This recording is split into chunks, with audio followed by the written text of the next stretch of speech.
Welcome everyone. What a day today is. Potentially we might have how many 8 games? What is the max?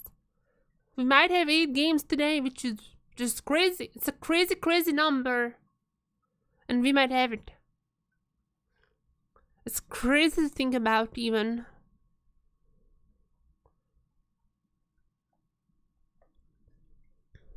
Just 1 second.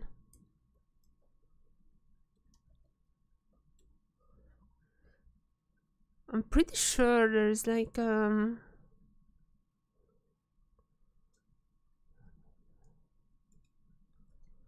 everyone, welcome to the stream. It's gonna be a crazy day. We're gonna be starting off with TLN versus GAM. And yeah, TLN, what are they doing in the lower bracket? They have chosen Vikings as their opponent when it came to you know, choosing opponents as the first seed. They have already beaten Vikings. It's a close game, but they've beaten them, so they have chosen them once again. And for the second time around, Vikings have actually beaten TLN. And after all that, they were like, I mean, they still got GAM to play. So even though they chose TLN, well, even though they chose Vikings instead of GAM, life made it so this time around they have to face GAM and they have to beat GAM, because if they don't beat GAM, they're out. This is lower bracket. There are no more second chances. If you lose, you're just out. And who would win between GAM and TLN? Everyone? Okay, how I'm gonna make this work, because there is something actually 1 second.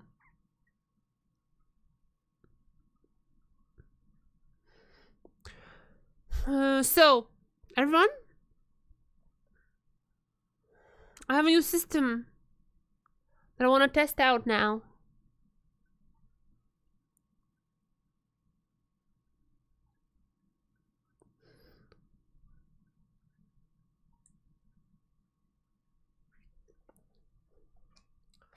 So, also I'm gonna have an Excel for that.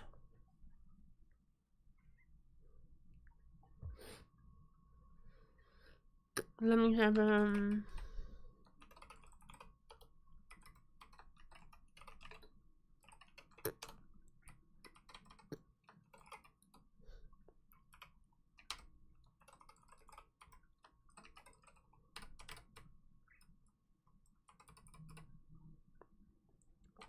So who do I think will win? We have TLN and GAM. GAM versus TLN.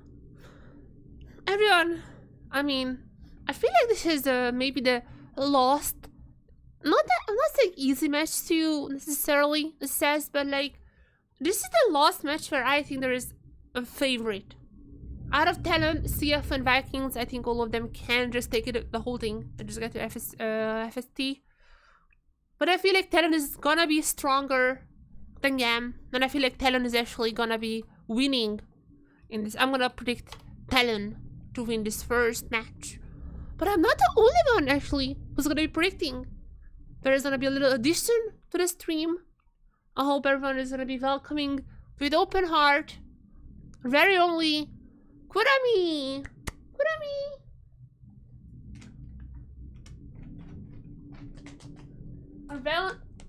Our very only Kurami is gonna be predicting. Let me get the little balls out. Kurami. Who's gonna be winning? TLN or GAM? Kurami is getting ready. Kurami, which one are you choosing out of the 2 balls? Kurami looking for that, thinking about. She's thinking about the lower bracket. But she is the same as me. She's gonna be predicting TLN to win. And also, okay, I mean, She's not even... Okay, I mean, she's gonna eat GAM as well. She can have both of them. Kurami has chosen Talon as well. For the first game, Kurami also chose Talon. She was like, I know that this team has just have been sent to the lowest stages by none other than Vikings, but Vikings are Vikings. GAM should be still an easy opponent for Talon. That's what she told me that she was thinking about.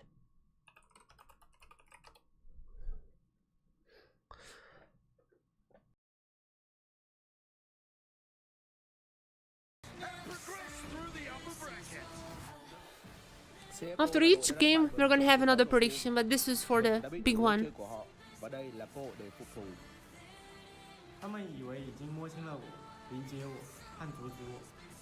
Where is mine?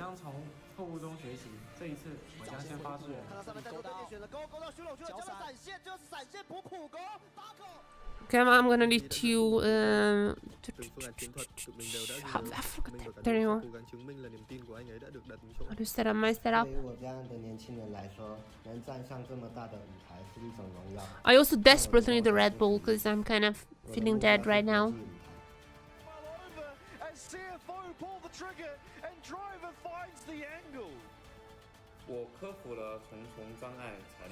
Welcome everyone to the stream. I hope you guys are gonna have an amazing time. I know I'm hyped. I know I am very, very hype.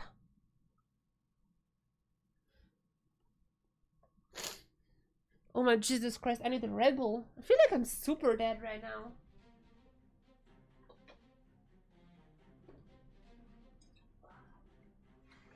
I stocked up a Red Bull. I have a bunch of Red Bull now, so it should be fine. GAM versus Talon. Loser is out. Loser not gonna be playing a game again.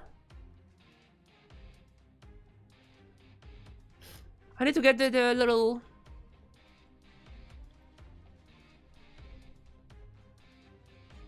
the current prediction.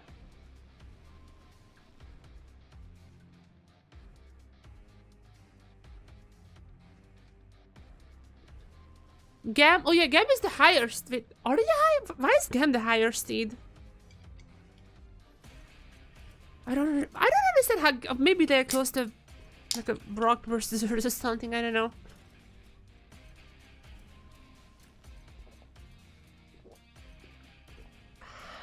Let me tweet this out.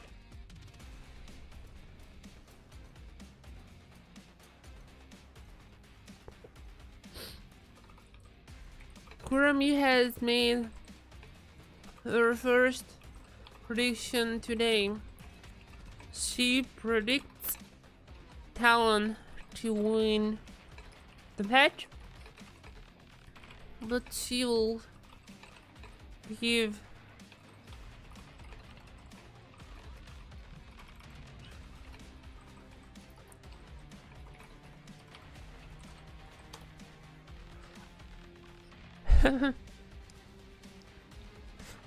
the Rumble ban. That is a very specific Oz ban. Rumble is incredibly strong right now. So many of the pros are playing Rumble, and against Ozzy, that is a very, very good ban, I'd say. Well, it seems like RS is gonna go on. Good that it goes to Artemis. Corki has been really multi-lane this time around.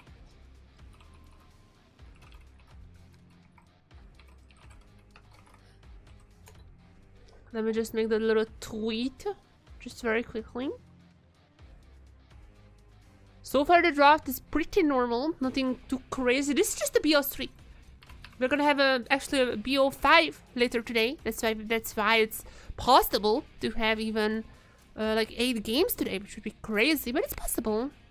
Kurami has made her first prediction today. She predicts Talon to win the match, but she will give her the draft to get in here. That is an amazing tweet, everyone.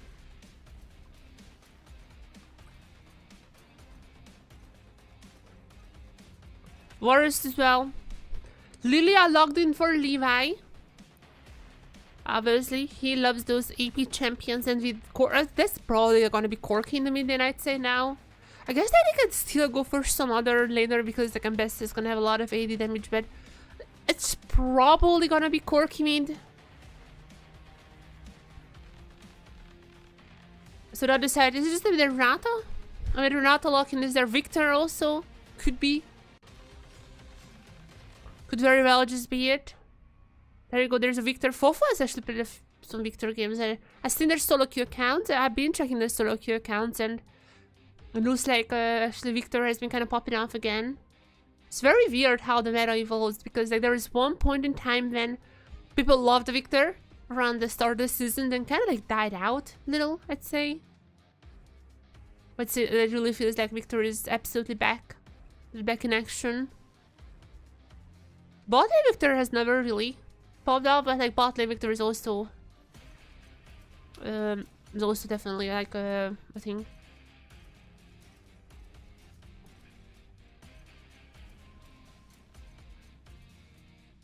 Just bans Vi and Caitlyn. Just banning thematically. Also, we have Ambassador versus Victor. So it's really thematic. It's all arcane. It is all a big arcane.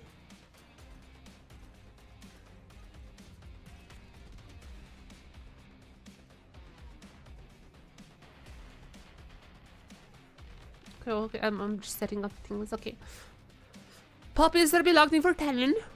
But Renata is banned. Renata is, I think, one of the best supports with Varus. Usually they don't like immediately pick. Not like Leona. Leona is a much more, like frequently actually picked together with Ezreal, but it definitely feels like that Renata should be the strongest one with Varus. Nonetheless, the Pop is also gonna be pretty strong, and when you also like Lilia, who can just like with one button stun you, just having this ability to yeet her evades, I feel like that's pretty important. Well, GAM is gonna be closing on the draft with just another AD. I mean, they have Lilia, so they can go for this heavy AD comp. I think with Kai'Sa, very strong ADC, even though like we don't really see her these days game 1. And we're also gonna see the Nautilus as the last one. I feel like Nautilus is not the best against the Poppy. I mean, this very obviously Poppy support, or is it obviously a Poppy support? I mean, Woody can still choose. Where are my tissues? Oh my god. I swear, I thought I have some tissues. But it's gonna be the Xin Zhao. So looking at this draft, I have to say, I don't really know. I feel like the Poppy is gonna do a lot of work. Honestly, I feel like Corky and Kai'Sa are gonna have insane pokes. There's that, but like if Varus goes lethality, that's definitely gonna be matched here. Nonetheless, I feel like TLN is a stronger team here. This is like the last match today that we can like kind of predict. So I'm gonna predict game 1. Game 1 for TLN versus GAM. I'm gonna predicting TLN to win this draft. Could I be? But I'm not the only one. But I'm not the only one in this room who has predictions. What very the dream is that? Could I be? Could I be?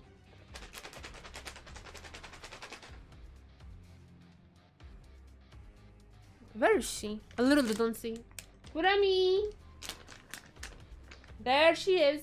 There she is. Kurami, who won game 1's draft? Who won draft? Choose. Who do you think has won draft? Usually she's not always choosing the first one, so I mean she's looking at talent though. Kurami, who won game 1? Tell us.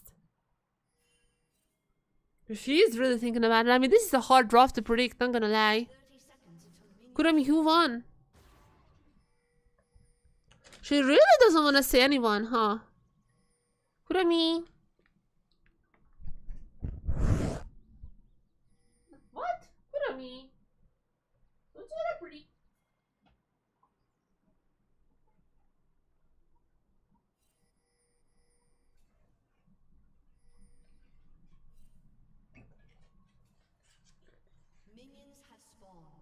Don't you wanna predict? What do you mean?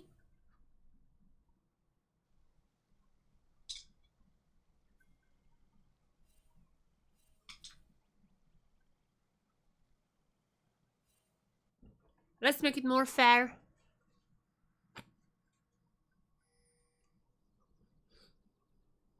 What do you mean?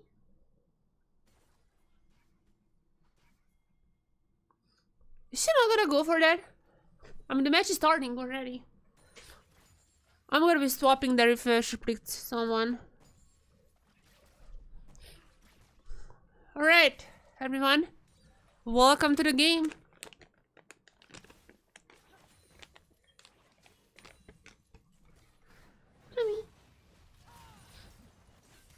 Okay. Seems like we're going at it.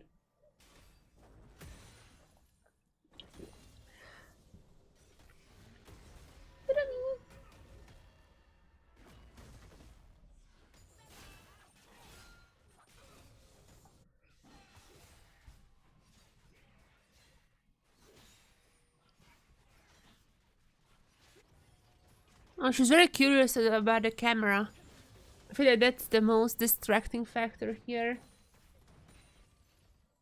She's just very curious about the camera itself. That's why she's like not really caring about the food. She's gonna eat soon. Right, Kurami?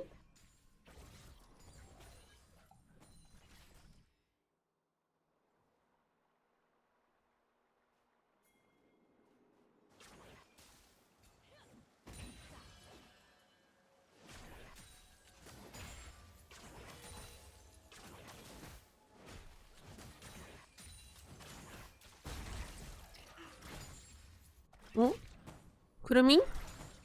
Kurami, she's going for it. She's gonna be predicting GAM actually to win. Alright, she's predicting GAM to win game 1. We have a bit of a discrepancy already. She thinks TLN is gonna be winning, but not game 1.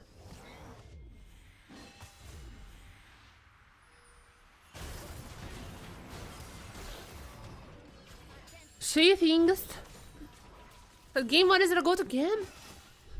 She wants a 3 games series. Kurami? Actually, I have to agree with you. Kurami. I also want a 3 game series, followed by a 5 game series, just to maximize the enjoyment today.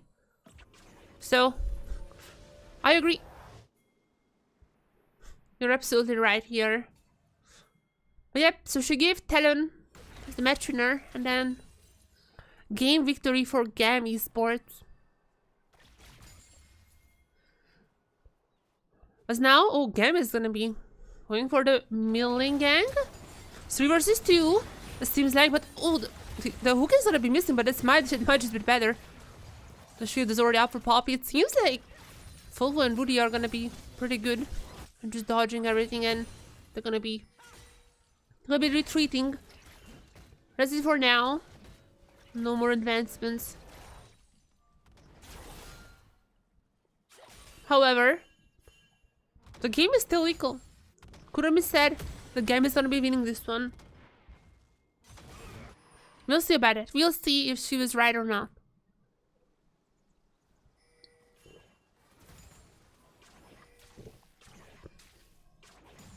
If GAM actually wins the game, that would be a crazy upset. But we'll see about all that. We'll see if Kurami actually... Maybe Kurami is gonna be cursing drafts. But it's also possible. Maybe she's gonna be predicting every single match correctly, but cursing drafts. There was like a time... I mean, she has done a few predictions beforehand, like for Worlds and such, and...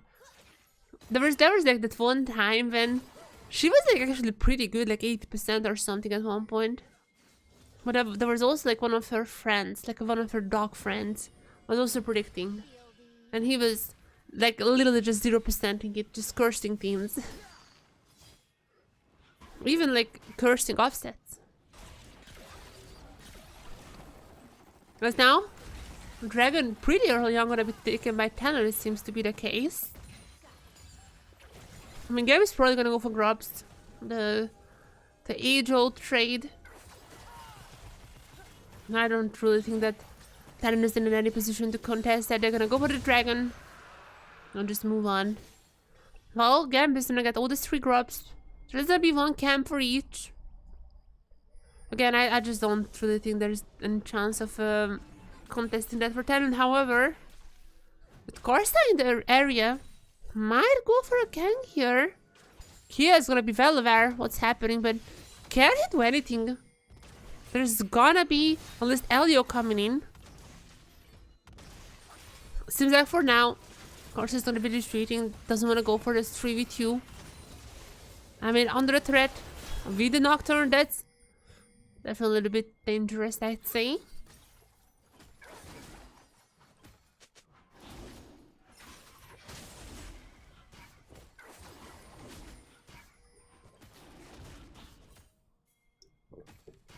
Karsta, after reconing, gonna be finding out that he is red. Actually has been taken by Levi.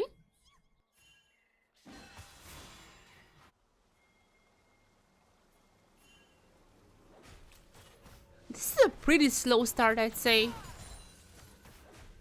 I definitely was expecting a little more action, not gonna lie. However, it's still I mean, I feel like that GAM has come out pretty well in this swap.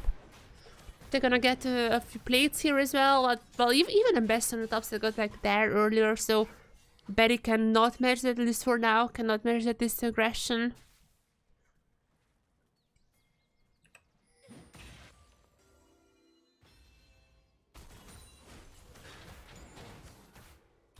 It definitely feels like GAM is the victorious in this swap, and Kurami might be correct here. She might be correct in the assessment that this might be GAM's game. So far they're doing fine, but there's a lot more to that. GAM has been struggling throughout the whole year, and I mean, I would be honest, even the win against TSP was like somewhat surprising. TSP kind of punched above. I feel like a little bit punched above their weight. Taking down CFO. I mean, that was massive for their playoff advancement, but TSP was definitely looking like they might do some damage. However, unfortunately, their end was met when they faced GAM, and GAM is just looking much better in playoffs. Like, this team was hard struggling throughout the season. But playoff buffs is there, and they looked much better. Now once again, can they continue that against the Kings of Pacific in TLN? There is gonna be a whole new challenge. This team take down TSV, and TLN actually chose Vikings as their opponent. So in TLN's eyes, GAM is at least like hard, like easier to beat, or like no, GAM is yeah. So TLN thinks even that GAM is stronger than Vikings, or at least like harder to beat. But yeah, this is I guess like it was just simply a little bit unpredictable. As a team, like on paper, they should be much stronger than where they stand. I guess like Vikings is an easier choice because they just beat Vikings, but that was a very close match, and again, TLN was sent to the lower bracket by Vikings. But now they just have to face GAM. How was that meme? The illusion of choice, or you know, like when there's a cow and the bull, choosing Vikings, choosing GAM, and just ending up having to beat GAM anyways. It's something like that. It's something like that.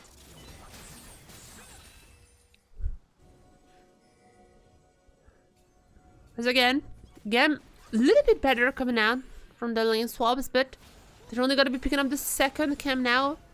TLN has to interfere because 3 already in GAM's hands. Cannot let them have all this full cam. Because there's gonna be a team fight. There is gonna be a team fight breaking out here. Level 6 is available across the board. But seems like Levi is gonna go for it. Is it enough? Ellie's already gonna be taken down. So the trade kill. Both supports are down, but fight still continues. There's gonna be Corky down as well. And with this one, I don't know if GAM can steal a fight. However, there are some low members from TLN still. They're gonna go in. There goes Ambassador, followed by Artemis. Both with the ult, but they're gonna be taken down. And TLN. It seems like they might have go. But that's actually one grub. Wait, there's gonna be 5 grubs for GAM. Okay, that Seeker is pretty nice from Artemis, but they're gonna be losing this fight. The first feat. Feat of Warfare, I think it's called. It's gonna go to TLN. And even if GAM gets 5 grubs, which is actually pretty nice, like that's gonna come really handy if they wanna go for some threats later on. I mean, they wanted to fight this. They knew that with 6 grubs they would be in such a good position, but yeah, they were scattered around. Artemis was not even in this fight. Look, has to move around. Not a single auto attack. Couldn't get into the fight either. And only now starting to deal the auto attacks. Artemis was out of this fight for super long, and not a bad idea. Not a bad idea here, but ulting Cassante. And also like there's like Carsos like pretty strong as well. Betty was not down. Like it is not a good fight for GAM.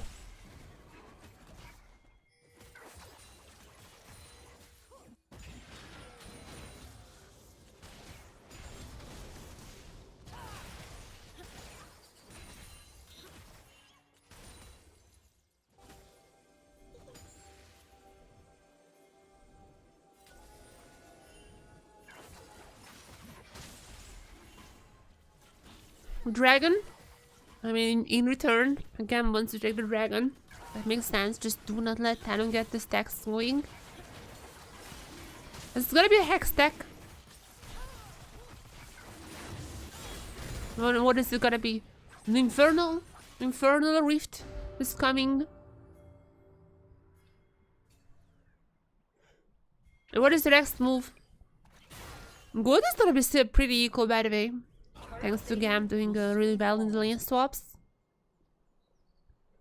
So still gonna be little equal.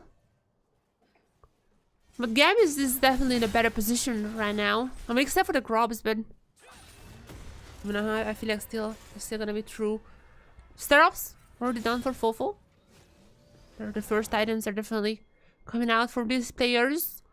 Zordi Leandris for Levi, Eclipse for Kaya. So there's a lot of items. I mean, Bet is also gonna be for... Yeah, it is gonna be the own hit virus.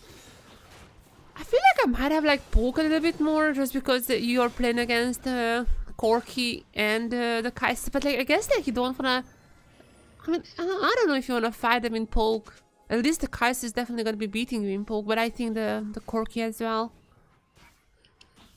So I guess like the idea is that like you don't fight them in poke because they're just stronger in poke anyways.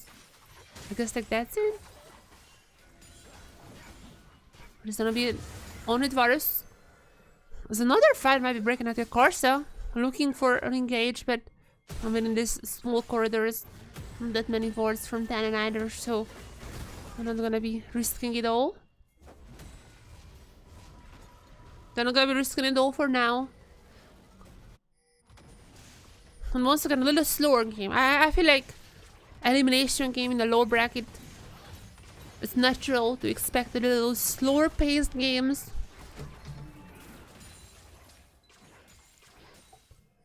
Understandably, teams are not trying to throw here. I mean, we're gonna be seeing what happens when attack spawns in about 5 minutes. But I would say they're trying to do this. Then I'm gonna get actually the first threat, which would mean that they already get defeats. Defeats are gonna be secure for Tannen. Even if GAM replies with their own threat immediately after. A little bit later to the party, but nonetheless, they're gonna be a pretty nice gold for them. And they have the grubs as well, so I guess like this is a little bit of a trade. The 5 grubs, then the mites in trade for the feats.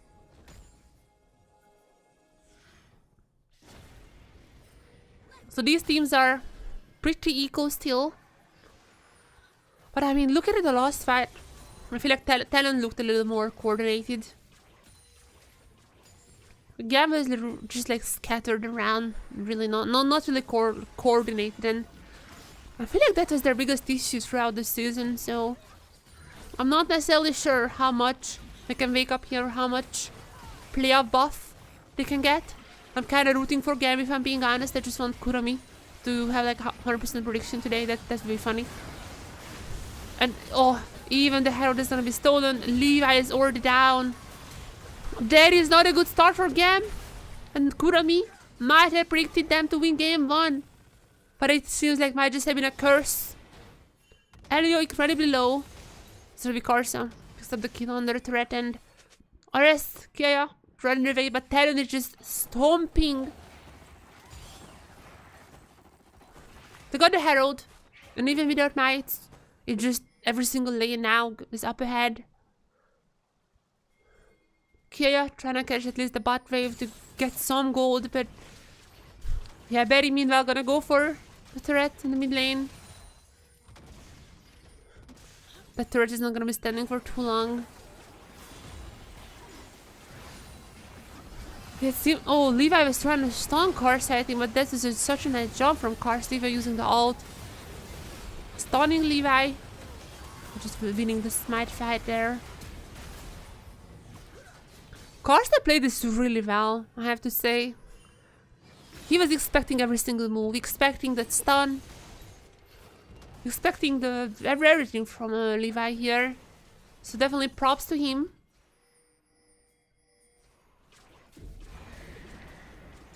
Now they're gonna be popping the Herald as well. There's the pilot. Of course, they're gonna be crashing it into the tower. There's gonna be TLN's second tower in this game. And with all of these, just gonna be increasing their lead more and more, as Betty just gonna use it as a taxi. Oh no! What? Just second charge rate. Just going to the hideout. I thought he was gonna use it to dragon or something, but it seems like just a short ride, you know. I mean, could have walked that distance, Betty. Use public transport.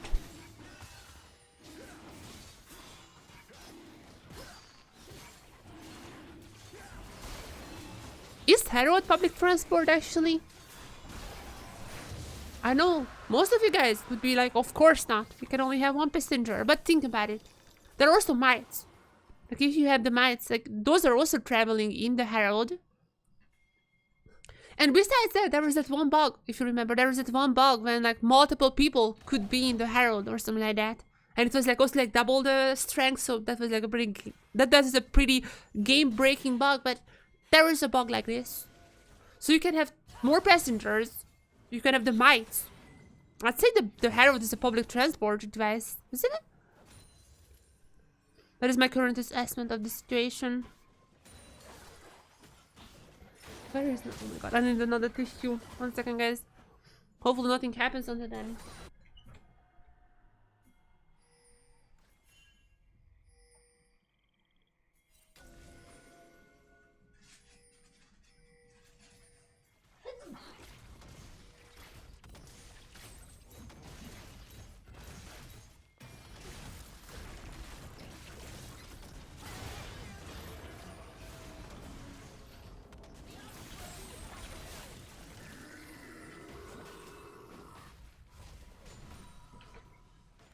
TLN attacking now.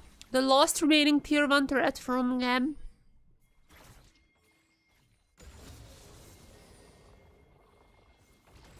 Basically the whole team is here. If GAM oversteps, I mean they know they cannot overstep here. Because if they overstep this, Voracious is gonna be TLN's, and I mean it might just be. It might just be still. Levi is just recalling, they don't know about this. On spawn. TLN is gonna be taking the Voracious. I mean, it's a little risky to take it on spawn, but like, yeah, like, what are you doing? What do you do? GAM is incredibly behind at this point.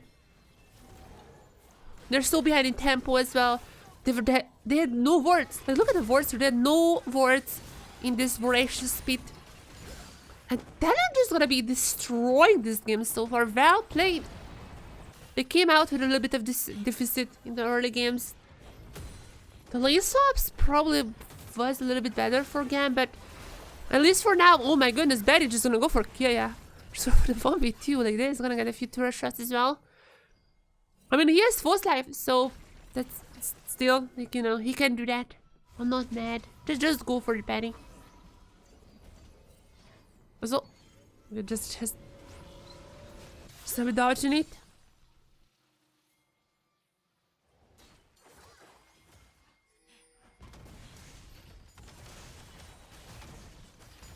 What are you doing if you're TLN? Kurami, I'm afraid that your prediction is not coming true today. At least for this game. You can predict next game once again. But I feel like your prediction is not coming through to Kurami because TLN is so far winning game 1. I feel like I might be the better predictor today. We'll see. I mean, this is a long day. Potentially 8 games. But at least for now, TLN definitely wants to avoid today being an 8-game day. So coming in swinging game 1. Very, very collected, I'd say. Even in the early game, like they haven't lost like super much, and starting from the first team fight, they just kept winning. They just kept on winning.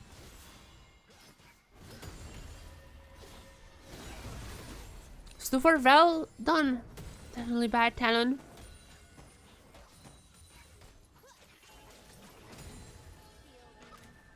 Azir's gonna go for even more turrets. They just want as many gold as possible. Gonna be eating away some minions, but yeah, oh, nice shield from the Poppy. Even if Betty's force life is gonna be popping, man. I mean, others can still get a few kills here. Okay, that's fine. Come on, as long as they get 1 kill, that's fine.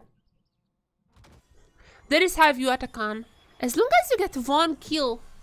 And Elo is down, but that's because as long as you get 1 kill and the enemy cannot really do an objective while you're down, there's always gonna be Vert. This might have been a little overconfident of them, but that shield was really, really nice from Woody to start things off. I feel like they just kind of underestimated Levi. Like, even though GAM is not the strongest, there's still gonna be Leandri's already on. I mean, Leandri's and almost like an item on the Lilia, so they're still gonna be dealing damage. Like, do not underestimate the Lilia. But with the force life, it's really not too much. It's really just not a big deal.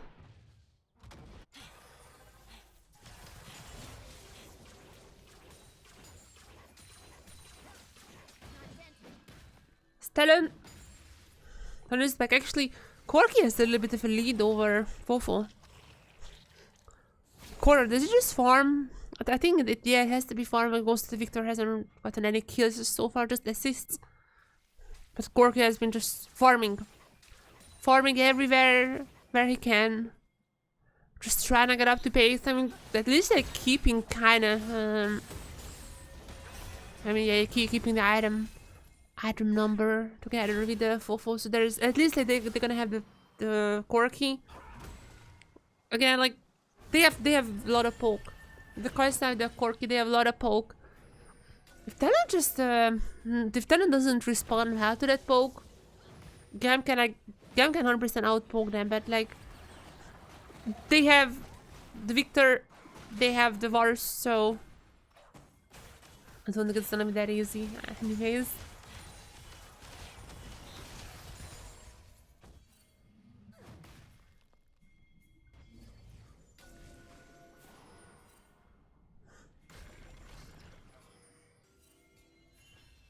Baron spawning. We're gonna take Baron on spawn as well. I mean, that's also a little bit dangerous. They have wards everywhere. So, I mean... And they also know that GAM is just in the mid lane right now. And they might be just fighting them. They might be just want to take down GAM and then do the Baron. But it seems like there's not really a good time to engage.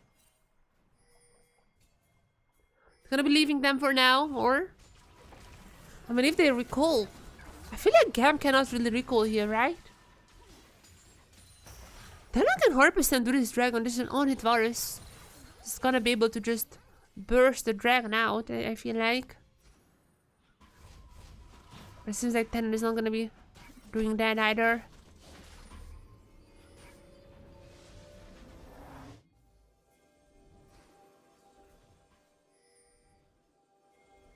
Of course, they're gonna be sticking around to get the scuttle.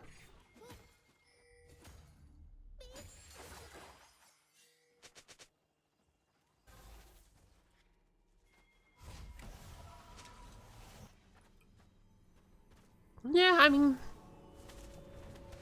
GAM was able to get a tiny bit of a lead back. I mean, just a deficit, you know, get it a little closer to them.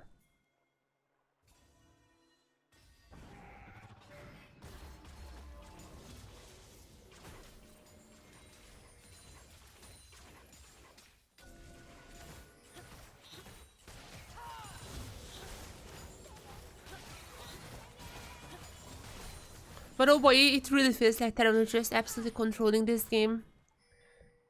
I mean, the last fight is probably also just the overstep because they had Voracious there. Like, let's just go for that. Try to go for this 10% play. Now they're in a bush.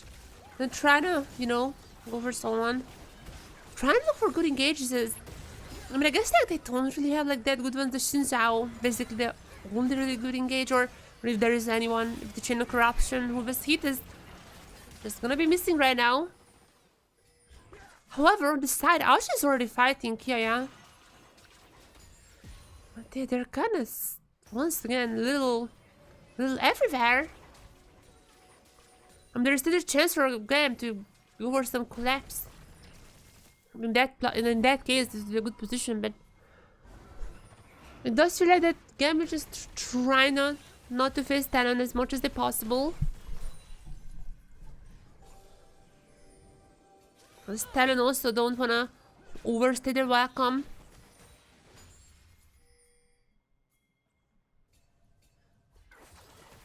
GAM just gonna be forming up the minions, like that's what they want, pushing this in when it comes to the Baron.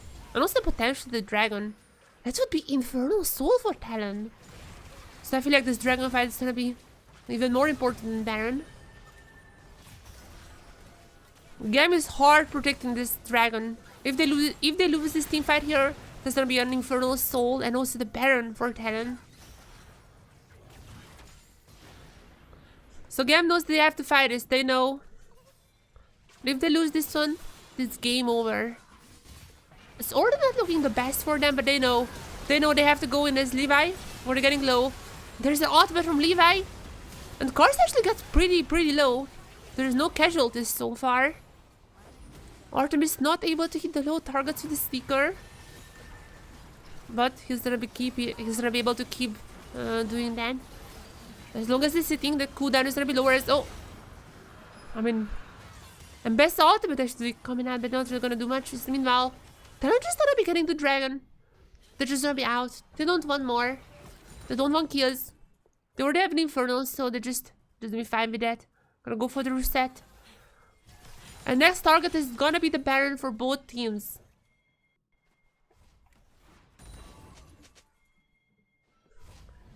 The next target is gonna be the Baron. But it's already an Infernal Soul for Talon. That is massive. I mean, yeah. Levi tried to go for those stuns. Couldn't really find like that massive like 5-man stun. Or even like multi-man stun. And while this will happen, I mean, Artemis is trying to take down the low targets, but they were Vaporected on best ult, also just very narrow. I don't even know if it necessarily missed Fofo. I feel like it just was a little bit short, but Fofo went into Zonia's just to make sure.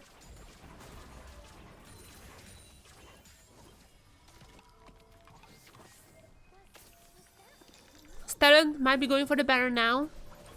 I'm gonna be cleaning up the wards.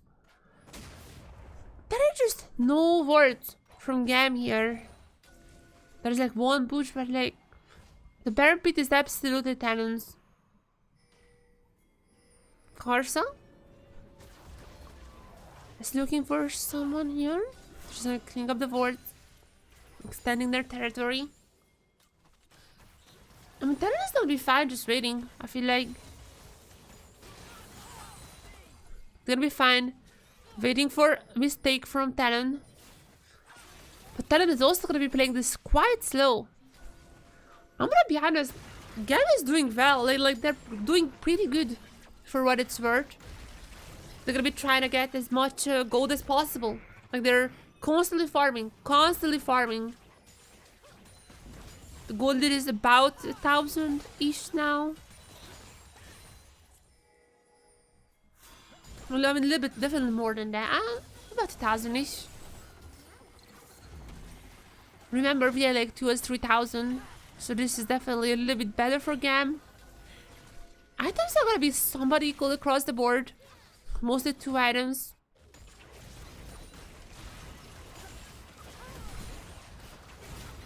But now they're coming in. Ambassador into the mix. Immediately gonna be taken down. And yeah, I mean, oh, Victor Ultimate is just gonna be taking them down. And that's gonna be an ace very soon for Talon, even if Ozzy goes down. Levi escapes for the time being. But not for too long. The Victor coming in. Fofo's Victor is gonna be incredibly strong now. Okay, Levi is gonna be escaping, but that is gonna be the Baron for Talon, and they are so much stronger. With the Infernal Soul, obviously, that's just a little extra. But it definitely looked like that they were much more confident. In these fights, it looked like that they were... Like, even from the very, very first fight, it just kept on winning.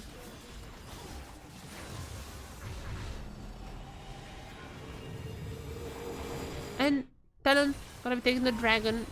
Also the Baron as well. Look at everything. They got every single big objective in this game. I mean, they haven't gotten like the first drop camp, but like ever since then. They've gotten all the possible... Every single... I could also like one of the dragons, but like... Besides those two, they have gotten every single big objective in this game so far. The dragon stacking was pretty fast as well. Like, it was actually pretty fast.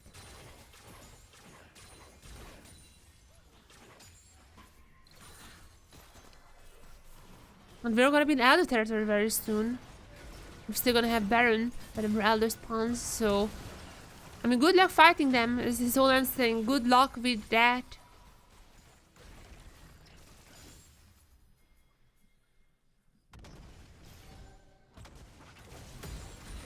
Talon, gonna go on the mid wave now.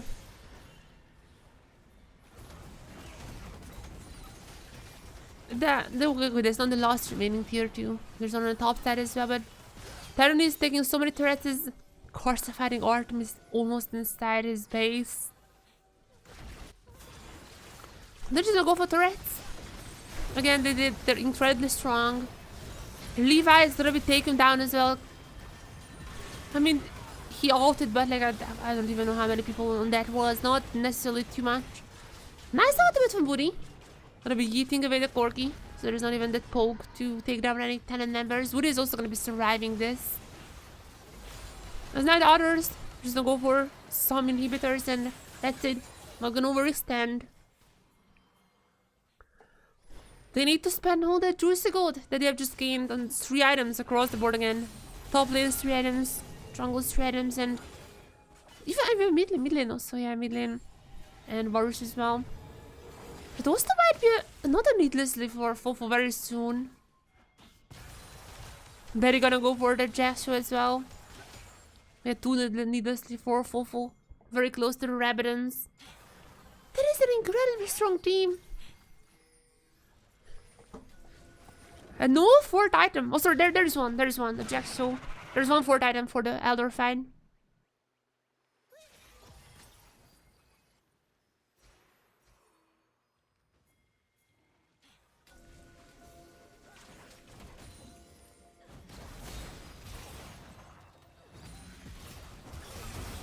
This is what it all comes down to.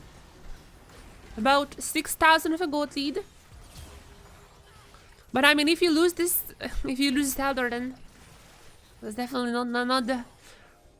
I mean, people have lost from 6,000 gold still.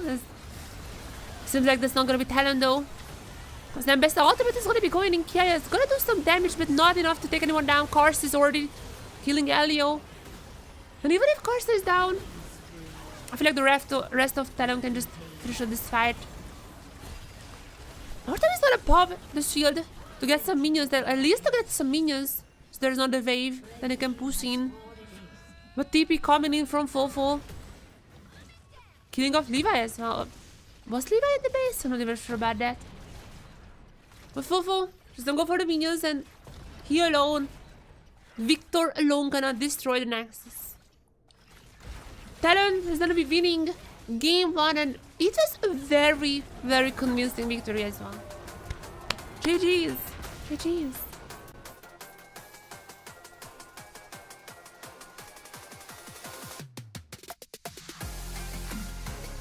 Talon coming out swinging.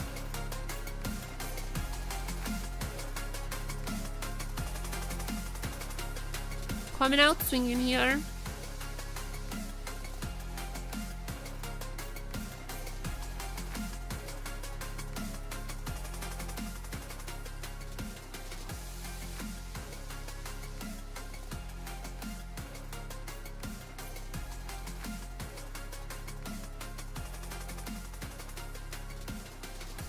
And at least for now, it really looks like the Talon should have chosen GAM as their opponent.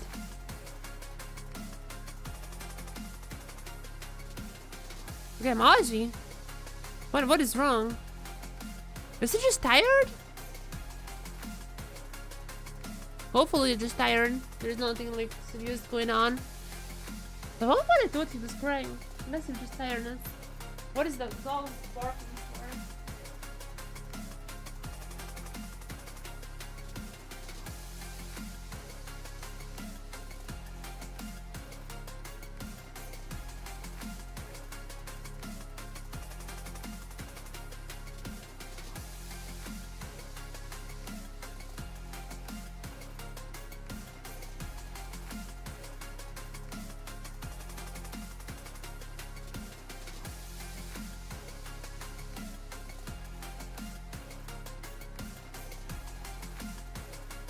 That was just the male person. Just the male person, of course. I might need to get some like hot food or something, man. I feel like I'm getting sick here. I definitely don't want to get sick for the weekend. I need to make something like grilled cheese or something for myself. With some sriracha. Like that blackout sriracha. It's so good.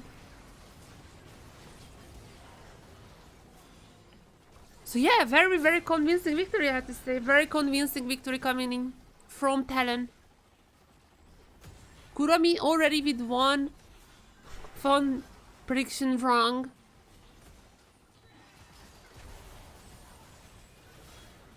Maybe she's gonna be cursing them in the games department.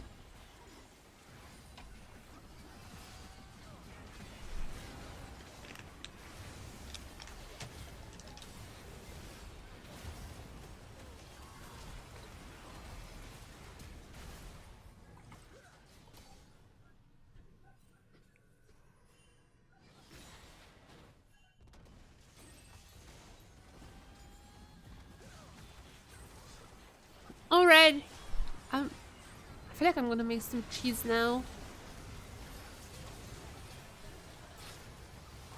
Be right back. Also, I wanna find Kurami. I'm not sure where she is. Doesn't seem like she's hungry. Like I try to get her to do like to get her for the first prediction as well, but like she was not even around. This was just a very, very, very convincing game from Talon. I'm gonna be honest.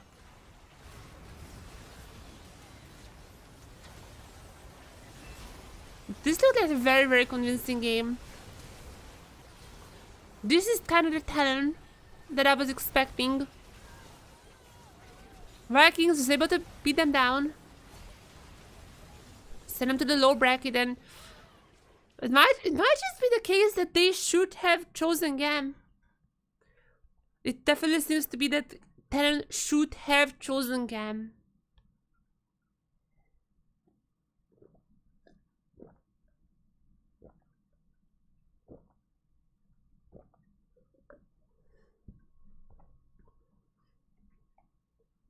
I mean, if TLN wins today, and if CFO wins just right after this match, then there is still, the rematch still possible with a BO5 as well, which is pretty fun.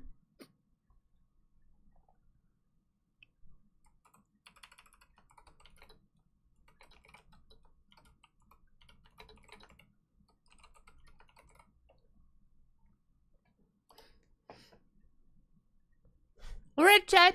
I'll be right back. I'm gonna make some grilled cheese. And I'm back in a second. Alright?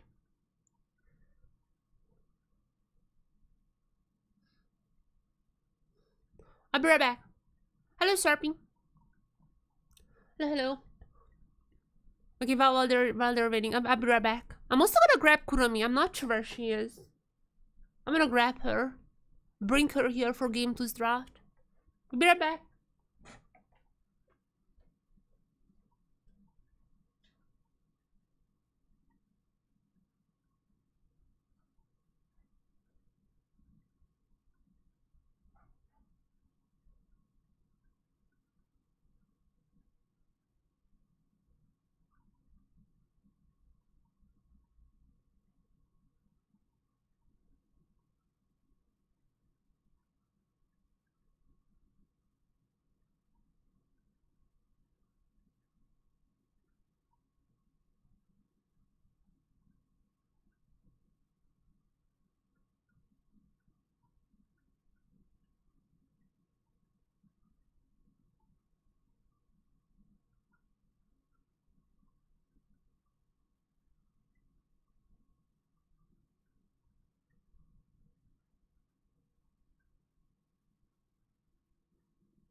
So, here I have some cheese. Third map put in. Just that the players arrive, I am almost on time. I still get to get my cat because Kurami was like... She was like sleeping downstairs. I don't know, I just woke her up. She was very excited.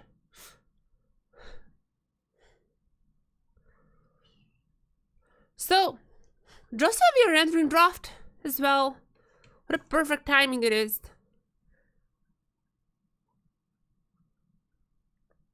Or are we entering draft? Hopefully soon. So, there are still some picks that I haven't seen today. Such as Abbas Mel. Which was the other one? I've seen there was like, oh, Swain. Actually, I've seen Swain being played a little bit yesterday by Fofo. And also Aji. Both of them has been practicing a little bit of Swain. And Woody, this guy here, Woody, has practiced a little bit of Mel support as well. Now, I mean, after this dominating game 1, I mean, there might be a chance that we are seeing some of those picks. But I'm gonna be honest, I feel like this is just a normal draft. Like TLN, they don't want to cook anymore. After choosing the Vikings and losing, I feel like they just don't want to cook anymore. They're like, no. Oh, GAM is gonna be bringing in ammo? Ammo is gonna be coming in from RS. I don't think that RS was really the problem. I don't even know if Emo is better. Probably not better than RS, but I feel like at this point GAM is just like, we have to do something. Like, GAM is probably thinking that we just have to do something because game 1 was an absolute stomp.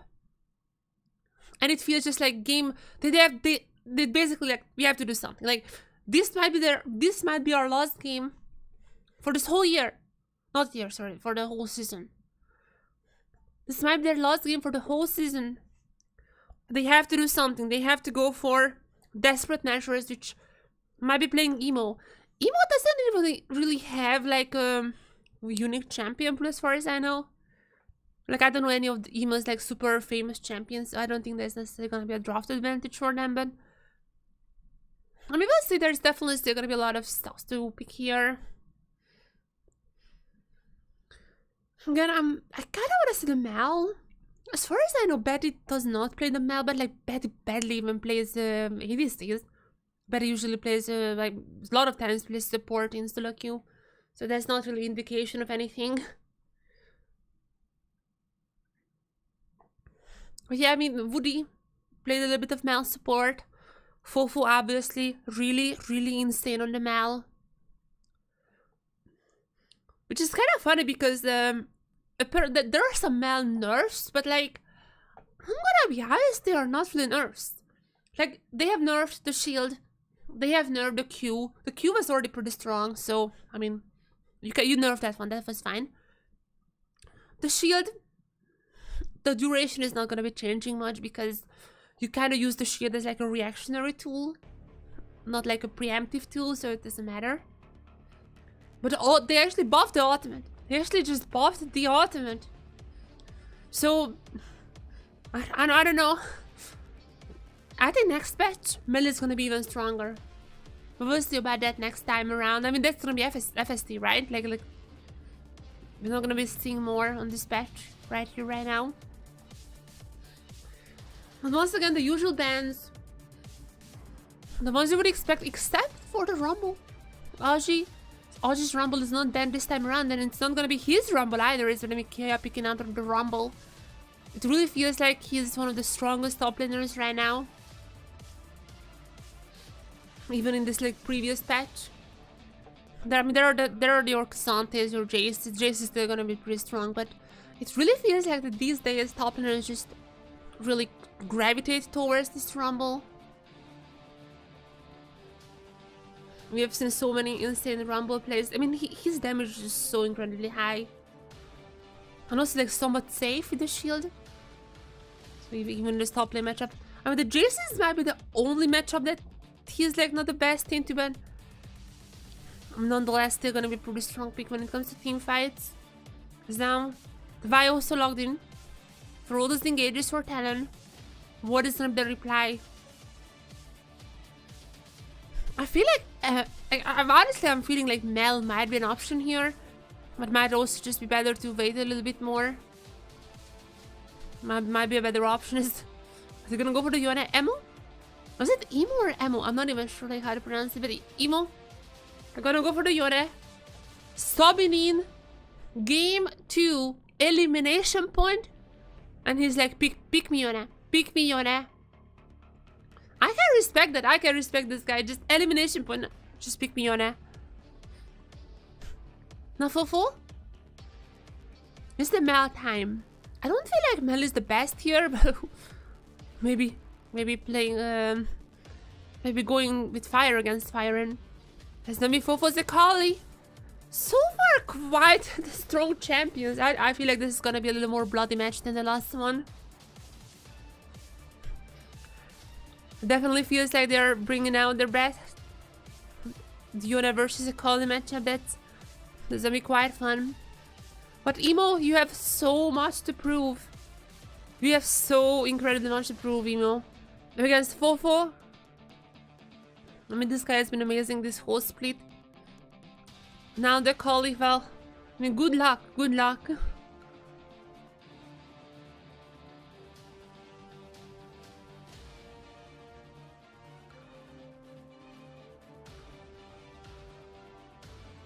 As I'm gonna be eating my cheese with some sriracha on the top as well. Pretty good.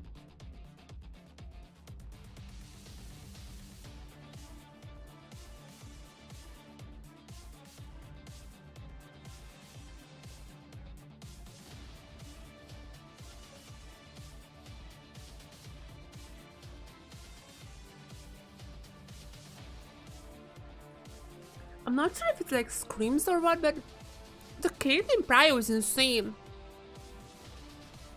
Like, I don't think we've seen like this much Caitlyn Prio. She was banned game 1. She's not banned game 2. She's insane. I mean, she's strong. Don't get me wrong, but like, really that strong? Estelle, why am I gonna go for the Ashe? I mean, I don't really like Ashe comps. But you already have an Akali, so I guess this is fine in this case. I'm not super against this. Jinx is gonna be picked though. There's the Jinx. Jinx versus Vi. Absolute lower accuracy. I'm gonna go with the Ratas. I feel like the Karma would be good here. For the lesser shielding, and also like she's just doing a lot of damage. I didn't like... was it Fofo's Karma? I know there was like a mid lane Karma that I didn't like because I just went full support build. But I mean, if this, like, if an actual support Karma goes for support build, that's obviously fine. I feel like they have a lot of damage already. Or, gonna go for the Nico? Gonna go for the Nico? I'm loving this Talon comp. I'm gonna be predicting Talon to win this match, win this game. I feel like Talon is gonna go for the 2-0 here, but what is Kurami thinking? Kurami! Kurami!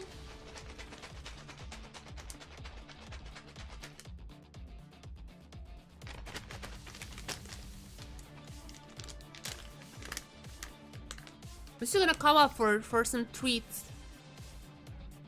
She has been like sleeping downstairs, I'm not sure. Kurami! Oh, there she is, there she is. So my prediction doesn't matter. There's only one analyst in this room. What do you say, miss? Miss? Talon or GAM? What do you think? Talon or GAM, Kurami? Choose. You see the draft? Jinx, Renata on one side. Ashe, Nico. Actually, Nico is gonna be a pretty good pairing with the Ashe, I think. What do you choose, Kurami? What do you choose? Choose someone. Who are you choosing here, Kurami? First game, you kind of curse them with the draft. I mean, she's here. Kurami, who are you choosing? Thinking about this decision a lot. Gonna be contempting her options here. Kurami used in the draft. And Kurami gonna go for Talon this time around, changing up things a little. Kurami gonna go for Talon, so we're gonna be on the same boat this time around, Kurami. We're gonna be on the same boat. She's gonna go for... she's gonna go for Talon, game 2. Now, is she gonna be cursing them? That is the real question here. Is she gonna be cursing? Game 1, she went GAM. They lost. Game 2, she's like, nah, I'm not trusting in this team anymore. She went for Talon. I mean, she predicted Talon to win the whole thing as like an overall match stat. So there's that. His emo's already chunking down here.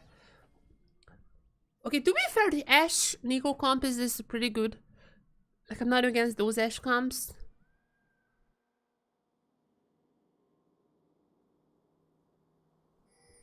And I do feel like the Nico Ashe is like fine. Because you're gonna have damage with Nico. Also, like, you can just like mimic the Ashe and have a pretty nice push in the early game.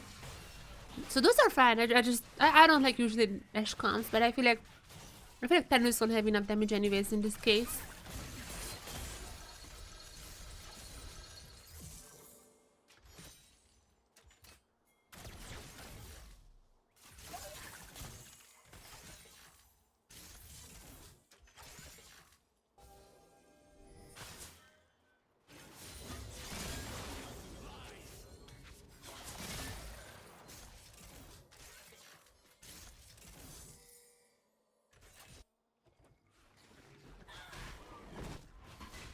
Sorry, I'm still eating my cheese. I'm actually surprised to see no swaps. I mean, this feels like one of those games when I feel like a swap might have been beneficial. At least to get the Jinx a little bit ahead. Jinx gonna be falling super behind, I feel like, in this lane. Like, the Ashe Nico is just so hard to play against. And I mean, she's already falling behind. Only 2 CS for the Jinx so far. That is insane.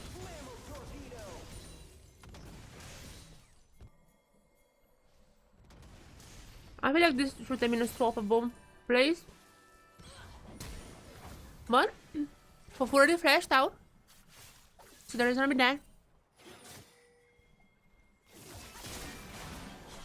So far, pretty nice. Some Levi went for the Lilia game 1. Didn't work out.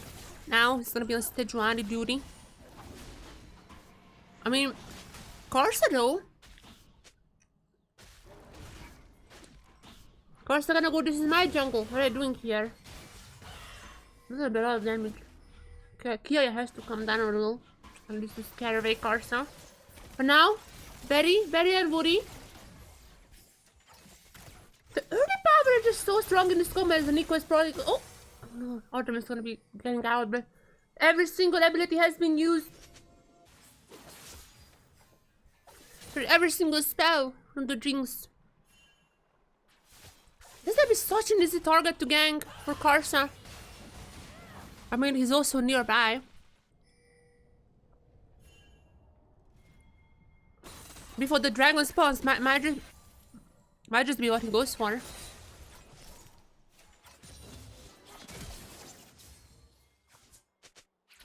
And even for almost guys is solo bowler, that's... Talon is doing so much better right now, I feel like. It is such a strong Talon. I don't know how GAM can fight them. So far it's looking much better for Talon.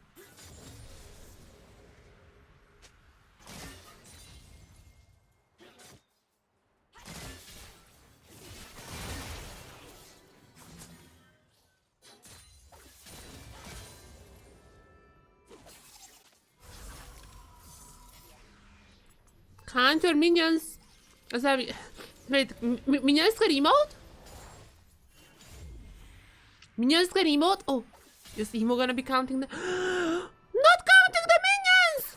Oh no, Emo is gonna make the mistake. I'm not gonna be too detrimental, but he was not counting the minions.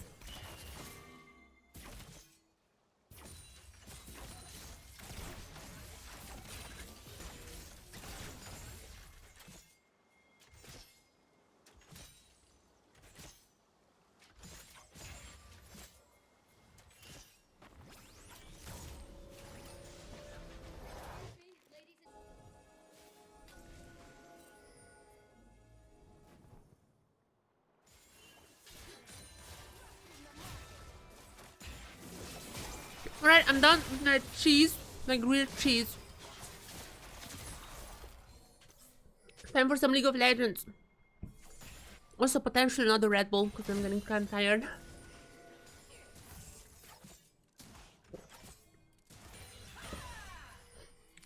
I thought this was gonna be a more bloody game.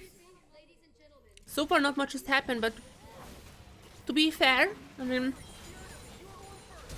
once again flashes down for a lot of members. It's okay. Carson is gonna go down.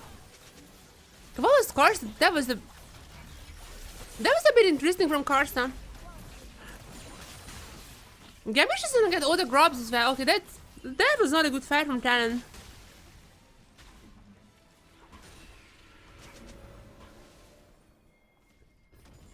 Carson went in, I think, a little too early there. I have to see a replay to really see that, but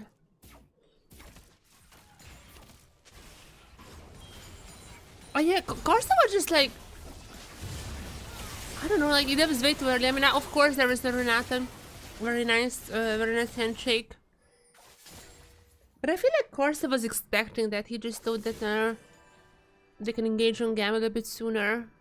That was though a very, very, very late one.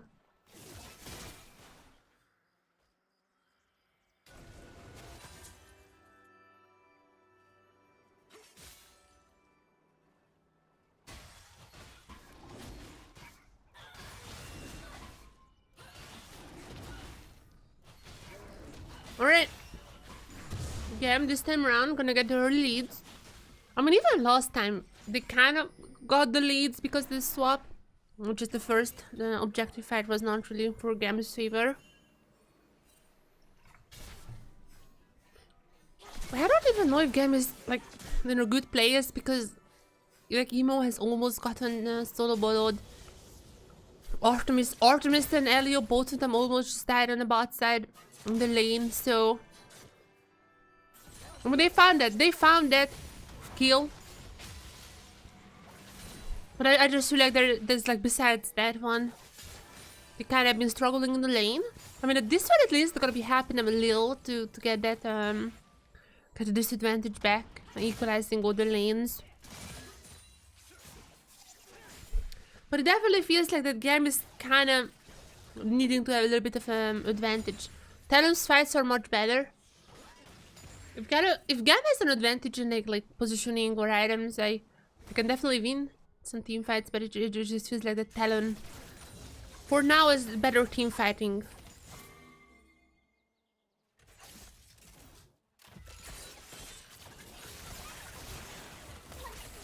Nico, just as usual, gonna go for those.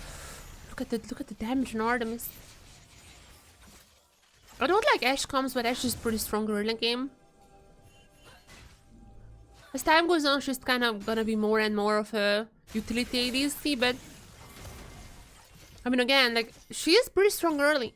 Together with the Nico, but they can push super fast. Is Carson now coming in? I mean, they must know that there are more members. They're not just a single support. Like, Elio wouldn't be just sticking around if it's just him.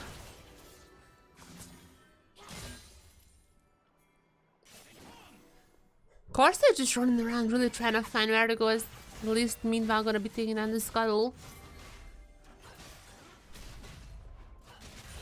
But for now, I feel like GAM is defending better. There is really not much that TLN can do. Like, GAM is doing a pretty good job in just making sure that there is nothing happening. Just slowing down the game, not allowing any team fight to break out. They have a Jinx, so obviously they want it to go a little bit later.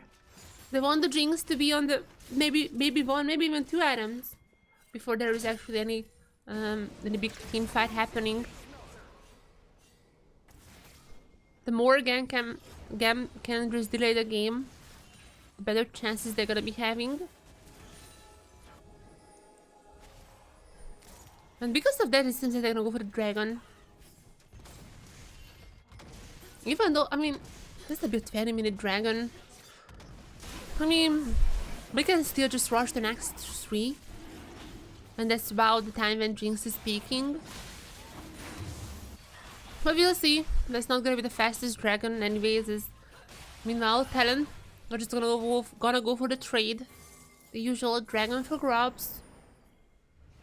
It doesn't feel like that the GAM can steal away any one of them, so it's just gonna be 3 for GAM and 3 for Talon. There's gonna be dividing the grubs equally. No mites for either team. But it's only gonna be the first, actually the first feat for Karsa. It really feels like Karsa is like super behind. I mean, obviously not that much, but it really just feels like that he's just been contemplating where to go and not really taking anything in the meanwhile.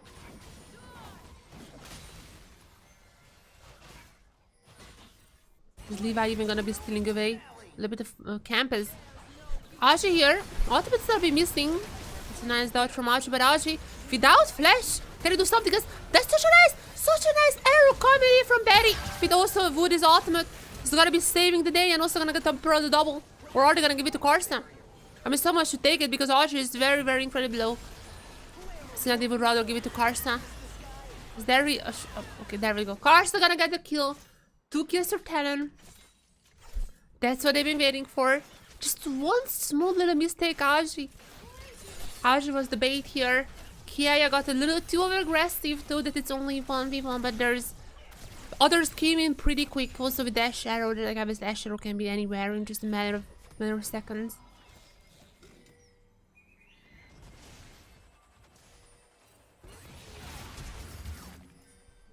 Aji thought that Kiaya thought that Aji might be caught here. I mean, even Levi was coming down, so it looked pretty nice, but very soon they realized that a lot more to do with this. Well done by Talon. That was a pretty good bait here.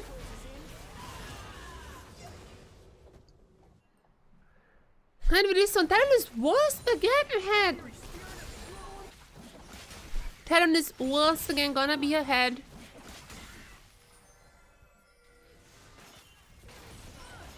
And Betty though, I have an ultimate not available for Levi, but gonna be in like 7 seconds.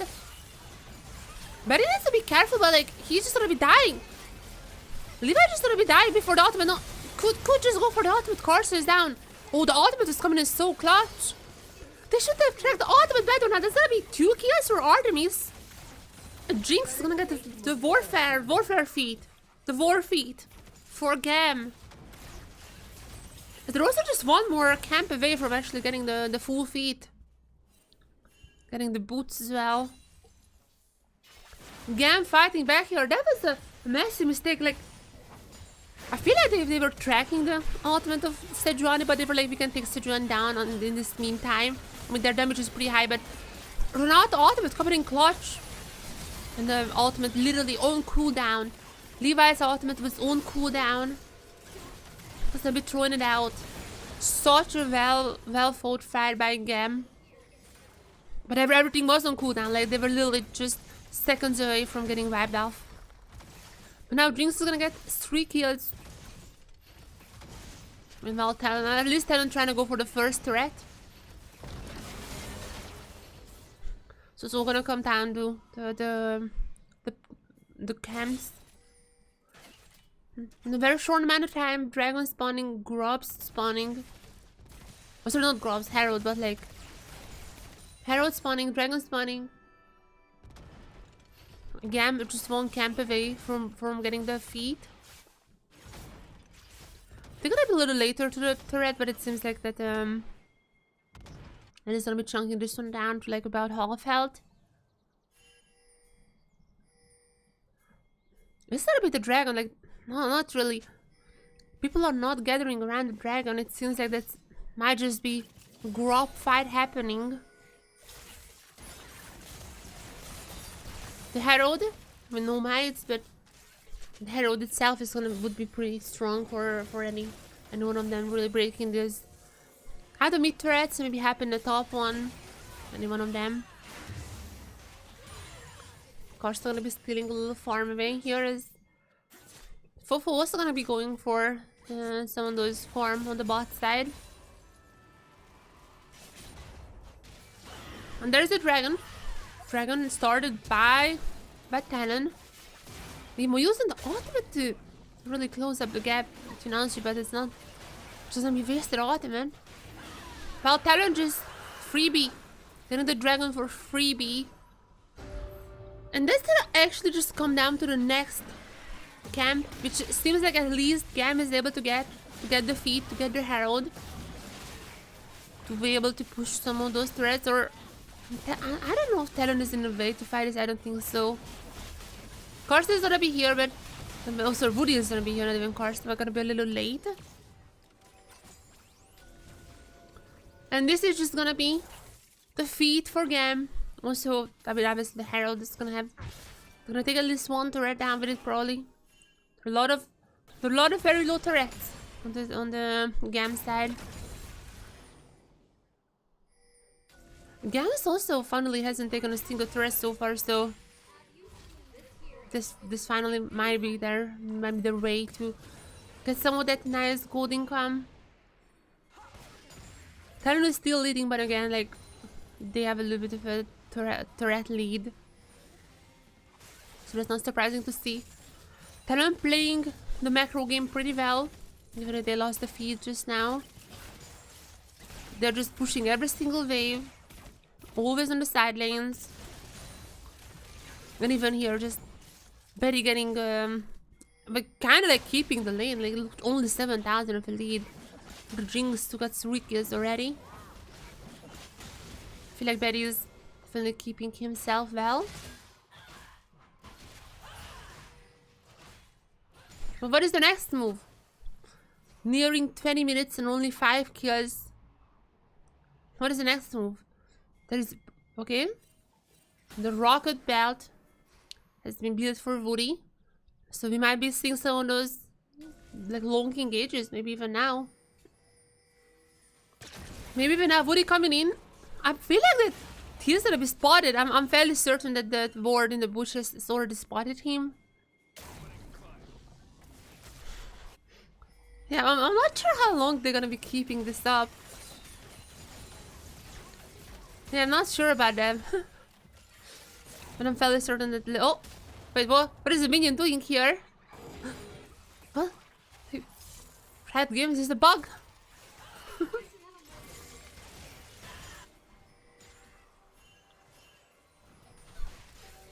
And TLN just gonna go for another turret, it seems to be the case. You would not even know that GAM has the herald. TLN is just absolutely suppressing every single push potential for GAM. Like look at their macro. Every single lane is pushing for TLN. Okay, this might be a little too much for Fofo. The burn is pretty strong. Okay, yeah. Ultimate also has to use the flash to get out, but I don't even think he's out. No, the burn is gonna get him. Fofo is gonna be down. Kia with the kill. So far so good, but now 2 members are gonna be in the bus that can TLN me well. Fight is. If what? Oh, okay. Aji was on the top. Alright, yeah, GAM is just gonna be taking everything, it seems like. Finally gonna be breaking. They're gonna some 2 kills, gonna be breaking their turret shortage. Gonna pick up their own first turret. Meanwhile, Asha is just hard pushing on the bot side. That's okay. Wait, what? Levi? I'm still gonna be crushing into the turret, I think. Yeah, Asha was hard pushing on the top side meanwhile, but finally GAM has gotten so much out of this. Fofo probably didn't know Levi was here. I mean, there is a fight breaking on the top side, so it's not unreasonable to think that Levi would be around that. And eventually a fight did break out, but it was also not necessarily in favor of TLN. This Woody went down quite fast to Hyone.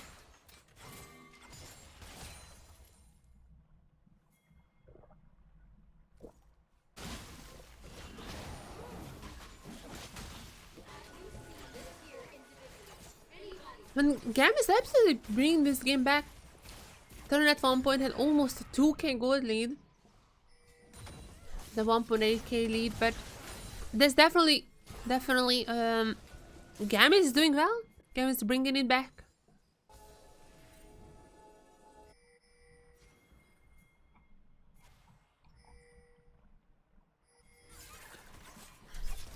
Now TLN, so far their macro has been better.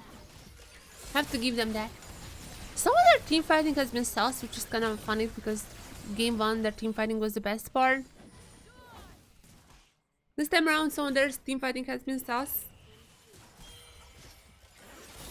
But nonetheless their macro so far has been pretty great as oh my goodness, Ozzy. Those Qs are gonna be hurting so much. They're gonna go for the sandwich strategy, it seems to be the case. Fofo gonna go to the flank. And also Betty. There's a massive Nico ultimate and Woody might have just saved this game. Brought it back in. I mean, Kia is still gonna be doing so much damage. Have to be careful of that. Woody might have saved the game, but oh my goodness.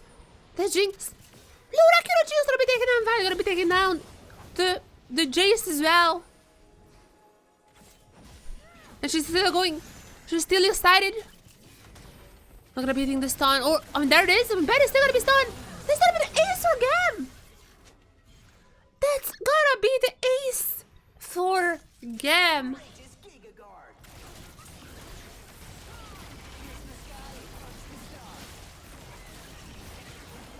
My goodness! They're just gonna take another card as well. I mean, kid has to be really careful here. Voracious can hurt you.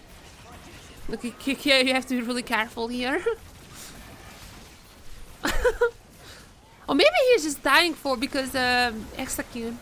I mean, that's constant execute. And is this even gonna have false life after that? Even gonna have false life if he's dead? But that was an execute. I mean, I was probably afraid TLN would just engage with him. Such an insane ultimate from Woody. But oh, the Renata ultimate also together. Artemis, the damage was incredible. With everyone just burning down from Kia. This is a pretty good team effort, I have to be honest. Artemis and the Jinx is amazing. Kia's Rumble is amazing. And Elio on the Renata also just made sure that the Nico engage is not just effective.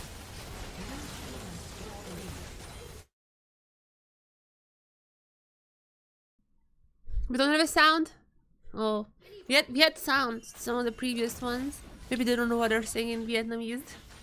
Maybe some bad words in it.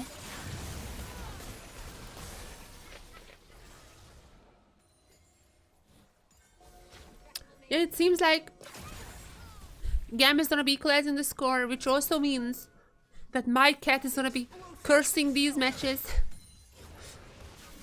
My cat predicted game 1 to be won by GAM, it was won by TLN. And my cat predicted this one to be won by TLN. So, I feel like she's onto something. I feel like she is onto something.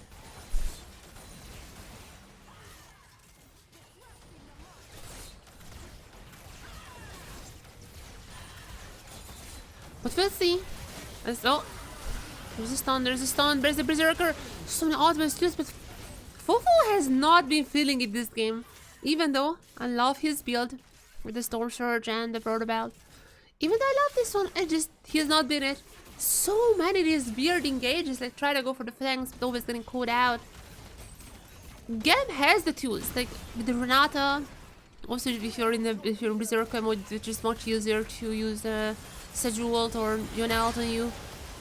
Thread is much easier as, I mean, that's the problem with Ashe. Even with the Nico, that is the issue when you have an Ashe comp. You just don't do damage. And I'm gonna be honest, I should have known this. I just thought that Akali and the Nico is gonna be enough as like a compensation. We have seen actually from Vikings that any support was enough of a compensation in damage for the Ashe. Any support absolutely carried that game. But this time it's definitely looking a little more dire. I feel like they don't just lacks the damage, if I'm being honest. Like, even the Jace is not really gonna be doing that much. Like, the Nico ultimates are nice. But I mean, look, they just cannot take anyone down. Like, the turret does the most damage. They just cannot take anyone down. They're definitely lacking that firepower. Fofo is gonna be incredibly behind. The Ashes, I mean, Ashes just I don't like Ash comps. This like should have been her draft, but it just I don't know. Wood is not really doing the damage that I was expecting him to do. I really thought it's gonna be any support situation, but nope, it isn't.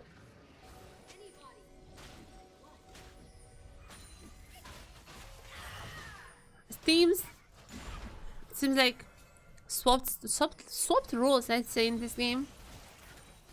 Talon dominated game 1, amazing team fights, and even if GAM had a little bit better macro, it's still Talon's team fighting just got them the victory. This time around, I have to praise Talon's macro. Like, it does feel like that they, even when they're losing, they're always pushing the side lanes. Their rotations are really good. They have good ideas what to do in the map, but their team fighting is not it. GAM is just constantly out team fighting Talon this time around. And it's really looking like that our elimination match is gonna be coming down to an elimination game, which is incredible. These teams, GAM and Talon, both like people expected to be first seeds from the region, at least like the the old region. Both of them used to be expected to be first in their respective regions. Talon still got first. However, GAM had a little rocky season, I'd say. But it does seem like GAM is now in their play of buff. As Woody, lost chance for an amazing fight, but oh my god, the Renata ultimates are always so on point.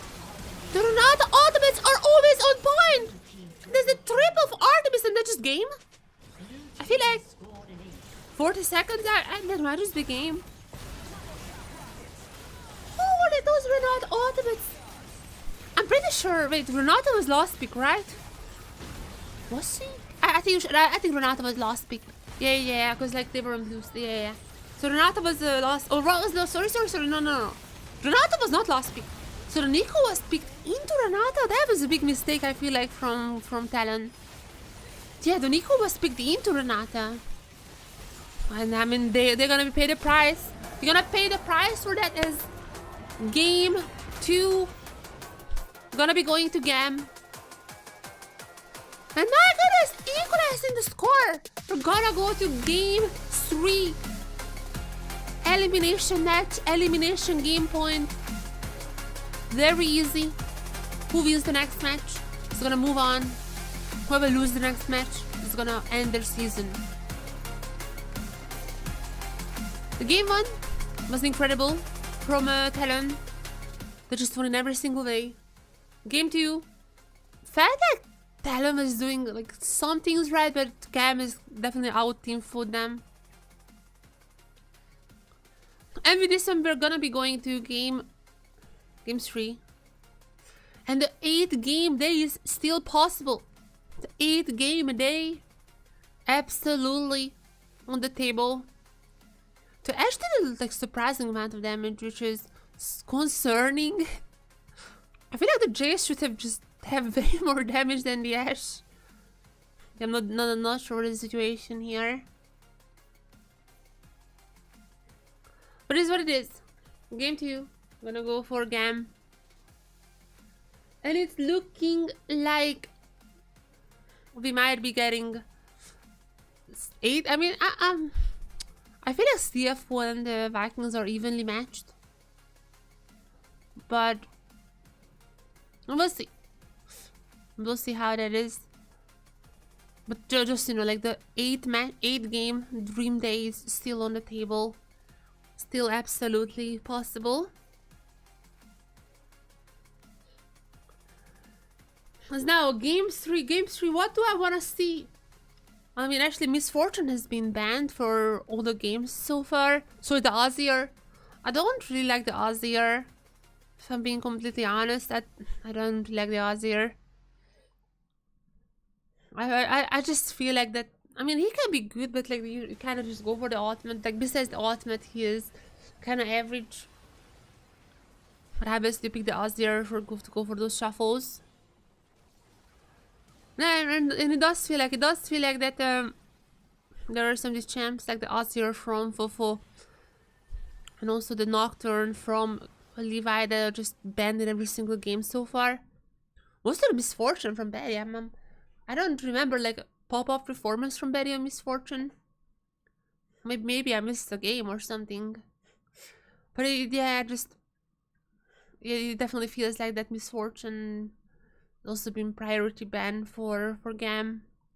They really don't want Talon to pick it up. As now Talon, I mean, we're gonna be seeing if they want to choose blue side to switch things up. Maybe if they want to go for the counter pick. I mean, they didn't even use the counter pick. That was self counter pick.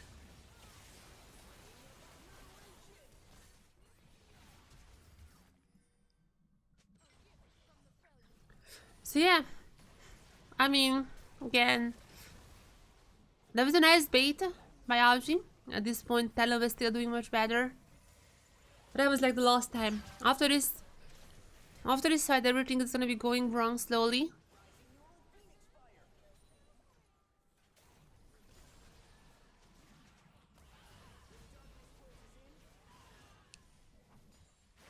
Yeah, this is the point. This is the point where they went on Levi. Ultimate was almost out cooldown, and now the Renata. Elio had an absolute MVP performance, I think, in this game. People are probably just gonna give MVP to Artemis just because ADC damage, boom, boom, boom. But Elio had, I think, a phenomenal game here. Every single time, just countered Nico, and he, like, also in that particular case, saved Levi long enough for the ultimate to just be back up. And any time that Woody would have engaged with the ultimate, it's just immediate reaction from Elio. Even in here, look, immediate reaction. Okay, I was able to just take down everyone while they were stunned. So yeah, I definitely have to give this game to Elio. I feel like Elio has hard carried this particular one.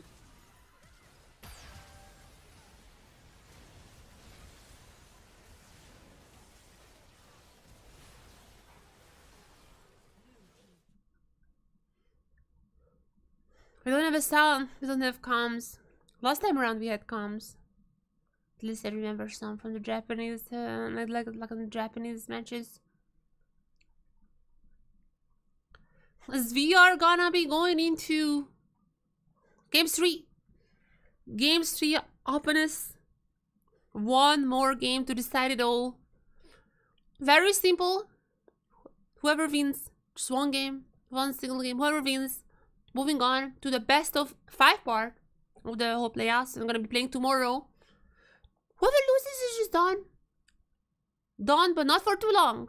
Not for too long because like I feel like the FST is just 1 week and like the season restarts like super soon.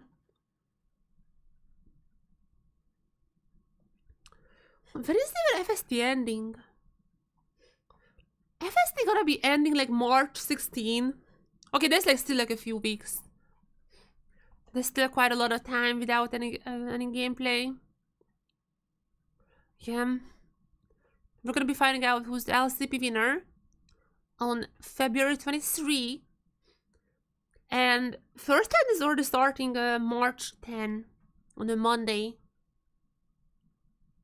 And it's literally just gonna be like until Sunday. Like it's actually just gonna be Monday to Sunday. I'm pretty sure there's not a single dark day.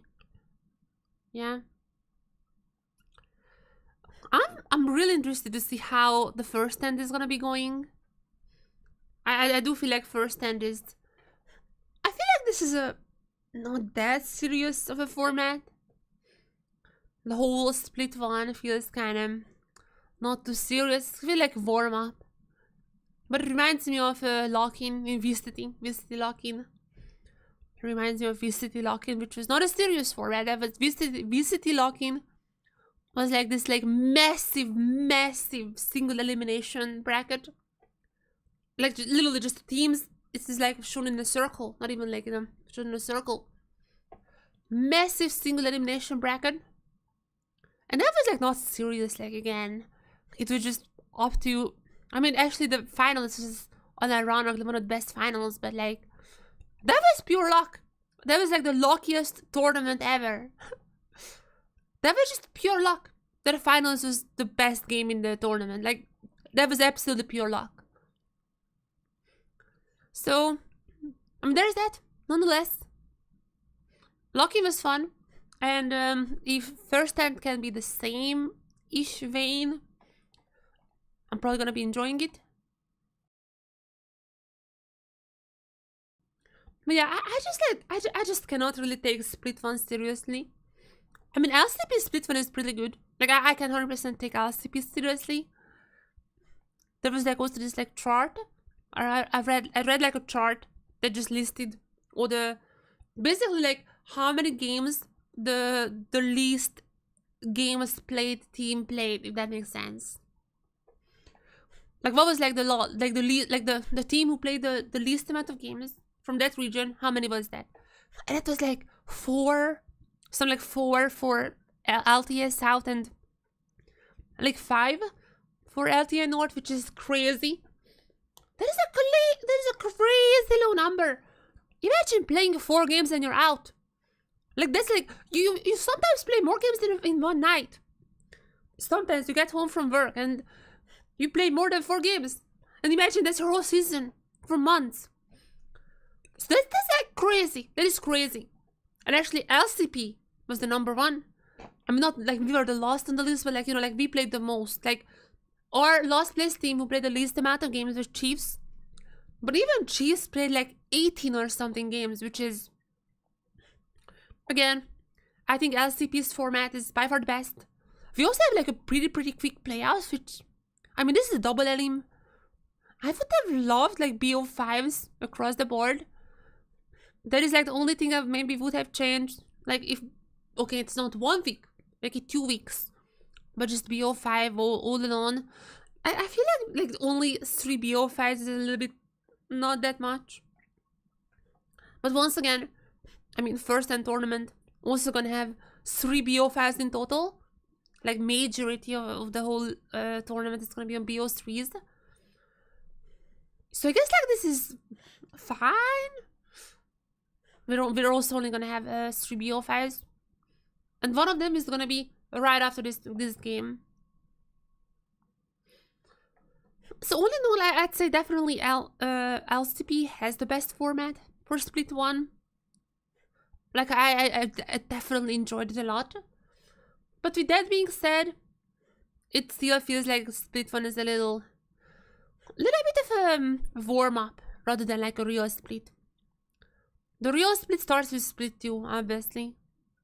Like, that is the real League of Legends. And I'm not even talking about Fearless, but just like the formats.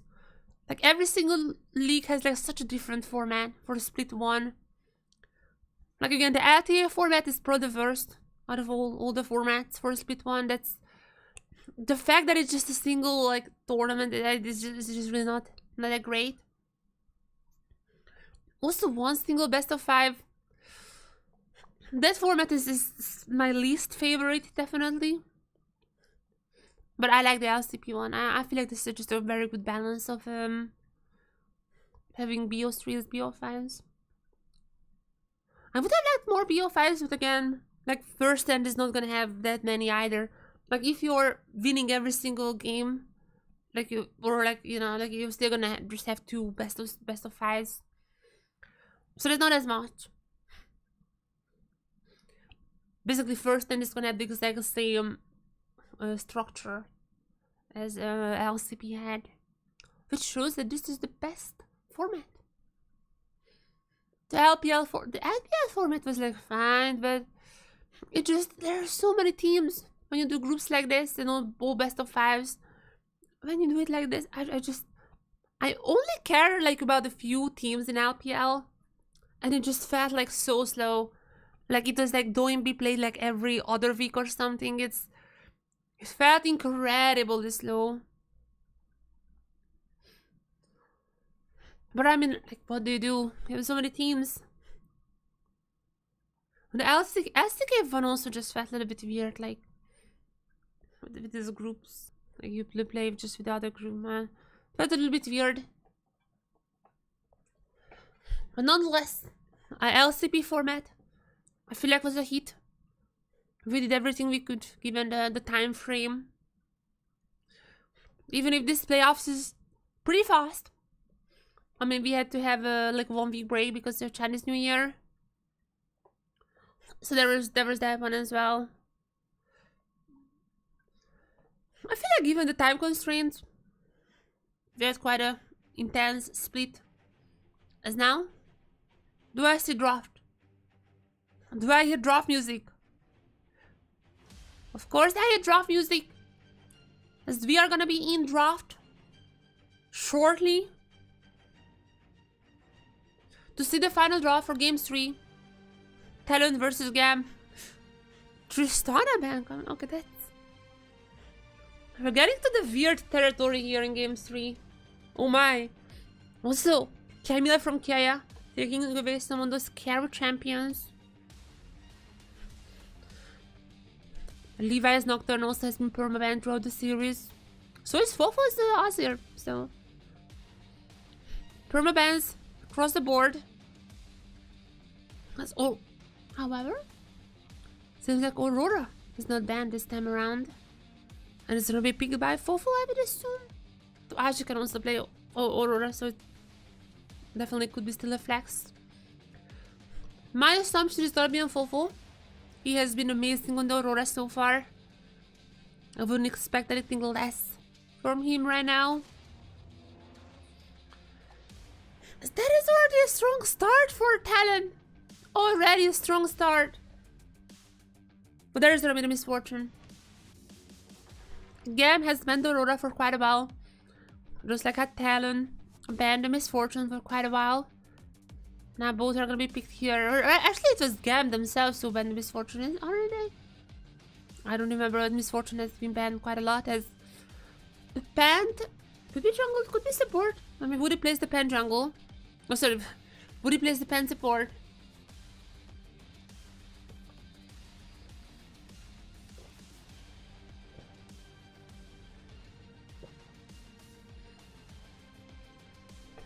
Definitely anything is possible at this point.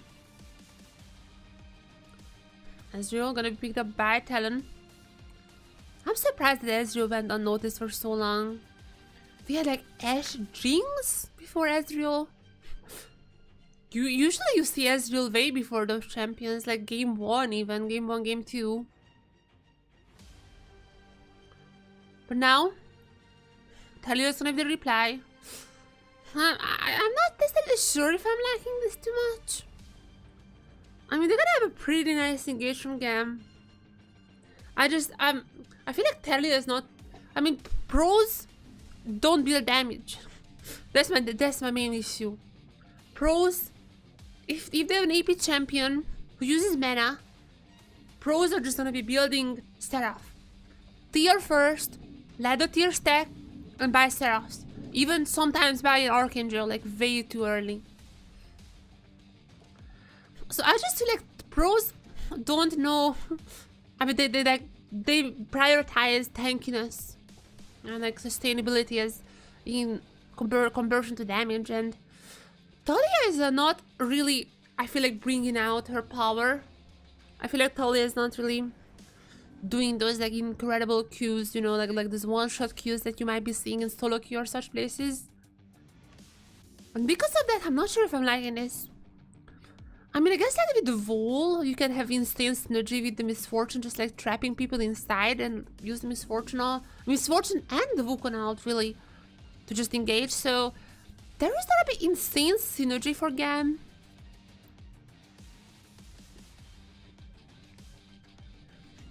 So there is that. Also the Jax. I mean, this incredible like flank, just engage flank comp.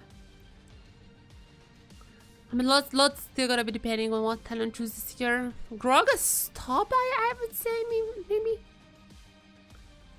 The Leona band, I can also see just the Pantheon being flexed down to support. Obviously, Leona is the main pairing with the Ezreal. I feel like that might be the case. So they're picking a top laner now. Besides the Ezreal, like other champs, like the other 3 champs can literally go to every other lane, basically. We have never know. Okay, the Alistar is gonna be a support. So we are pretty sure that Alistar is gonna be a support if it's logged in. So that's gonna mean Aegis Gragas. Oh, this guy's pretty good on Gragas. Aegis Gragas is also gonna be Pantheon jungle, and that's also gonna be meaning Aurora mid lane.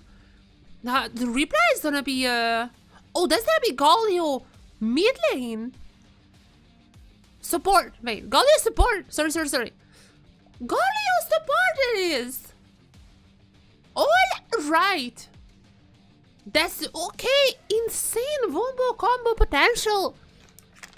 Kurami.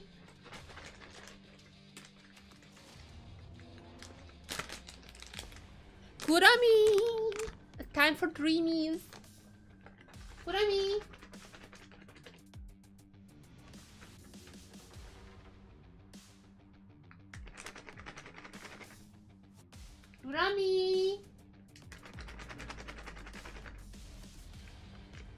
Is this guy just like sleeping or what's up with her? Why is she not sleeping here?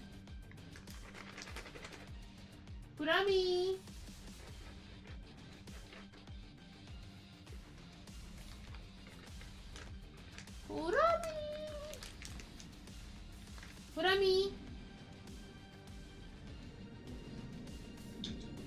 Just put this down.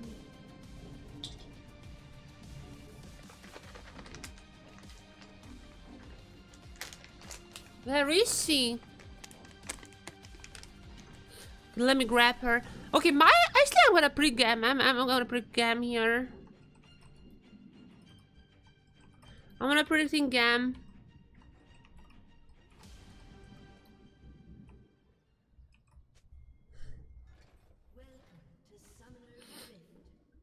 One sec.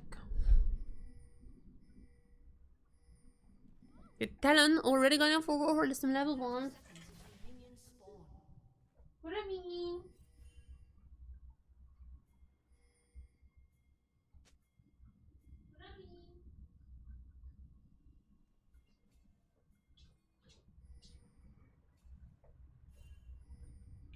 Don't worry guys, I'm gonna get her to predict.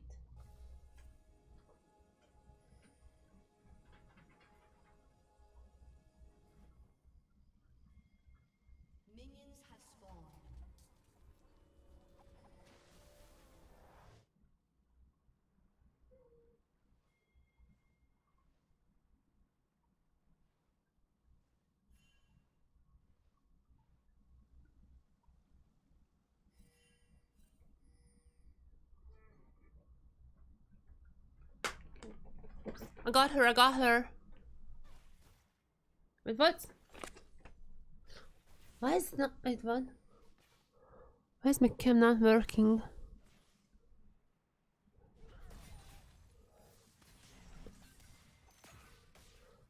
Let me reconnect the phone.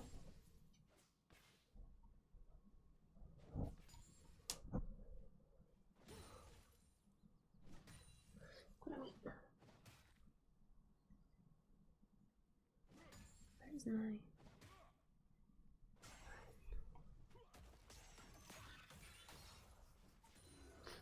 Alright. Kurami, what do you predict? GAM or Talon? Game 3, Kurami. All comes down to this. GAM.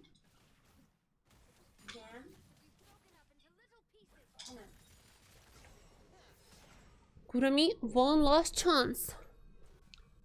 One last chance to curse these teams. Who are you predicting?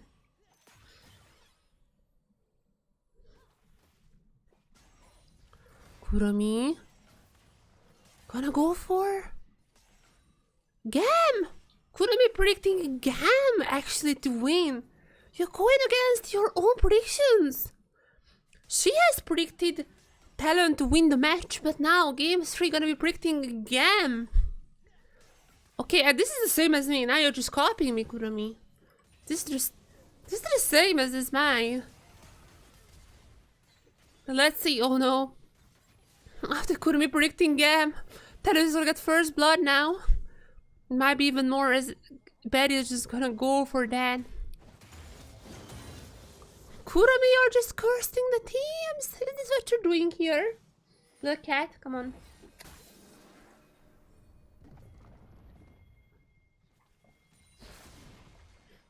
Just cursing the teams.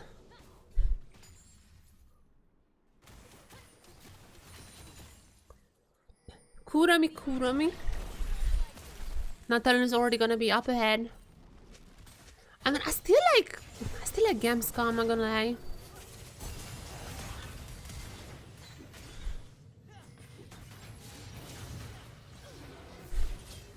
Oh my goodness.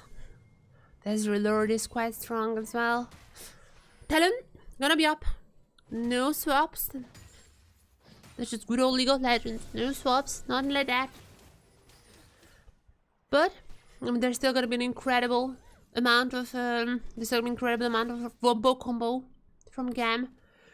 I mean, with the Wukong going in, you know, using Ghost Retalia ult to just lock the enemy, using the Galio ult to go in with Artemis' ult is just incredible.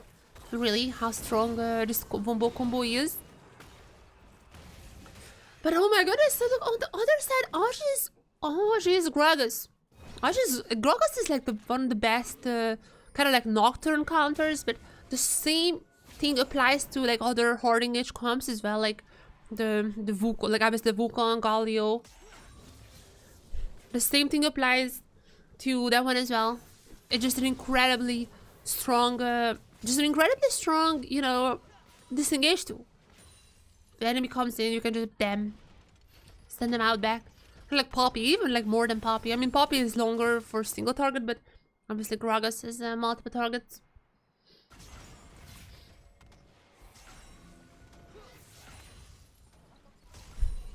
As a last game, Talon are doing better.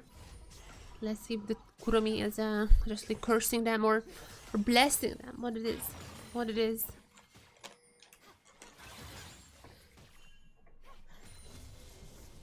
What's the new drink?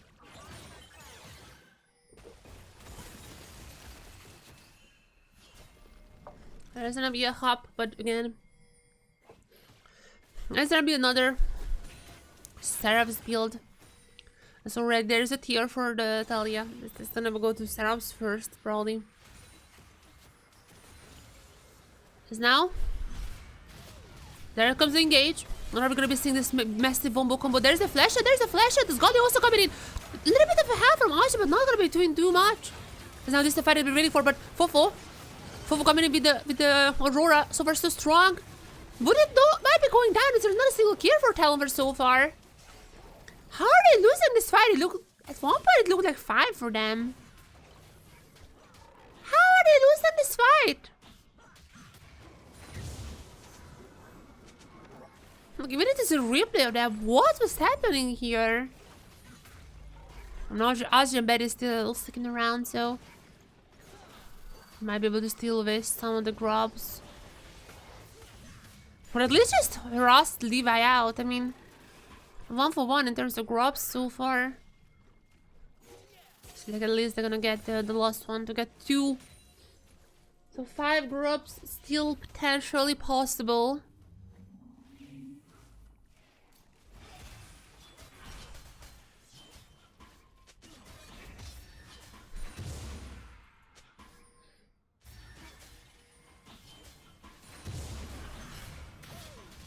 So what is happening? The Carson is definitely low with the flash away. What river is going in? Yeah, that was a good barrel from Ashi. Just I guess like yeah, the Fofo was super strong here. I feel like it just like wasn't fast enough, or like too early on to deal the real damage. That was a very good fight, I think from Talon. They just like the damage. That's simple. They just like the damage, but like. Especially if Graga's gonna go for more damage build. I mean, it has the Ari, or like the comments or the common. Is it the comment? No, not the comment. This is the Ari. That's the Ari, right? I got a fleet. I don't even see it from here, man. I'm a boomer.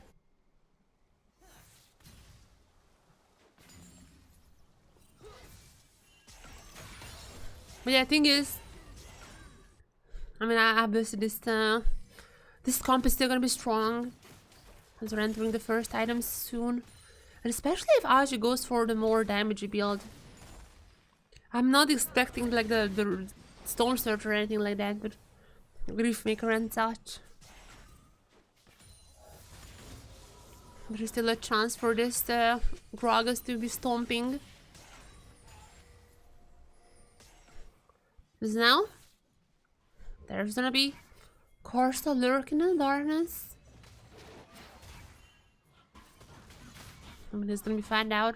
Everybody else is stopping taking the blue for a while. Oh yeah, Corsa doesn't know there's a ward there. But they can bait this out. They can bait this out. Corsa did not do that. He got baited in so many knockups. And with this on GAM is that I'm gonna be doing feed of Warfare, but there comes in Betty. There's gonna be Woody. Gets down Levi with the ignite. But can I get anything more? Oh, that's just a 1-for-1. And also, the kill's gonna be picked up by the support. Things are not looking great for Talon. At least like Betty is ahead, so I mean there is that. You want your Ezreal like with those marble moments. Whatever marble was an Ezreal. That was SJ's only ever win con. Yeah, this is Corsa was definitely caught here. GAM is playing it well. You're just getting ready for the fight but not revealing the information. Take on down Feet of Warfare, and after this, yeah, almost gonna get Levi down, but it's gonna be the ignite from Woody.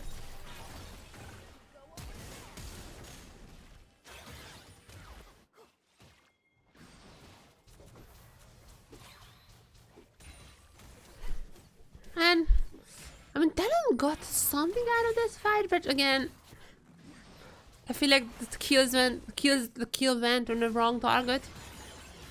They also lost the feed with that. Not a single full camp has been taken actually, which is interesting to see. The dragon has not really been focused.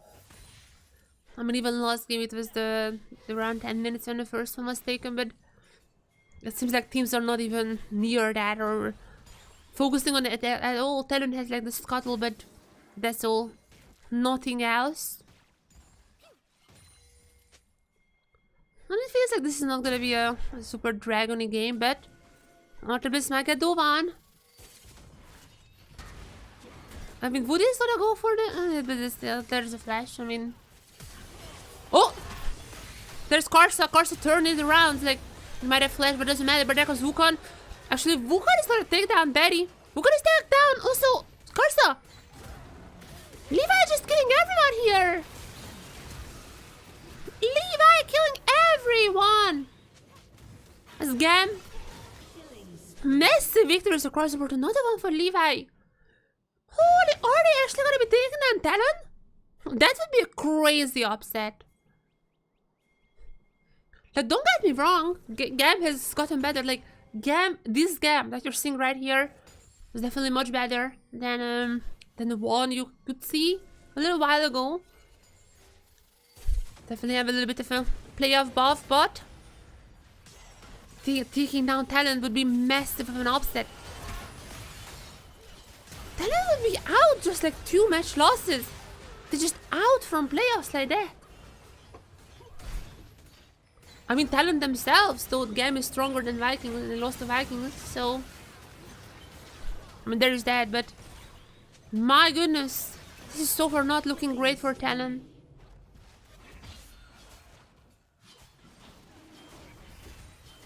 They finally got to get a dragon, but this dragon might be a little bit too late. I feel like this might just be a little too late here.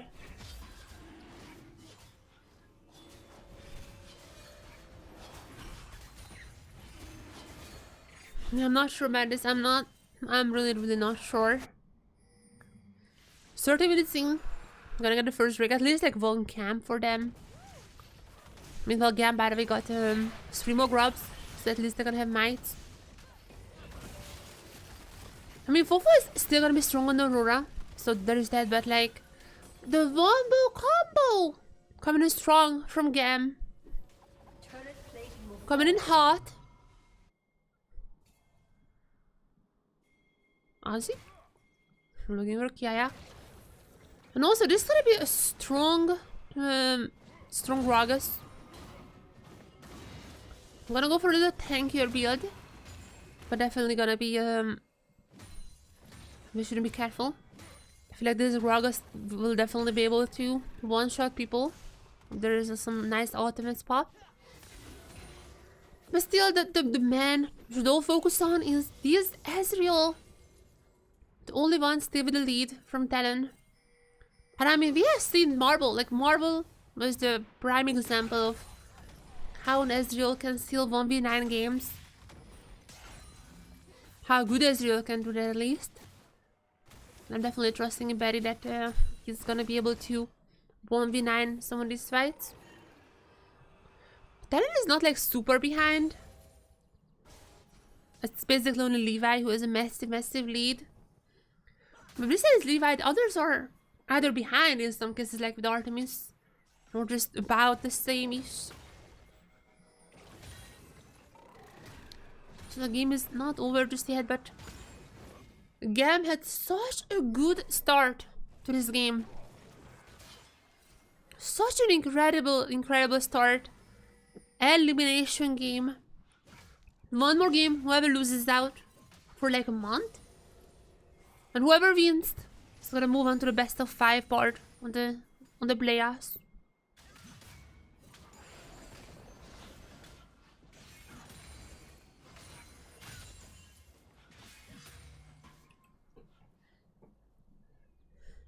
Next objective spawning very soon. It's gonna be the Herald. Obviously GAM with the 4 grubs. Might be looking to get some of those mites. Have the turrets. They have to be careful with some of these aggressive bushes. They have to be careful. They didn't have any boards. And down in the bush.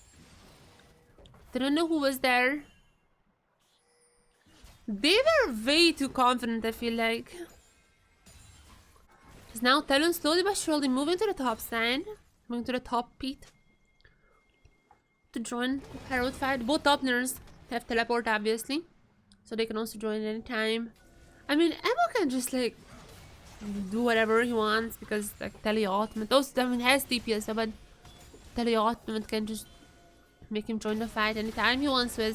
Already engaged. Karsta has the flash away. That's a very, very early flash from Karsta. However, Levi has already used the Cyclone. Levi has already used the Cyclone, and maybe TLN's time is now. Maybe this time. But now they're coming in Emo. Oh, Karsta going on to Emo. That's not a good one. I'm not sure what Karsta was doing there. Might be sacrificing himself for the others, but it was for nothing. Like, others are not really caught out either. There's not TPs coming in from Ozzy. But it's also not gonna do too much. I feel like they just... What happened here? TLN just absolutely collapsed on themselves. Karsta just gave a kill randomly. Also, Ozzy just gonna be TPing mid lane for like... That fight was never looking good to fight it. So at this point, Karsta got caught out, and I'm like, that's fine. Just like, that's whatever. You got the cycle round over ultimate with just barely hitting. That's fine. At this point, they should have been like, okay, guys, that's it. We're moving on. We're moving on. I guess like Karsta was like, I'm trapped in here anyways. But that was like, I feel like there should have been better options. Because now Herald likely gonna go to GAM. It doesn't seem like there is any type of contestant from TLN.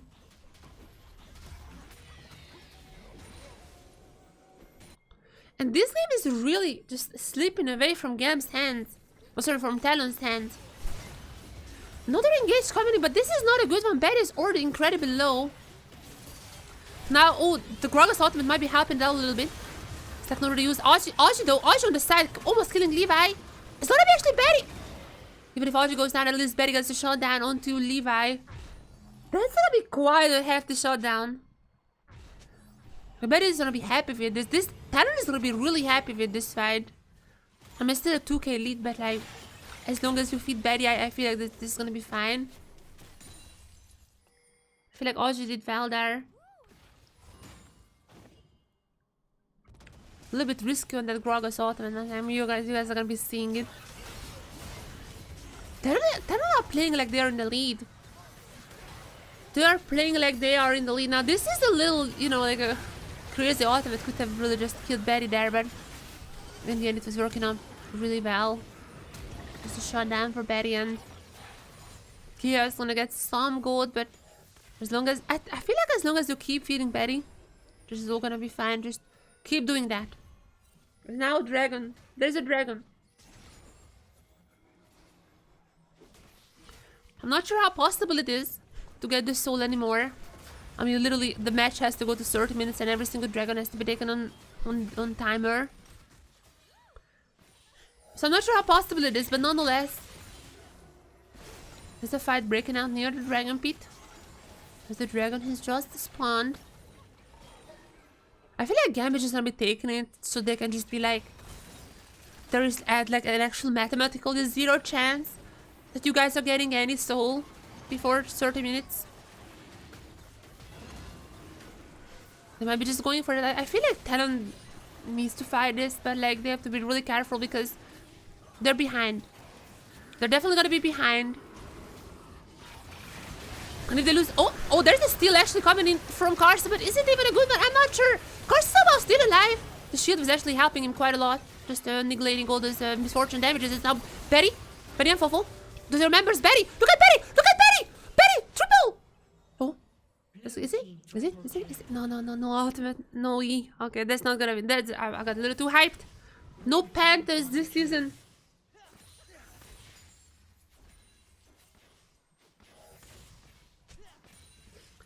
No Panthers this season, however. That's what I told you! The Ezreal! That's why I absolutely love this champion. In the good hands, this guy can turn games around. Was it a Pan shield? Yeah, the Pantheon shield just was so well put by Karsa. He went down, but he definitely saved his team right here. Fofo is doing quite a sizable under damage as well. Ozzy is gonna be going down here, but I feel like this is still a worthy fight. 3 kills, but only 2 casualties. I mean, when you're Talon, you take this. When you're Talon and when you were behind at that point, like 2k or something. When you're so behind, you take it. Only 1k is the deficit now for Talon. And look at this man. The most important member you should be keeping an eye on. This guy. Right here.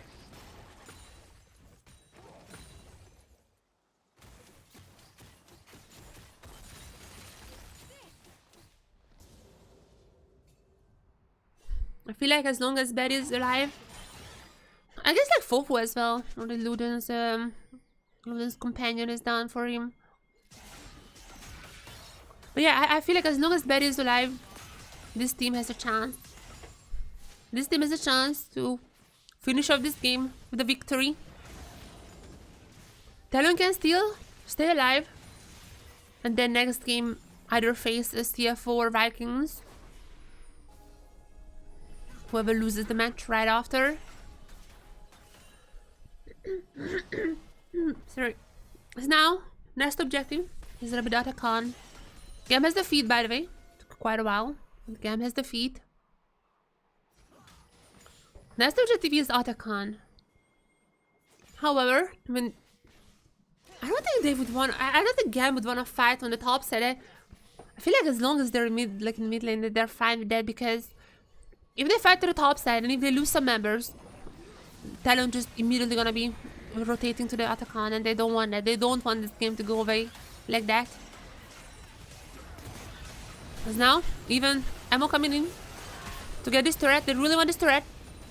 Woody is gonna be popping out. Naj is now here. They're gonna go to Elio. Actually, the ultimate is not gonna be that effective from Artemis. A little preemptive. I feel like they just expected everyone to jump in onto Elio. So A little preemptive on the Misfortune ultimate. But nonetheless, this is all fine. Talon. I'll be taking back control a little bit here. I'll be going some more farms. But now, they're gonna be the ones pushing on these turrets. Levi has to be sent up. Is this turret? I mean, that turret looks pretty dead. I'm not sure if it's gonna go down to the minions now, but... yeah, this turret looks pretty dead. So, whenever Talon decides there's just a free gold for them sitting there. Whenever they decide to.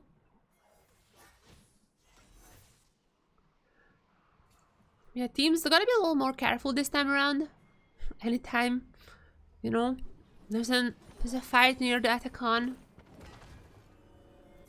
And I just help Talon get the lead. Get back the lead after this. Like early game Talon was winning, then kind of threw a little.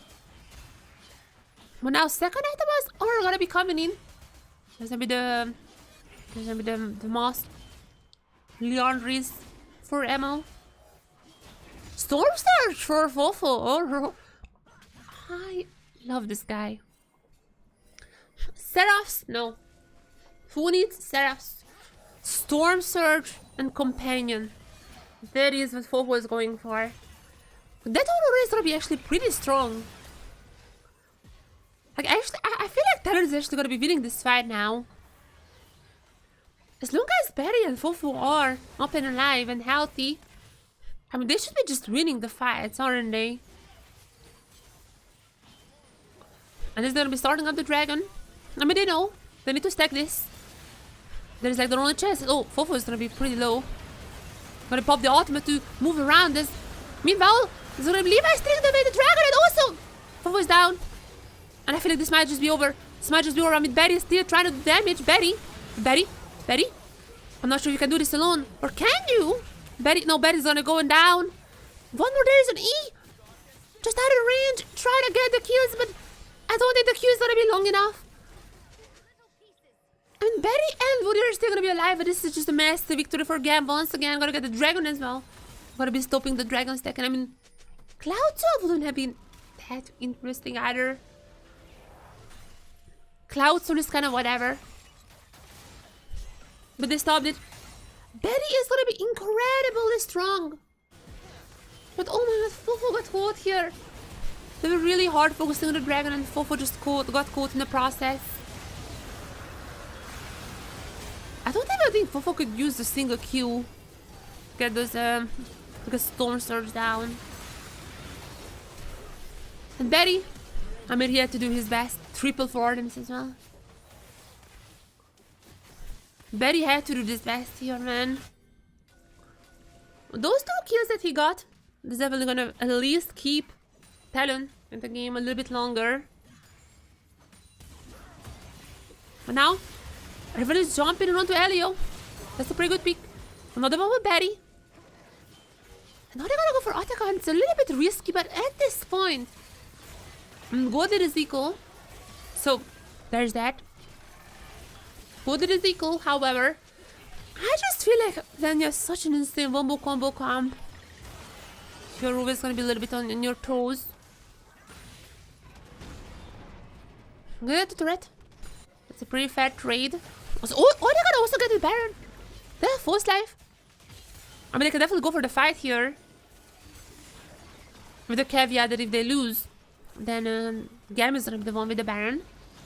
And kind of waste the Atacon, so I'm not necessarily sure if it's like super worth it. But they're gonna be going for it. Levi is here with the smite, with the flash is not available, but the cyclone is.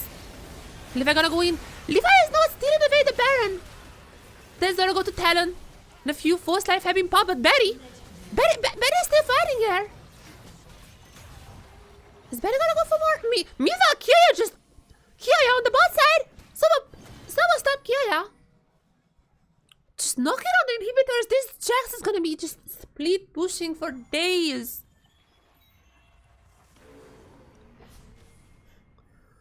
Betty still has the Force Life. I think that's more important than anything else. Betty still has the Force Life. Still incredibly strong. Now 4 items. And just use the force life. You also have the Baron buff. Everyone has Baron buff because obviously force life is keeping the Baron buff. Like, you're not losing the Baron buff when the force life is popped. Oh my goodness! My goodness! I need some caffeine. I need some caffeine.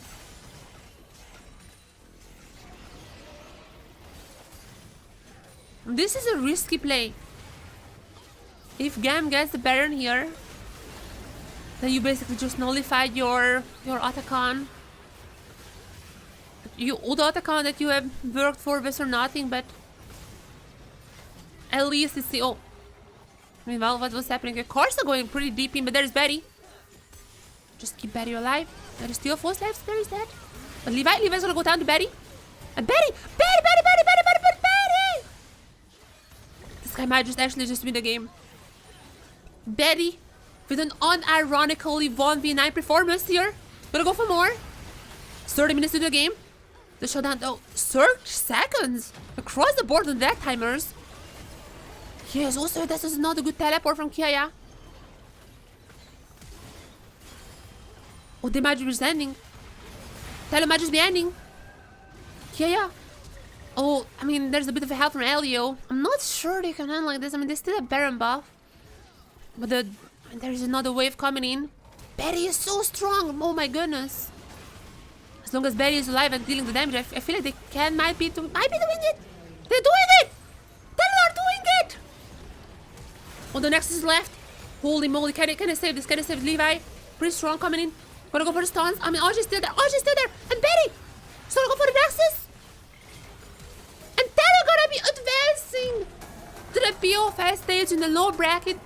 It's such a hard-fought match. In such a hard-fought match. But Talon wins. That was not close. That was like not one-sided by any means. That was not one-sided. And unfortunately, this also means that GAM is gonna be out from the playoffs. They cannot make a first stand anymore. We're only gonna be seeing them next split, which is like in a month. I mean, I'm gonna be honest, both of these teams could have deserved the spot. Both of these teams definitely did their best. But my goodness, Betty, this guy. I mean, who's the MVP even? Who's the MVP? He is, right? Like, I don't even care. Like, what he played beforehand. Like, he's just the MVP here, right, guys? I mean, he has to be. It's just such an incredible Ezreal performance.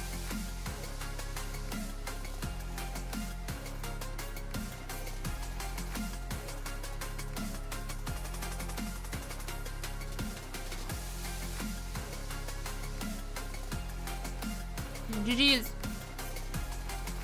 Unfortunate for GAM. They had a very, very hard start to the season. Very rocky. A lot of downsides. But I feel like at the end they kind of, you know, got their things together. I feel like at the end GAM has found their way. They played really well against TSV. No one, I mean, people didn't really expect them to win against TSV after their regular season performance. But he did it.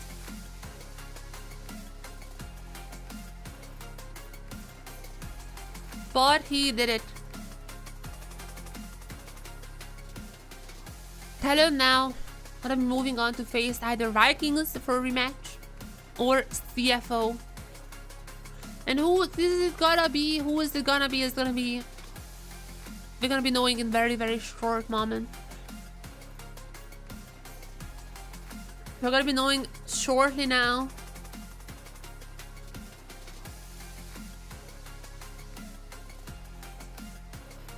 It's very couldn't be predict the first one.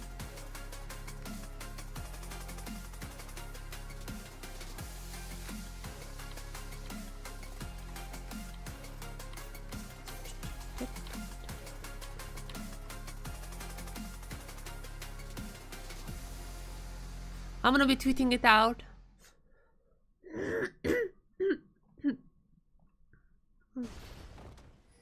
This is the Kurami curse.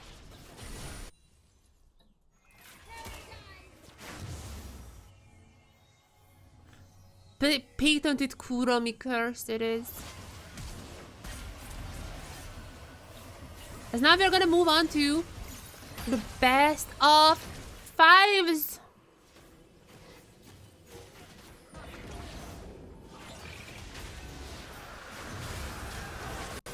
We're moving on to the best of fives right now. This was our very last BO3 in this whole LCP. I'm not for this season, you know what I mean. This was our last best of 3.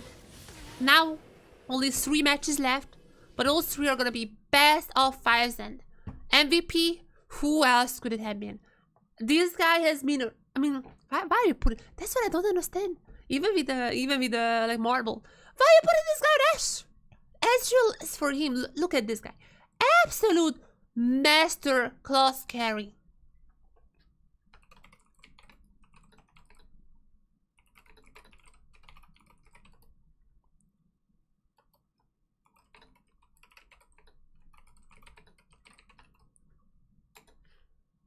Kurami, by the way, is 0-3 right now in predictions.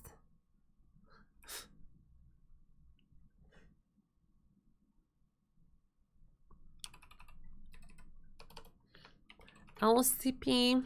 Hello.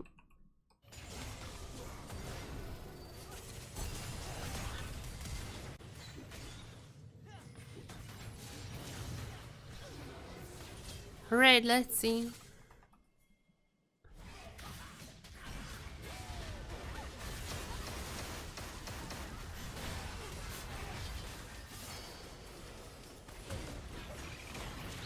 Let me just pause this one quickly.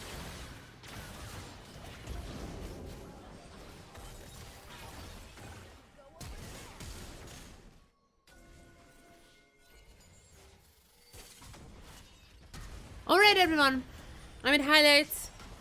Honestly, just show me highlights of Betty. I almost said marble. Just show me highlights of Betty. Such an incredible. I mean, I'm gonna be honest. TLN was not really having it. Levi was kind of gapping Carso in this game. Like Levi was incredible. He almost won this game. But Betty is just. That guy single-handedly carried this game. This is a little trolly from Aj, like he literally almost killed Betty here, but a lot of things had to go right for this team. And in the end, Betty did carry. Betty did have 1v9 performance. And this guy is insane. Like this guy is just popping off. Ezreal is like such a highlight champion as well. Marble had his massive highlight play on Ezreal, obviously. Then you have Betty now, just crushing it on the Ezreal. Such a highlight champion. I mean, like he was like kind of high prio. I wouldn't say that he wasn't. Ezreal is kind of high prio, but I just love to see Ezreal. Like I absolutely love to watch Ezreal. As now we're gonna go into the break, and after that we're gonna have our very first best of 5 game. We're gonna have our very first best of 5 game in the LCP.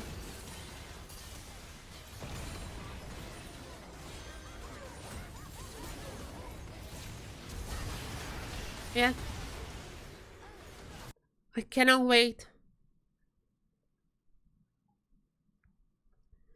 Yeah, before that, just so you guys know. Just so you guys know beforehand. Kurami predicted game 1 to go to GAM. Game 2 to go to TLN.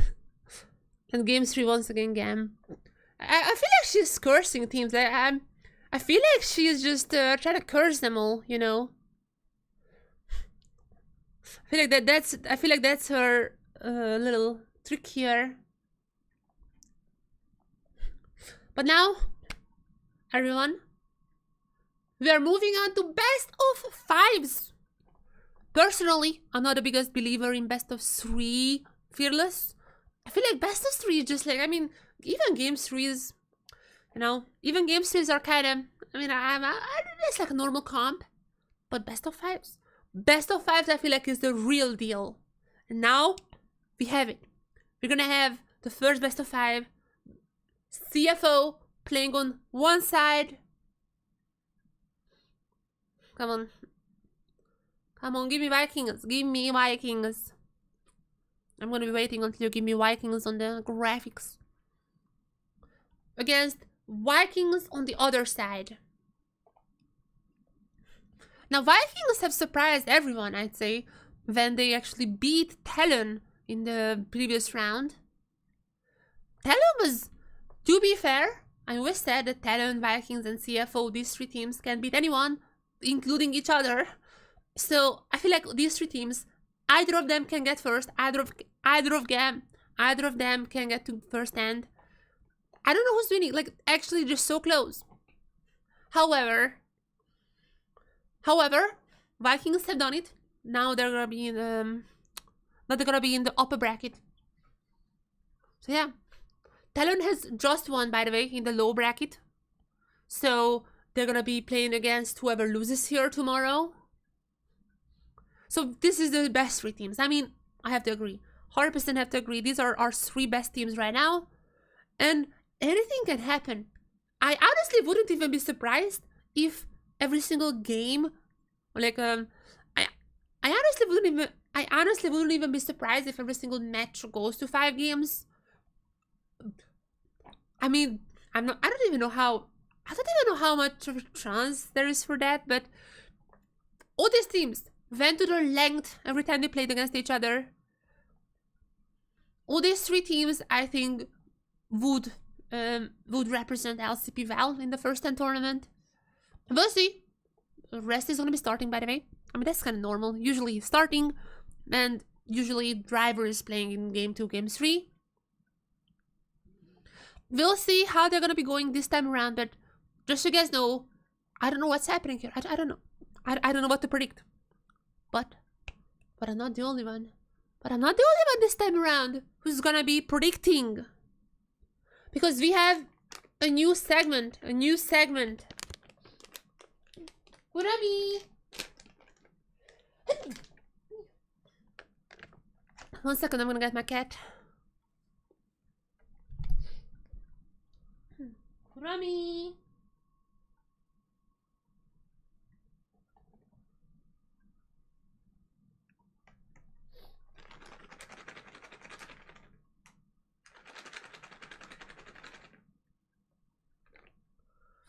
One second, guys. I'm just gonna get my cat and then.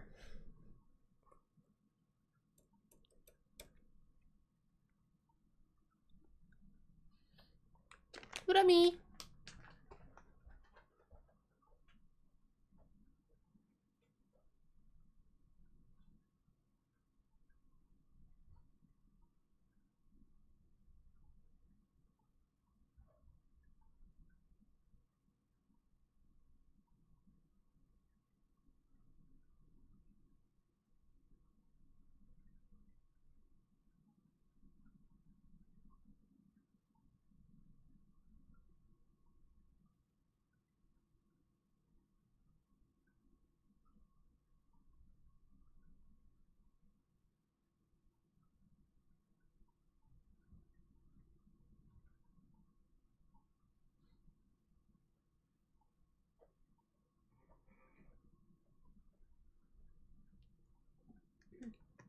Okay.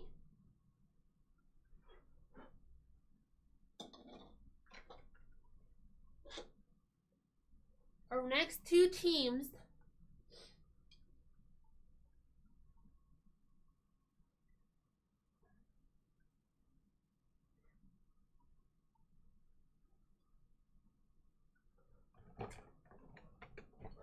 Alright.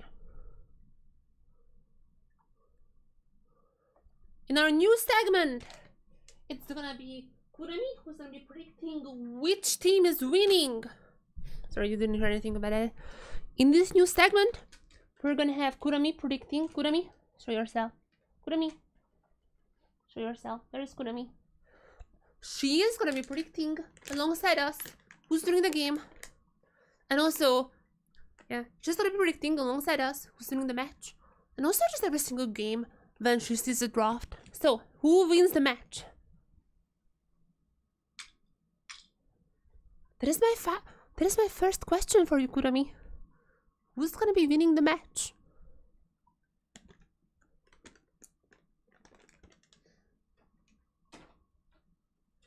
Come on, Kurami.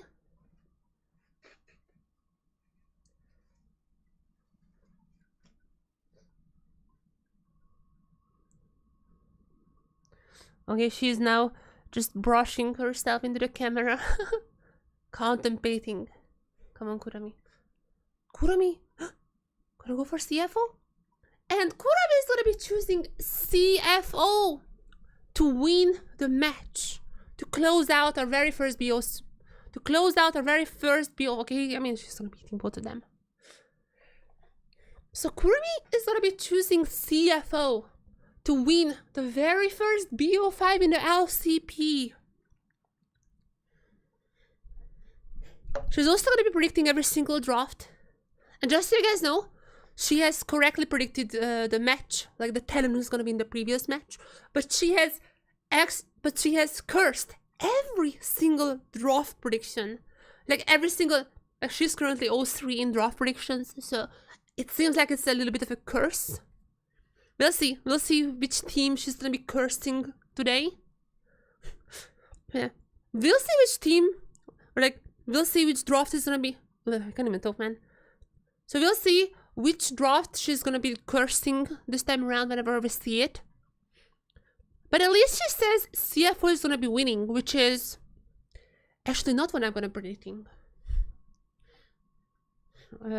She says CFO. Which is actually not what I'm predicting, because I'm going to predict actually Vikings. I love the Vikings. I absolutely love the Vikings, the team. I absolutely love the Vikings. I think they're one of the most fun teams to watch. Siu Long, my favorite support in this whole league. I just love to watch them. They're super fun. Guri was the first one, by the way, who played the brand jungle. And now I see a lot of junglers actually just picking it up. So I love this team. I love Siu Long, my favorite support. I'm going to predict Vikings. I'm going to go against my cat and going to be predicting Vikings. And now we're also going to be... yeah, and whenever we see the drafts, we're going to be predicting the drafts as well. But I'm going to be right back. I'm going to very shortly move away and be right back soon. Alright guys, I'm gonna be right away back. Hopefully the draft is not starting until then. We have a chance to go to 5 games here in a total of 8 games today. That is crazy. We're back.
Welcome back, everyone.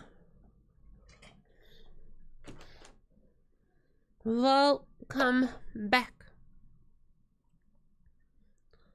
We are gonna be starting our second match for today, which is gonna be a BO5. Once again, remember, we're gonna be now in the upper bracket. We're gonna be in the upper bracket with a BO5. I feel like these teams are pretty evenly matched. I mean, all the remaining teams with TLN also just winning last game. TLN, CFO, and Vikings, all of them I feel like are equally matched teams. I personally, I would predict Vikings to move on. I feel like Vikings were incredible. Like they have just had such an incredible glow up in the regular season. I was so impressed with them, and it really feels like that. They just have it together, you know. Creative in draft. Just feels like a fun team to watch. They're playing fun, like playing fun stuff.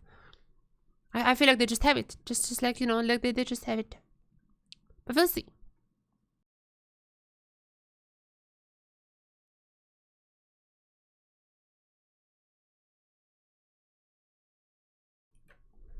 CFO versus Vikings. About to start soon, I'd say. Very soon. We're going to be seeing which team moves on to the finals on Sunday. And which team has to face TLN. Who hasn't looked, actually. TLN has not looked too good. I'm not gonna lie. TLN has not looked too good.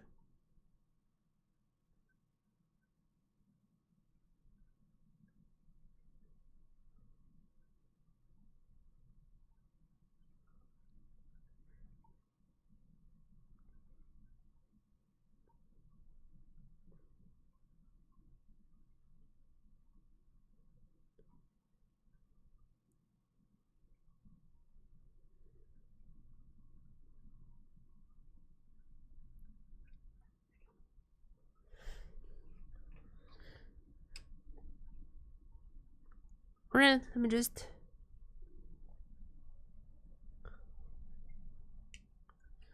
clean my glasses very soon, and then hopefully we're gonna be draw soon.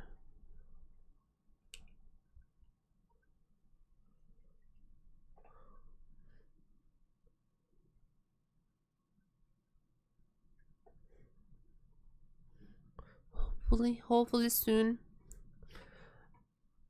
There has been some BO5 field lists across the globe. Obviously, LPL had a few. LCK also had quite a few. Like a lot of games are going to 5 in LCK. Yeah. CFO is gonna be choosing the blue side, obviously.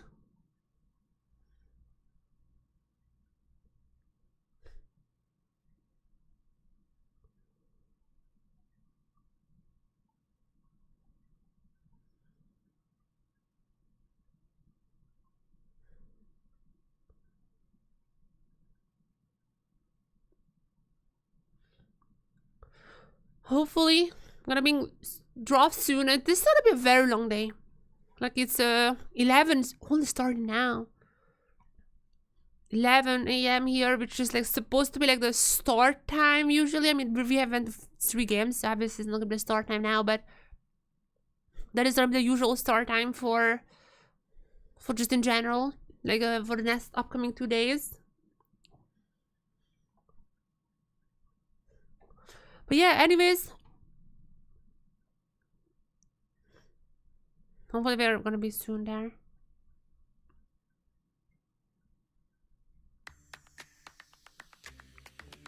Now, draft the music on. Action is on. Everyone, let me welcome you all to the very first BO5 in the LCP, the upper bracket finals. Whoever wins here is gonna go to finals on Sunday. Whoever loses has to face TLN tomorrow in the low bracket finals. All these three teams, TLN, CFO, and Vikings, I think anyone can win. Honestly, I think anyone can win. I feel like anyone can beat each other.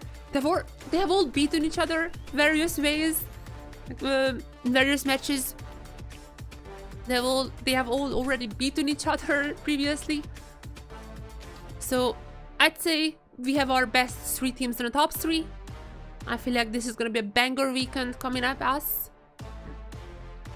Yeah, I feel like this is gonna be a banger long weekend that's waiting for us and starts here today on this beautiful Friday. As we're gonna have Kratos on the Rumble. As I mean, Corky can go to multiple lanes, but gonna be against the Zyra. So far, nothing too crazy, but just so you know, Vikings have cooked before, especially Long. That support is my favorite support to watch. That guy's cooking so hard usually.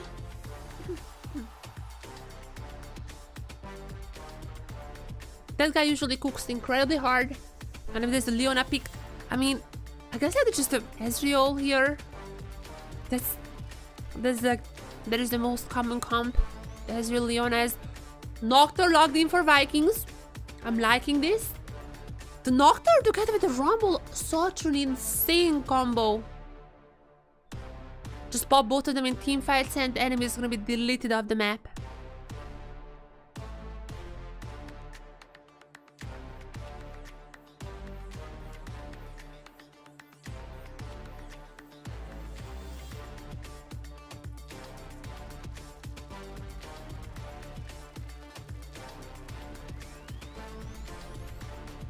There's a Jax ban from Rest.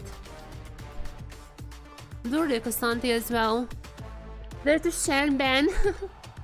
I mean, Long has been playing the Shen support. It was actually Harp who played it first on the stage. And he almost carried the game. I mean, it was DFM, so they lost in the end. But Harp has definitely shown the world that Shen support is absolutely viable. And ever since that, we have seen so many people picking it up. Long being one of them, so it's not surprising to see the ban.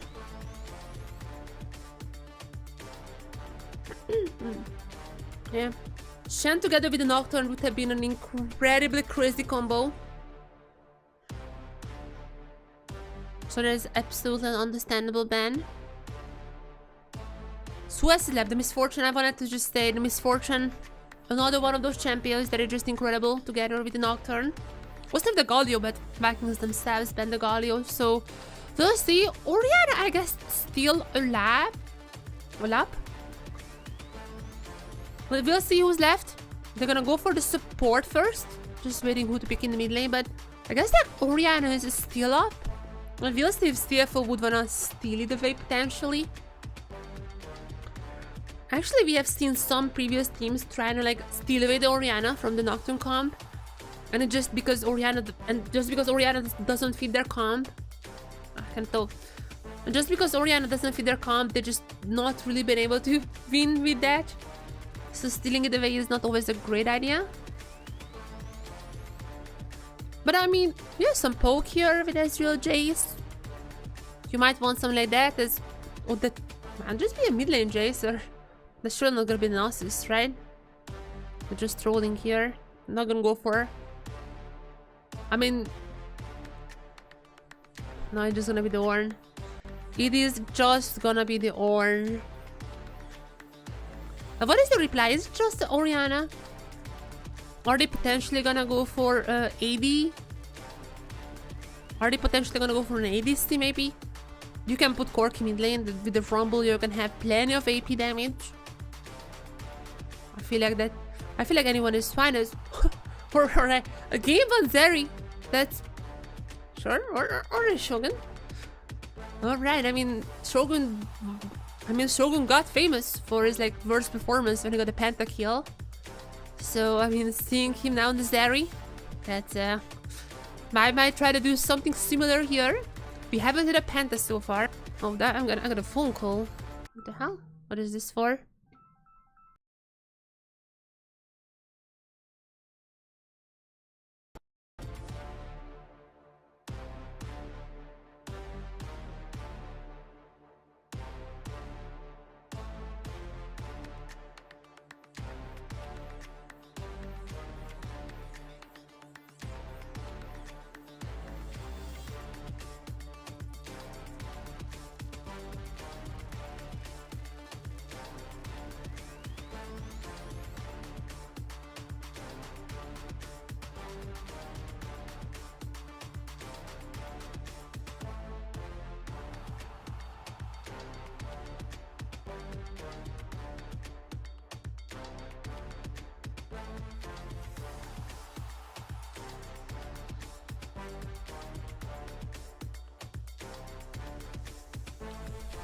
And now, what do I think?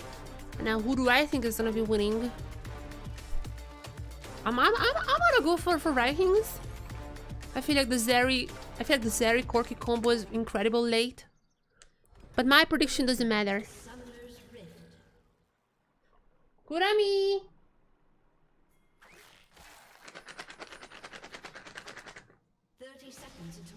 Kurami! Let me get this cat. Okay. Well, maybe, okay, Dogo is gonna get super low earlier on. Wait, Jesus Christ, wait. Goody has still his flash. Wait. So, oh, shit. Oh, alright, shield popped. Sure. I'm gonna get Kurami before there's anything. I'm gonna get Kurami before any kills happen. Kurami!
Right. My prediction doesn't matter. But my prediction does not matter. There's only one prediction which matters in this case. That is Kurami's prediction. She has cursed every single drop so far. She has predicted correctly that TLN would win last game. I mean, last match. Oh, Kurami, decide fast because there are things happening. Hoki's gonna go for the first blood. Not even gonna go down. Alright, Goody. Maybe get a kill? No. I'm gonna flash. Kurami, decide fast. I mean, you've seen CFO just taking the first blood. Or you're choosing. Kurami, it's getting a little bit on the cheating territory, you know.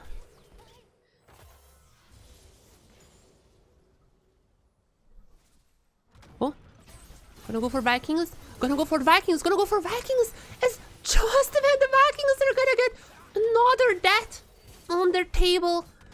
It's gonna be this time around. It's too long going down and caught in Magi's fall as well. Oh no, they're not gonna stick around for that. Dogo might go for that. I mean, Q's gonna be back up. I don't think it's gonna be on cooldown enough time. No. Alright, Kurami seems like might just keep cursing the teams. So she has chosen. I mean, she's also just copying me, if I'm being honest. I also said Vikings would win this game. But she is choosing Vikings even after seeing all these early kills. Can you imagine that? Meanwhile, there's gonna be on the picture. Shogun got one. Shogun got two. Kurami, you're their lucky charm. Seems like Kurami is done with her curse arc. She has cursed every single draft last time around. She went like, no, this time around. Right after Kurami predicted Vikings to actually take this game. It's gonna be the Zeri with 2 kills, and I mean, this is not really Zeri. Just so you guys know, this is not really Zeri. But nonetheless, she's still gonna be incredibly strong. She's still gonna be incredibly ahead in this early game.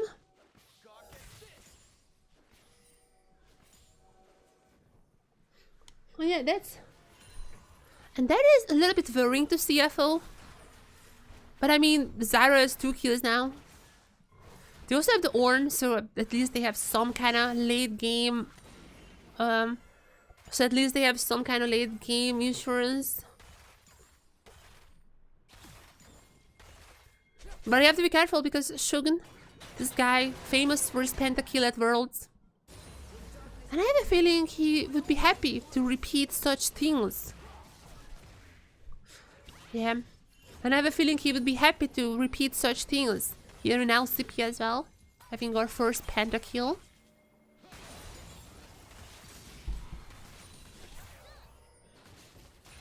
But, I mean... But CFO, still gonna be a little bit ahead. Got the feat of warfare.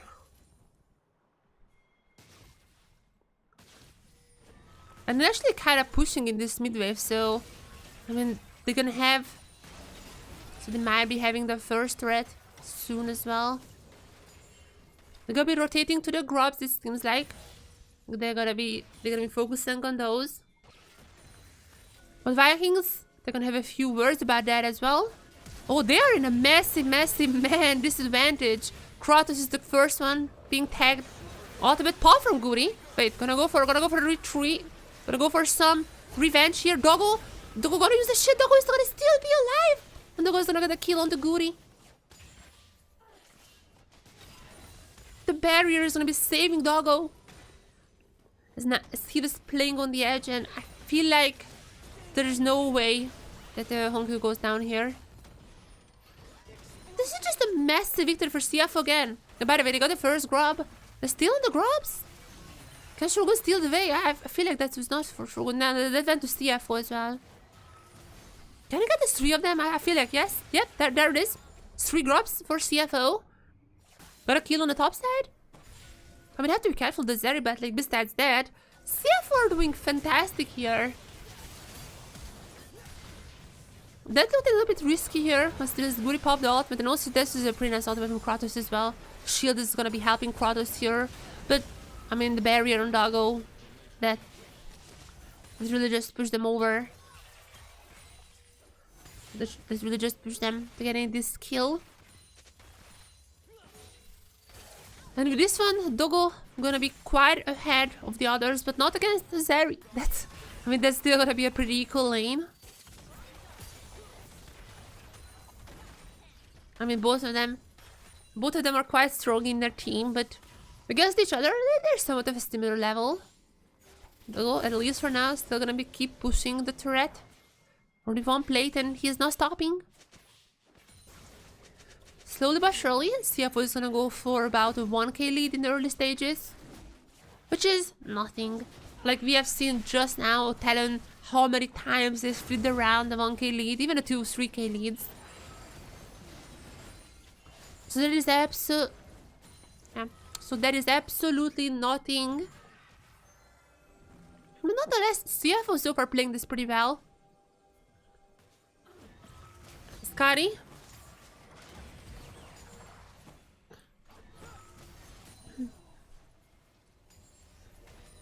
Yeah, I'm having a hard time figuring out who's gonna do better in late.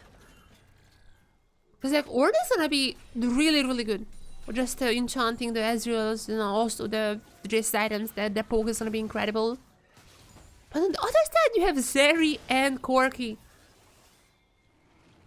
who are just so incredible in the late game. So I have a really hard time to actually just figure out who's winning late here, but I mean, I feel like whichever team just snowballs is gonna be win. I don't think there's gonna be like a massive comeback here. Even though both ADCs are getting strong, and this is literally what happened last game.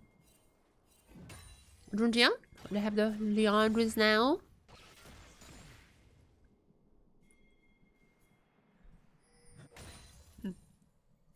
Those plants are gonna be hurting, gonna be burning you down. And then any of those engages, I feel like now gonna be much more hurtful from CFO.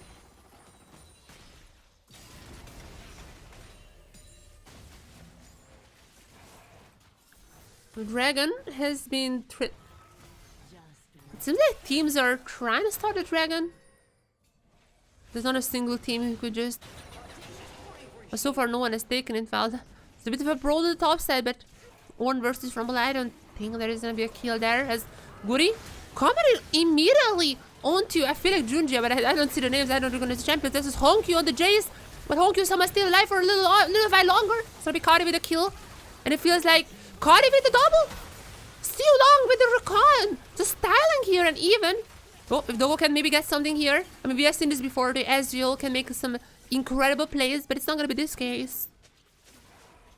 This gonna be for a 2-4-1 for Vikings. Gonna be coming out victorious here. Kati gotta get actually some nice income with the double. Dogo almost carried this fight. Again, we have anytime I see an Ezreal, I'm just like, yeah, this guy can 1v9. And so far, this is like the third time that an Ezreal almost 1v9'd. But the fight did not start well for CFO. Like, this was not a good start. As Honkyu was incredibly low, just had to dodge away, couldn't really do the poke either. Kaiving also goes down, and even after all this, 1 kill for Junjia. Kiberi didn't even, I think, Dogo didn't even get kills. However, while this all happened, this is gonna be 6 grubs for CFO. That's gonna be quite strong when it comes to pushing turrets. Vikings are pretty good in like these team fights. They're really finding those angles for the Nocturne to go in. Hot is getting kind of strong. But there is one thing that they're not really good in, which is objectives, which is the map. No turrets taken, no grubs, no dragons. They haven't really taken anything from those, which is a little bit worrying. They kind of have the late with the Corki and the Zeri. But I'm really afraid. But I'm a little afraid when the enemy has Ornn, who's also pretty good in the late game, and the 6 grubs gonna probably get the feats as well. As I mean, Kati is gotta get pretty strong though. That might be their late game insurance. Just get the Corki incredibly strong. Goody just absolutely feeding Kati. Is Corki a dog? Like, is he supposed to be a dog? I mean, he rides a dog in like the April Fool's skin. But is he a dog? I'm not sure. Nonetheless, I don't know what Corki is. But feeding him is definitely gonna be beneficial. Already, Triforce build for him.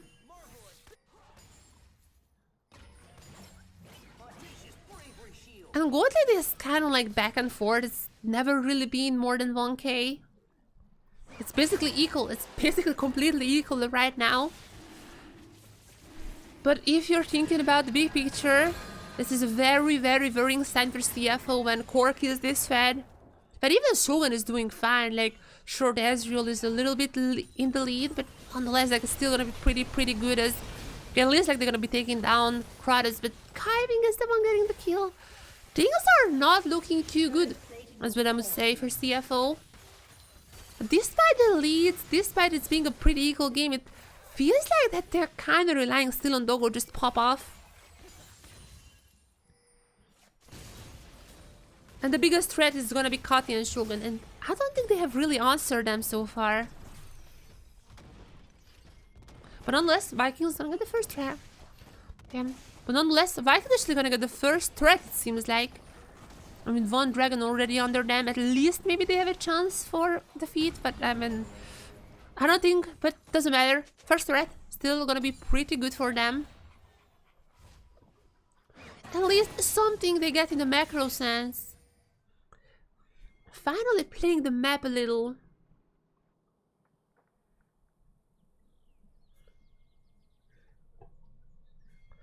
Yeah, I mean, first item basically on every single person now. Slowly but surely gearing towards the second one.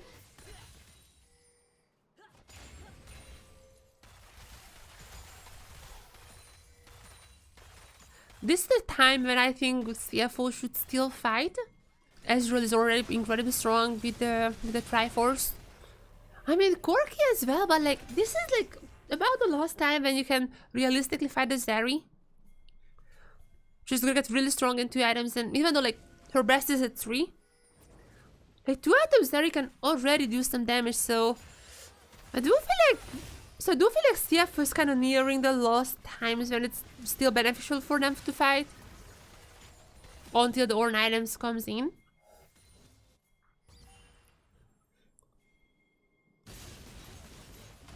Are they gonna go for the threat? To try to push the sides.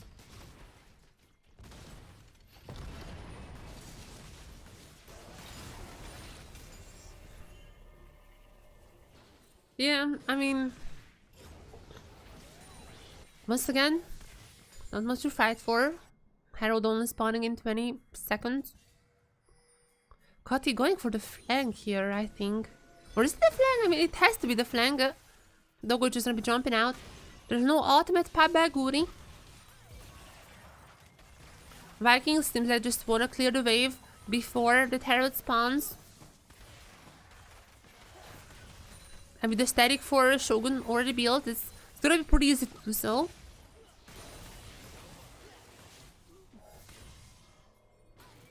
Yeah, with the static, it's gonna be pretty easy to just delete these waves. As CFO might be starting the Herald.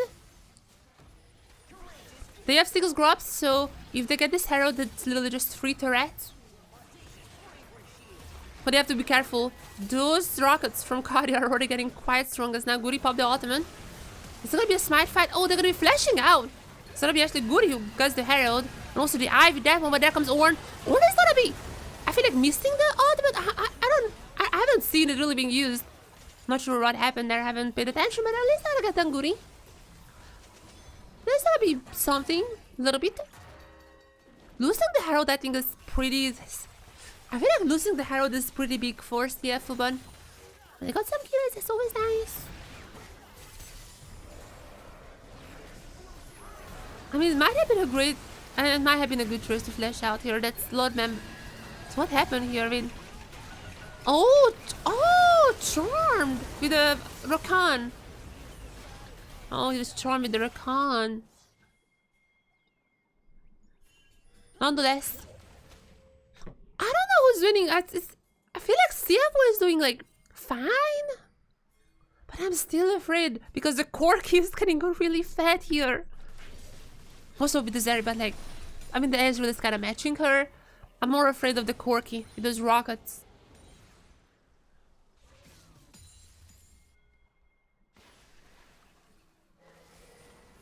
So I'm kind of afraid what's happening because I'm gonna get a Red Bull.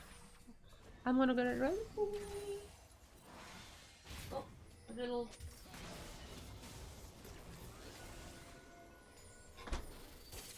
previous balls are there.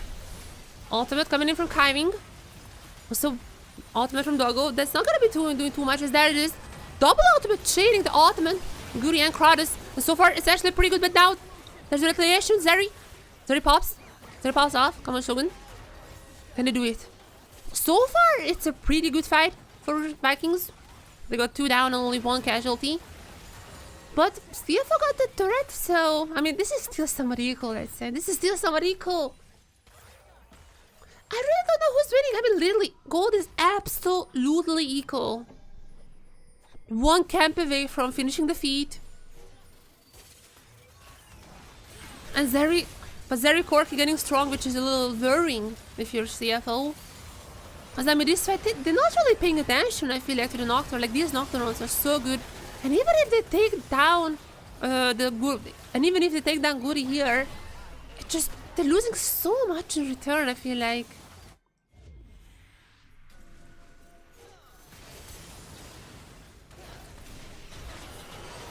They're gonna get the dragon as... Oh, was it just a zone? But that was just zone? I don't...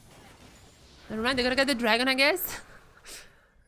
Was it be a Mata Soul, which, by the way, would be amazing for both teams.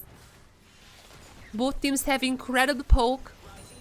So whoever, I mean, if we even get the Herald, I mean, if we even get the Soul, which is 3 more dragons, I don't think it's happening. But if there was a case when we go into the super late game, and if there was a case when one team gets the dragon, that team would be really happy with the Mountain Soul.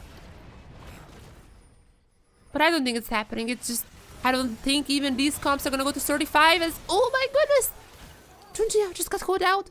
Guriel is gonna be taking him down, and this time around, CFO is actually gonna be losing some members without any reply. Vikings kinda getting the lead. Or they just gonna go for the Otacon. Junche is down. It is just theirs unless they get cleared up here. There's so many teleports coming in. From Kratos, from I think Kati was teleporting in as well. Oh, actually no. Now CFO has to fight this one, but can they? There's the question. They're not gonna be winning the Smite fight. They should take down Goody first before anything happens. Now there's already down. Cut is down. Goody's also gonna be down. They're throwing this. Holy! Oh my god. CFO! Who's gonna get it? Who's gonna get it? And oh my god, CFO gets the Otacon is when they're gonna get an ace! How many times do you see the Otacon throw? Vikings, what are you doing, man? Oh no! How many teams? How many teams do you have to see throwing Otacon before teams finally learn?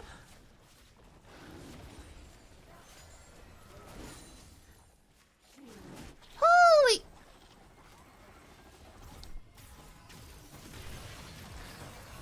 Oh my goodness, how many times just because the enemy jungler is down? When you attack Otacon, you get a little bit weaker. And look at this, look at the damage coming in. Oh my goodness, look at this. Bam, bam, bam, bam, bam. Knockouts, bam, bam, bam, bam, bam. Ezreal, bam, bam. Orn, bam, bam, bam, bam, bam. And it's just one shot. Thank you for the leash. And I'm gonna take this, Jace. Holy. Almost getting an ace for themselves. And with this, they're gonna be in a massive lead. 2000. That is more of a lead than any lead before in this game. Incredible. Another Otacon throw. We have lived to see this one, guys.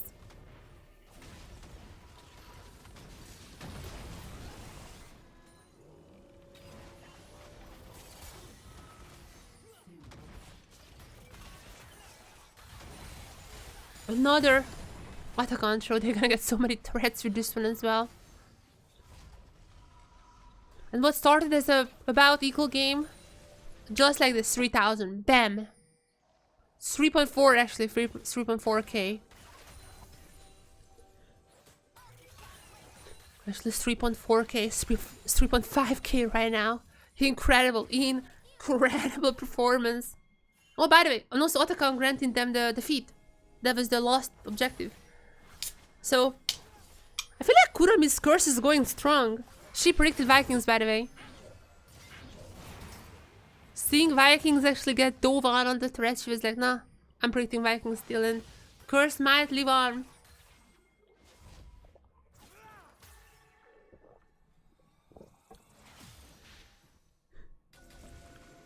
The curse might just be living on.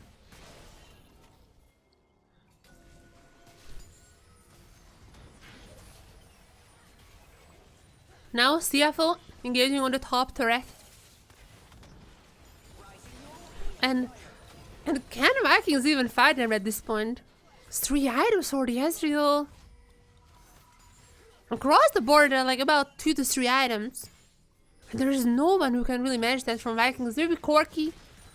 Corki is like the only one who can maybe manage that, but like still, that is incredibly hard to fight against. And they still have 6 grubs. And they still have 6 grubs. That's why it's good to take those things in the early game, because whatever happens, you're gonna have them for the entirety of the game.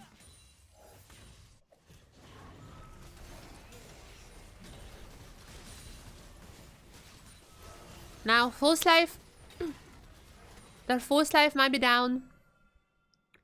But they're still alive. They're still looking for the dragon right now.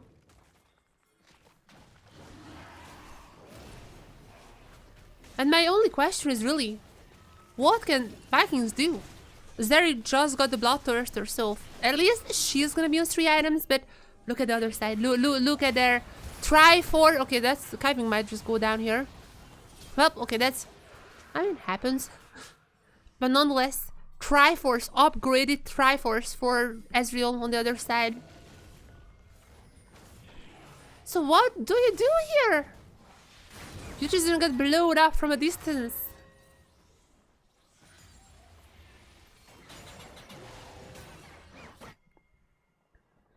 Wait, what happened here? Wait, I don't know what's that.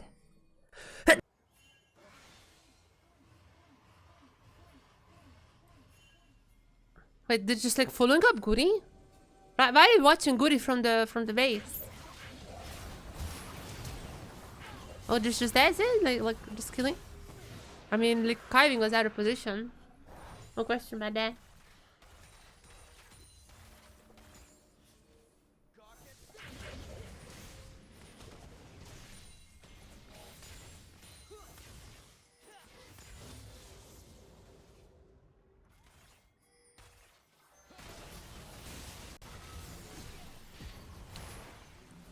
Oh, Goody, what are you doing there? He's a little tiny bit out of position, I feel like. I mean, flash and out available, but doesn't matter. Ezreal just gonna bam him down. It looked like it was Leona, but I guess that Walnut's Q was one that actually took down Goody. With the Goody down, it's just a Baron call? I mean, you have to be a little careful here, but it's like not as bad as Otacon.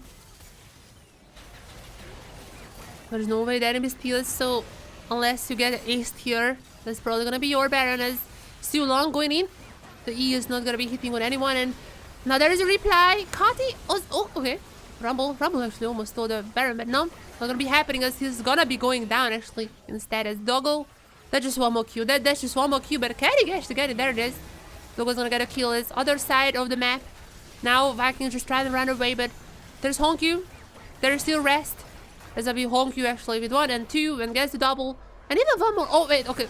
Well, Doggo gets one. Wait, Doggo? Holy. Doggo! What? It is right. Oh, no. Blue buff, Doggo!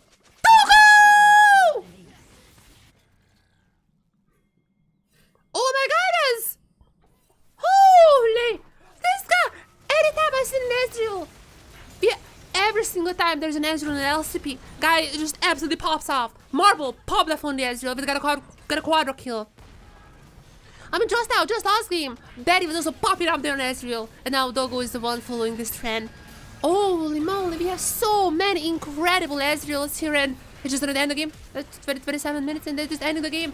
CFO dominating, or more precisely, Doggo dominating. GG's.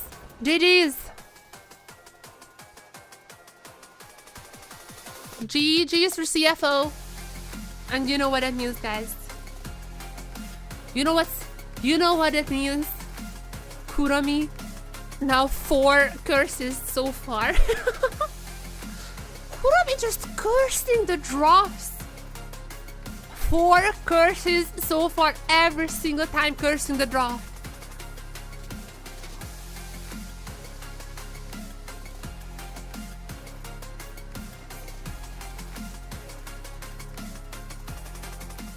But I don't think that's it. But I feel like she's gonna have a lot of other times to get her. But I feel like she's gonna have more opportunities to get her first draft victory. As I don't think this is gonna be a 3-game series. I hope not, but I don't think so.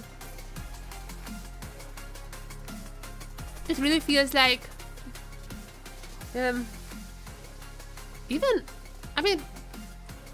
after 20 minutes after that Otacon throw, it's a little different story, but up until the Otacon throw, I felt like this game was equal. Anyone could have won this. And I just don't think it's gonna be a 3-game series. I think it's gonna go to 4, maybe 5 games. I'm hoping for a 5-game to see finally Fearless BO5 in the LCP. I'm really hoping for a 5-game. I don't think it's gonna be 3 games. I feel like Vikings had it in them. They have shown previously that they can cook, they can come back from these situations. I feel like they can take a few games. And I just hope we're gonna be seeing 5. Because we only have 3 BO5s in the LCP. And so far, the 5-game BO5 Fearless series. And so far, the 5-game series that we had in Fearless in LPL and SDK were just incredibly fun. So I want to see today a 5-game Fearless with 50 bans, with 50 bands. I want to see what they're playing. What would they cook? I feel like Vikings might be winning in that situation. They're kind of cookie, you know. I feel like Vikings would be winning in that situation. The drops have been amazing. I feel like Steel Long plays literally every single champion as a support. But we'll see. I mean, they first have to win a few games because this one was not theirs. CFO took this game. And they took this, I think, with the kind of confidence. After the auto throw, it was definitely confident. But, I mean, before the auto it was just quite scrappy, I'd say. Like, they haven't really focused on the Zeri. The Zeri could have been a huge problem if it wasn't for the auto throw.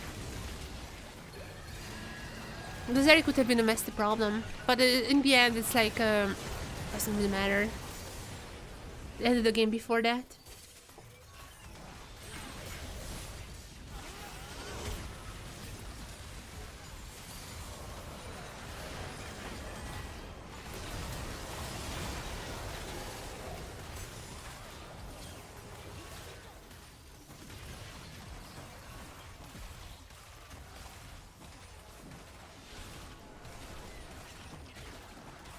As we're gonna be seeing a lot, a lot of things. We're gonna be seeing if Kurami is keeping her curse up. So far, it feels like that the Kurami curse is very strong. The Kurami curse is quite strong. Four curses so far. I feel like Kurami is predicting the matches right, so she can be like you know, like, hey, I predict the matches at least. But the drafts, I mean, she's just trolling the drafts.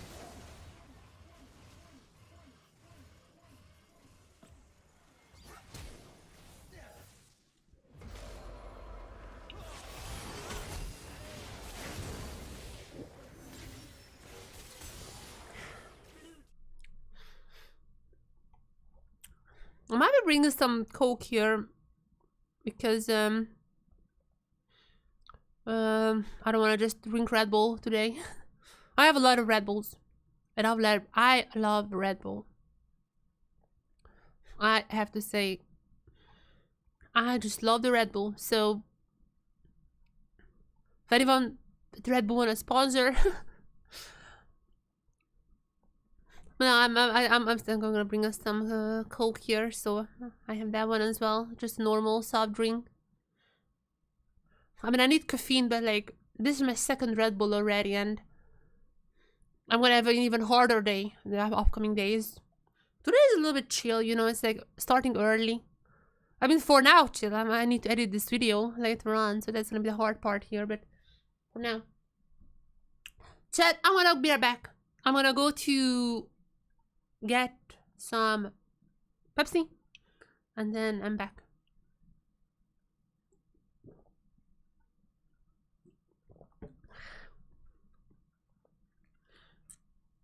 This is so good. This is so incredibly good. This is the old Red Bull Zero. I haven't seen a new one. I see like on LTA broadcast that there is a new Red Bull Zero. I definitely want to try that one out. But this is just the old one, like the little, like the darker one. But there is like a very bright one. I don't know what that does. Like, I don't know if it's like a different sweetener or something. But this is really good, so I'm already liking this. I'll be right back. I'm gonna get my Pepsi. Be right back.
So come back.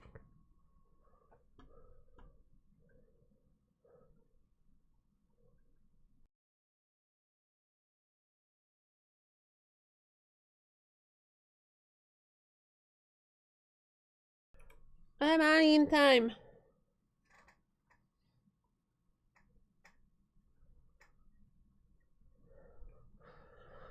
Whew. Am I in time? Kurami. Why is she meowing?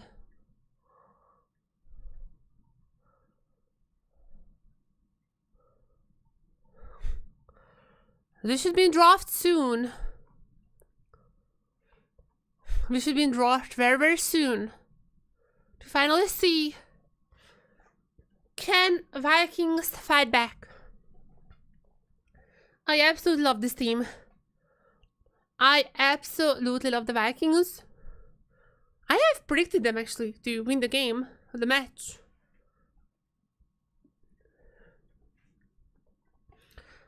I have loved them. It's good to see that they are smiling and laughing. I feel like their drafting has been amazing so far this season. Definitely shout out to SOFM. It really has been incredible, but I mean, for incredible draws, you need incredible people. Just like Steve Long, who's just on the side now laughing. One of my favorite supports in the whole LCP. This guy was the one who played any support. Obviously, his spike is very famous. A lot of times banned as well. I feel like this guy can just play any support that he wants. And this is the stuff that I want to see. Especially if we go to 5 games. Or maybe even 4. I would love the 5. I would love the 4 as well. I just want something more than 3. That's what I want. I want to see the full potential of Fearless. Because I feel like in the BO5... Because I feel like in the BO3... I mean, we have seen crazy stuff, but... Not really because of Fearless. It just... I mean... Vikings are a team that does crazy stuff. But I feel like it's the BO5, the 4th game, when you actually see the impact of Fearless. Might be a hot take here. And also I know some people who are basically the opposite. They're like 4 and 5 are not fun because people are just playing their worst champions. Okay. But I kind of like that one. I kind of like scrappy stuffs. So I'm just hoping for 4-5 as Vikings are picking the red side. That is interesting. Like they have yeah, that is interesting. So they want to go for some counter, I would assume. They've already been on the red side since CFO chose blue on the first match.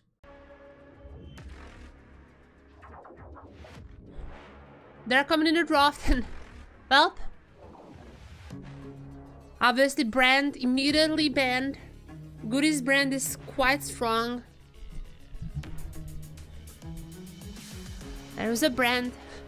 There goes the brand ban. That is quite the strong Goody champion. He was like the first one, I think, who brought it out on the stage. So not surprising to see that.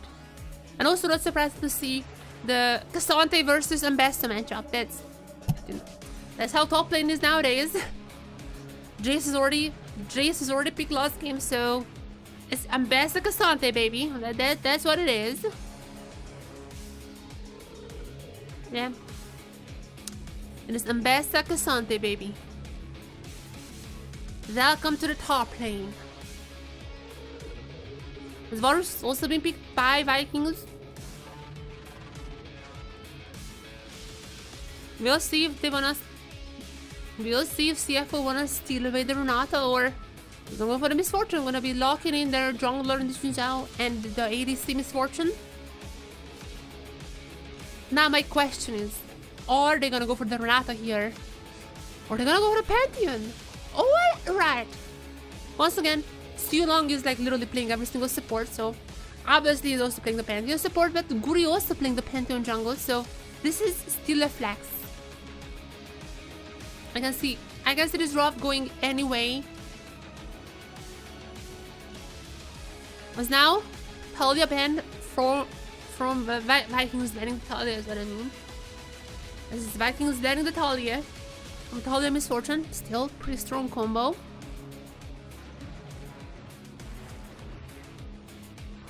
What else? Y.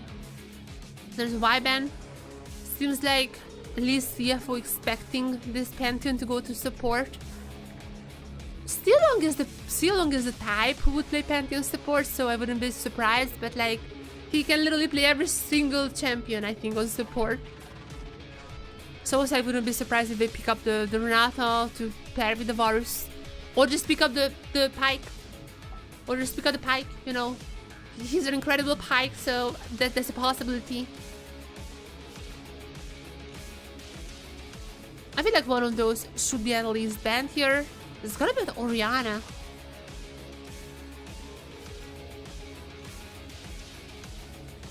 I don't know why. I'm not necessarily sure if the Oriana would have been even good here, but they're gonna go for the Hui, which I don't really like. I mean, I think Hui is a pretty strong champion, but every single pro just first builds tier, and I feel like his damage is really gonna be bottlenecked by the tier and eventually the Seraphs. I get that pros need a little bit of sustain, a little bit of tankiness, but I just don't like the tier. I don't like the Seraphs. I'm sorry. It's only Ezreal where I can like accept the tier. Alright! Hongyu! Locking in the Mal. He was actually the first one who picked Mal in the whole world on stage. Because we were the first ones to enable Mal, and he was the first one who picked here in the LCP. Now, what performance he had on the Mal? Let's not talk about that. However, he was sick. He had the mask on. He was like it looked like he had the. It looked like his reaction time was not there. So I'm gonna give that benefit of the doubt. But now you're looking healthy, young boy. It's time to see how good is your Mal this time around. Against the Hui, by the way, is an incredible counter. And Steelong Spike. I knew it's gonna be Steelong Spike. I knew it. I've been waiting for this. This guy's an insane Pike. However, because the Mal, I still have to give this draft to CFO. I cannot decide.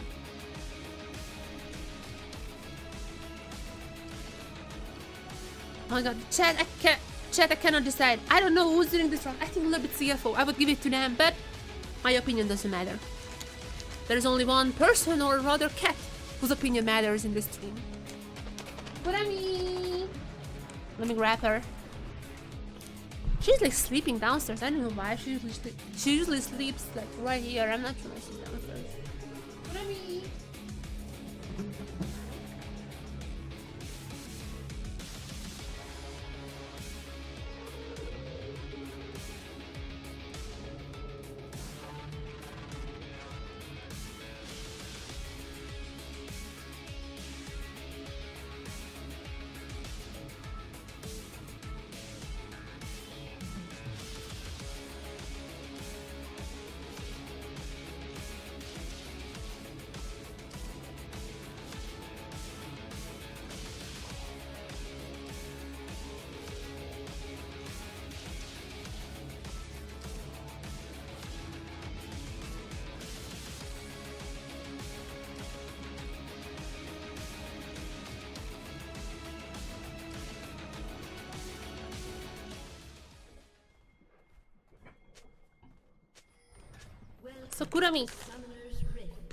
So Kurami, so far you have cursed every single draft. 30 seconds until minions spawn. Oh, immediately going with CFO. Immediately choosing CFO to win this game. Alright, that was like your fastest choice so far. Immediately. I mean, I also went for CFO. You literally just copying me. I mean, you guys are seeing it, like... I mean, you guys are seeing this there. Guys, come on. I mean, guys, you're seeing it, right? I'm actually just... I'm having, like, real opinions here, and she's just copying me. Like, maybe she understands me. I mean, she understands a lot of things, I think. So maybe that's it. That's literally after she predicts CFO to win this game, as there's a little bit of a level 1 happening. And I think like Vikings are gonna be victorious in this one. I mean, got some flashes out. Still long only use the ignite, but like I don't think that's gonna be too detrimental for the laning. Oh my god, still long, oh still long flashing out. Oh my god, man, for the bait. That was like the biggest possible bait. That was such an obvious bait. How did he go for that? I mean, I guess like didn't expect the Mel to upgrade the shield first. You kind of on the Q first, so it's kind of gonna screw up Mel's laning at least like for one level. In that sense, I guess it was worth. I'm not sure if it's worth a flash, but nonetheless, there's flashes everywhere. Guri also gonna be flashing out. Alright, what's happening here? Honky only has the shield now, so oh never mind, level 2 now. Went for the roots as well. And there it is, just reflecting everything. This guy is much better on this Mel, I can already tell. My biggest criticism of his Mel last time around was that I felt like his shields were kind of preemptive, not like reactionary, which is, I don't think that's how you should play the Mel as. I mean, there's Junja with the kill, already doing fine. Already looking nice for the CFO boys. But yeah. So basically, my problem with him used to be that it was kind of preemptive, but now it's reactionary. I feel like it's a much better Mel performance so far from literally what we've seen for like a few minutes. And I'm happy to see that he was the first one to pick the Mel, so Sulong is now expecting the Qs to be reflected, huh? That is like kind of insane, So Sulong is expecting Honkyu to expect his Q. That was not intentional. That is like, okay, there's so many levels now.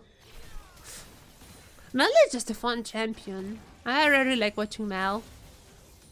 This is still the very OP one with the Q. However, actually, I heard some people saying that like even though next patch is gonna kind of nerf her Q and also the shield, but like that's just shield duration. If you play her well, it doesn't matter because it's a reaction, not a preemptive shield. But they're gonna be buffing the ultimate because they nerfed the Q. So a lot of people were saying that actually she's gonna be stronger next patch. And even though that was like intended as a nerf, in reality it's kind of a buff because her ultimate is the real strong opponent. Like because her ultimate is the real strong component of her kit. So it's gonna be fun to see, but not now. Not now because not how many times? Okay, I love Sulong's spike. This guy's hitting every single Q, but maybe this is gonna be his demise this time around. It's using his own weapon against himself. He never misses a Q, but against the Mel, oh no, what? Against the Mel, he never misses a Q, but at what cost?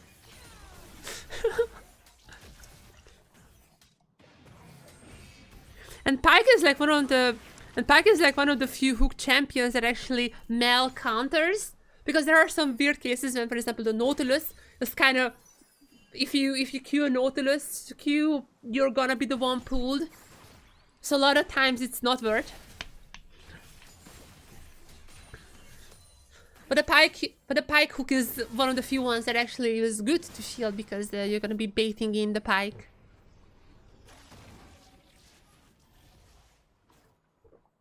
I mean, this battle of that, Hua is actually gonna have a bit of a lead thanks to the lane swap. Mel had a little harder time obviously against the dual lane, but I mean she did well. She did well. I'd say Vikings are overall gonna be a little, extremely tiny bit ahead in this lane swap, but I feel like CFO is like doing fine. And yeah, just look at both mid laners, already a tier. It's gonna be the Seraphs for both of them. I would love to see like a Black Torch, but I mean, I know it's just a little bit of solo queue-ish. I'm well aware that pros would rather build Seraphs for a little more sustainability. I understand it. I just personally would wanna see a Black Torch, and it's never gonna be happening. I'm well aware. I have to accept this eventually. But nonetheless, CFO, little bit of a oh, actually never mind. Vikings are gonna be in the lead. Vikings are gonna be getting the grubs. They're actually gonna be on a little bit of a lead. They're actually on a little bit of a lead thanks to Cardi. this lane swap, he was able to push a lot of plates, a lot of minions on the top side. And Goody, meanwhile, gonna get 3 grubs. So that's so far pretty good for Vikings.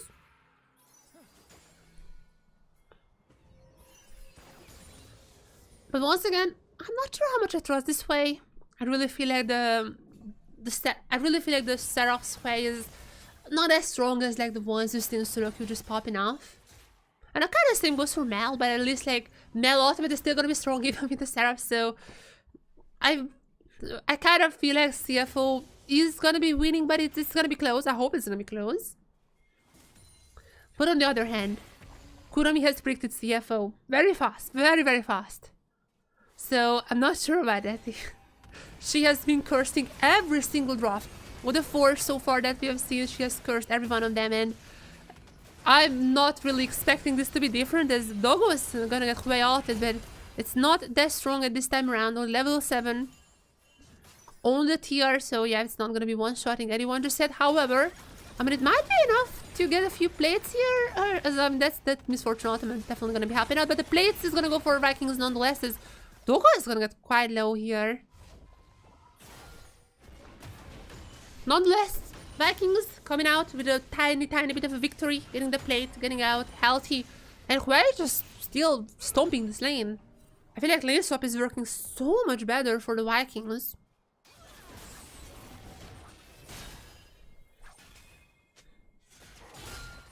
This time it's pretty good. Huey now recalling what are the items are you gonna be picking up? Okay, or just the book and then the boots. That's pretty good. No Archangel until it's like 200. Not even 200, until it's 300. I don't want to send Archangel until it's like at least 300 stacks. I swear, I've seen pros upgrading it before, like even 200, which is crazy. I know like you're gonna get more stacks with the Archangel, but it's not worth. I really think it's not worth. Now, another sorry, I can't even tell the abilities are like 10 million. Junjia, looking for a little invade here. He's gonna be badly missing the red, as I mean they're gonna be knowing about each other. They're gonna know about each other, but they're still fighting. Junjia gonna go for the tag, but it seems like he's just here for the red. He's not interested in anything else. They have the wards. And I mean, even though Mel is gonna be a little bit behind, like Coty is actually just incredible in this lane swap. Mel is still gonna be pretty strong, as but what just happened here? We were seeing a picture-in-picture of just the Steelong spike. Oh my god, Steelong just hooked the minion, and he was like, I cannot let this guy recall, and just ignite it afterwards. Okay, that is actually Chad. That is actually Chad performance. Not performance though. Okay. That is actually, I mean, I can get behind that. That is actually pretty good, Chad. That I can get behind such behavior. Says Honkyu, popping the shield. Kratos not gonna be able to take him down. Q, just to make sure that no one's coming for him, as still long here. Shield has just been used. I don't think Steelong can really go for him either, as or maybe there's a stun. Oh my god, there you go. Honkyu gonna get away. But it also means that now Vikings is gonna get a few plates here still. They're gonna be pretty well set in the plate game. Kaiving, gonna be stopping actually the recall, the Mal TPing back in there. That just is the kill for Honkyu. You don't want that. If you're Vikings, you don't want that. They're gonna keep feeding the Mal like this. Oh no. All that hard work that Coty has done in this lane swap. And Animal, she's gonna get gifted some kills. That is not looking too good, as CFO, since they're just gonna get 3 grubs. 3 to 3. Doesn't seem to be any special case here. Ultimate coming in from Goody. Goody immediately gonna get rooted down. Okay, he has to flash away. That's not exactly sure this is a great fight here. Now there is ultimate from Coty, actually at least gonna be taking down Doggo. But still, Goody is down. Can they find more? So far this fight looking to be winning for CFO. There's a flash out from Honkyu. Can they find anything else? It doesn't seem to be the case. They got a lot of summoners. Literally every single flash except for rest. But every single other flashes, look at them. All those little grayed out flashes. Got every single flash from CFO. So, what can you do with these Vikings for the next 2 minutes? I feel like this is a massive advantage. Even though they're kind of losing this fight, that's gonna put... Even though they're kind of losing this fight, they lost a lot of members here. But nonetheless, they got so much gold onto Katya, and I feel like this is what you want. Mel is gonna be incredibly strong with her ultimate. However, if you want to match that one, I feel like the Hui is just capable of definitely matching such power as 231 and already Archangel. Oh no, Codify, are you wasting your money? I guess, okay, just watch. It's about the same now with Mel. Mel still is here. Well, Cody has the Archangel. Let's just see how fast it stacks, because again, I don't think it's as fast. It's not worth. I really think it's not worth.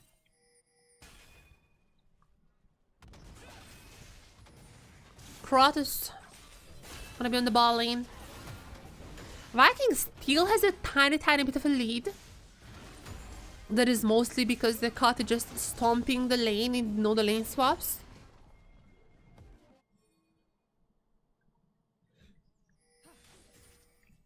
Now the question is, which is gonna be coming online first? The Mel ultimate. The Mel ultimate one-shotting people, or the Hui combo one-shotting people? That is the real question here, and I don't know the answer to. And I don't know what the answer is there. Both teams are looking to be pretty equal except for the mid lane. There's now CFO trying to take down Vikings. I mean, if you want to take down anyone, it's gonna be Cody. Because now there's the root coming in also with a little bit of damage. Cody has to retreat here. This reflected Q is pretty nice. Now, there is stun onto Kevin. Kevin has got a few turret shots here. Also a shot from Hui himself. But it seems like they have to retreat. That's a lot of time wasted for CFO. And I guess that they got Cody's flash, but that's about it. And CFO still doesn't have flash from that one engage from the Hui earlier on. So I feel like this is pretty good. It is 100% good now. That Q, if that hits... Okay, the shield was not up, I think. But if that shield... if that Q was shielded, that might have been a different story. As now... Oh, Jujia coming in. Xiong has to jump out. But Pyke is very slippery, so it's not gonna cause any problems for them. Who are we gonna get? We're gonna get the blue. Be stealing it away. As this is still a very close game. Kurami was super fast telling me that the CFO is gonna be winning. But in reality, this is quite a close game, as Kati might just be going down talking about how CFO is gonna win the game. Kati though, Kati under the turret, it's gonna get Kuri, help him out! Oh my goodness, Kuri helping him out! Kati is not gonna be going down. Okay, he has way more stacks than the Mel. Okay, let's... I admit defeat here. Mel is still gonna be incredibly behind compared to the Archangel upgrade, but I still think it's much better to just start other items. Like, it's not as important.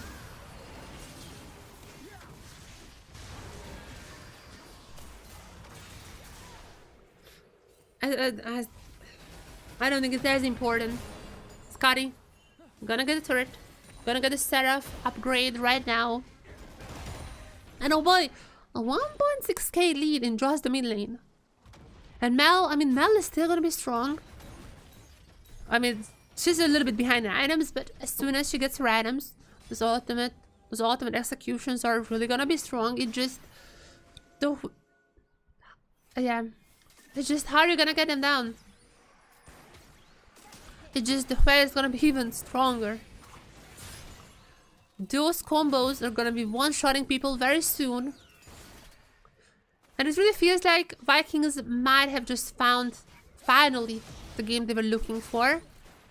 I mean, 3 grubs for both teams. This Herald is not gonna be that important. Maybe just one turret, but even that one is not sure, as they're not even gonna be continuing that there is ultimate from Kaiwing immediately popped against the Chain of Corruption, as Guri They're coming in. Ultimate also apart from Drudge, a lot of ultimates pop by CFO. Kratos is gonna be missing his very own as now. Yes, in the doggo, not gonna be hitting too many people.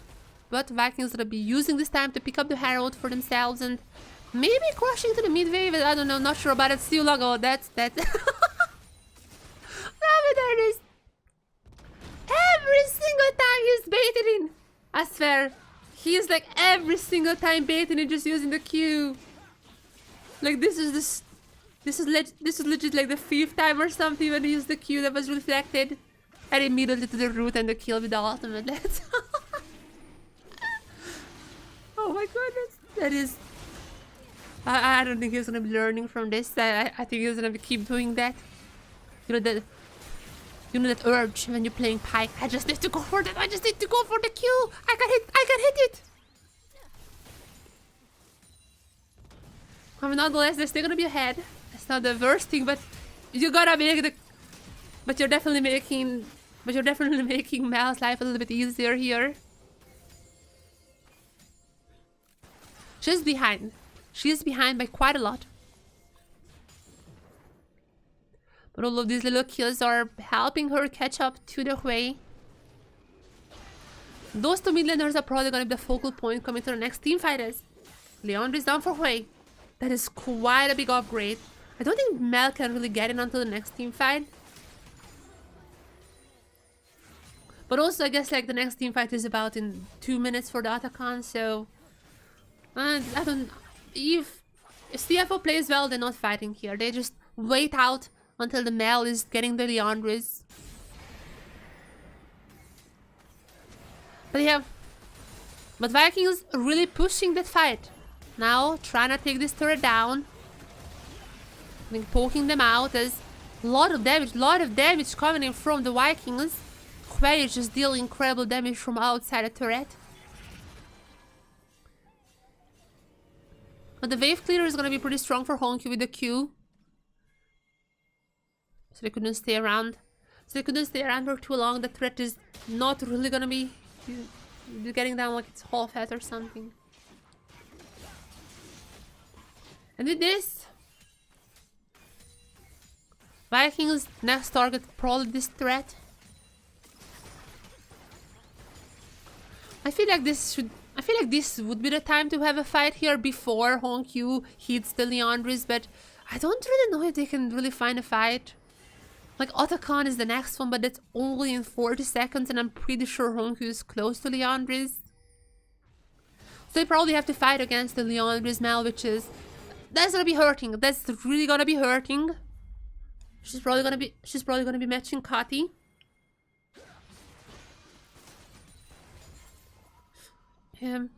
Just probably gonna be matching Kati in that regard. But CFO playing really well, not letting any fight happen. They just won the gold. Honkyu seems like he still wanna go for at least one more camp or maybe the mid lane. Seems like one more wave.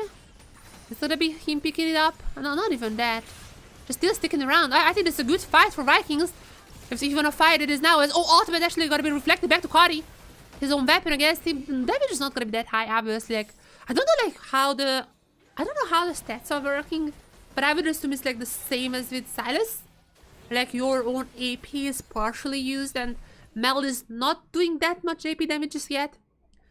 That is my assumption, but it wasn't too big.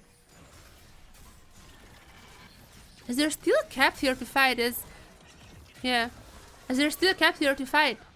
It's gonna be Vikings gonna be starting on the Otacon, and there is still no Leandres on the Mel. I feel like Vikings are gonna be winning this fight if it really breaks out, as they're just gonna be taking down the Otacon. Juja is pretty far away. I mean, that's gonna be like the Chem Tech powered little blast cone, but even then, Vikings just gonna take the Otacon. They're just taking the Otacon like this. CFO just gonna give away the Otacon. What? Is it my cat's curse? The cat, Kurami the cat's curse. Okay, that's kick. Maybe I shouldn't say this acronym, but the cat's curse.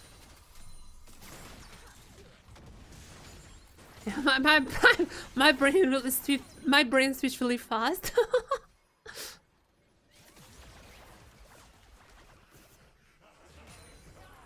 The Kurami curse seems like it's gonna be hitting a CFO this time around. Even though they're up ahead in gold. Oh, sorry. Even though they're up ahead in kills. Sorry. Even though they're up ahead in kills, the gold lead is a different story. Like 2000 is not the most. I'm gonna be honest here. Now just got the Leandris. That's basically the item that we have been waiting for. However, I do feel like the Vikings did better so far in fights. Some of these fights were amazing as well. Oh my goodness, look at Kari. Kari immediately just gonna be BAM! Also Ottoman from Stu Long, so there's gonna be even more gold for the Vikings. We're not gonna be finding more. I don't think so. I feel like that's it as for ultimates go. Are they just gonna go for the dragon?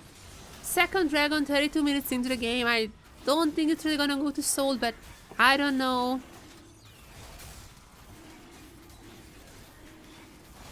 When, by the way, I just seen the boots upgrade for Stu Long. Yes, Vikings are having the... So yes, Vikings do have the feat. I don't know if I mentioned this or not, but they do have that one. There's Goody trying to go Junjia. They're just taking down the turret. Goody's gonna be slowed down, but he is still gonna be getting out alive.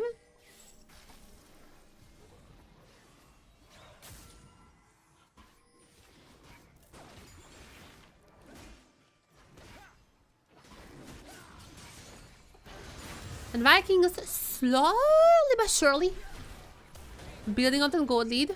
Koti still incredibly strong.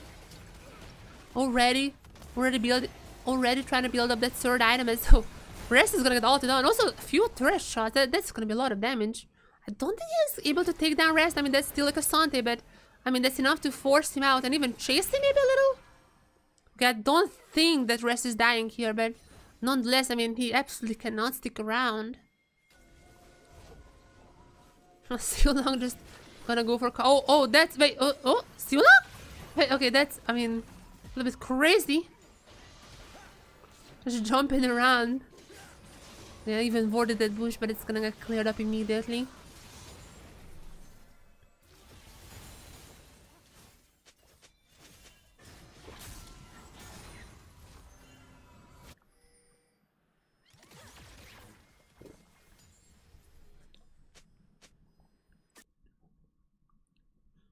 Oh, there's a bit of a lag.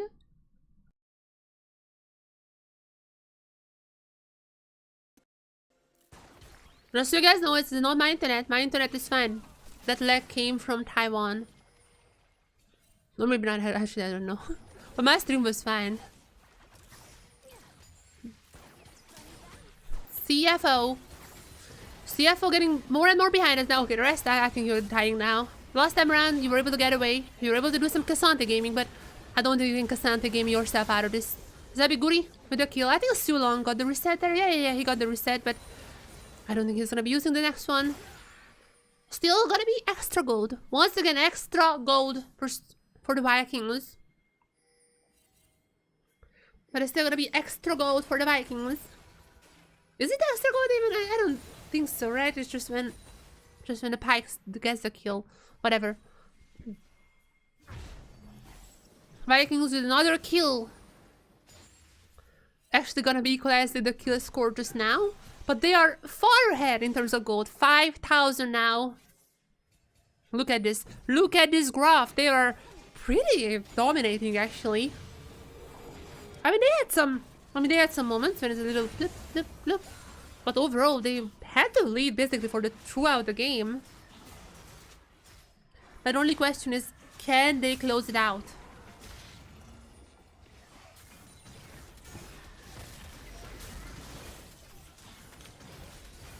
Atakan throw.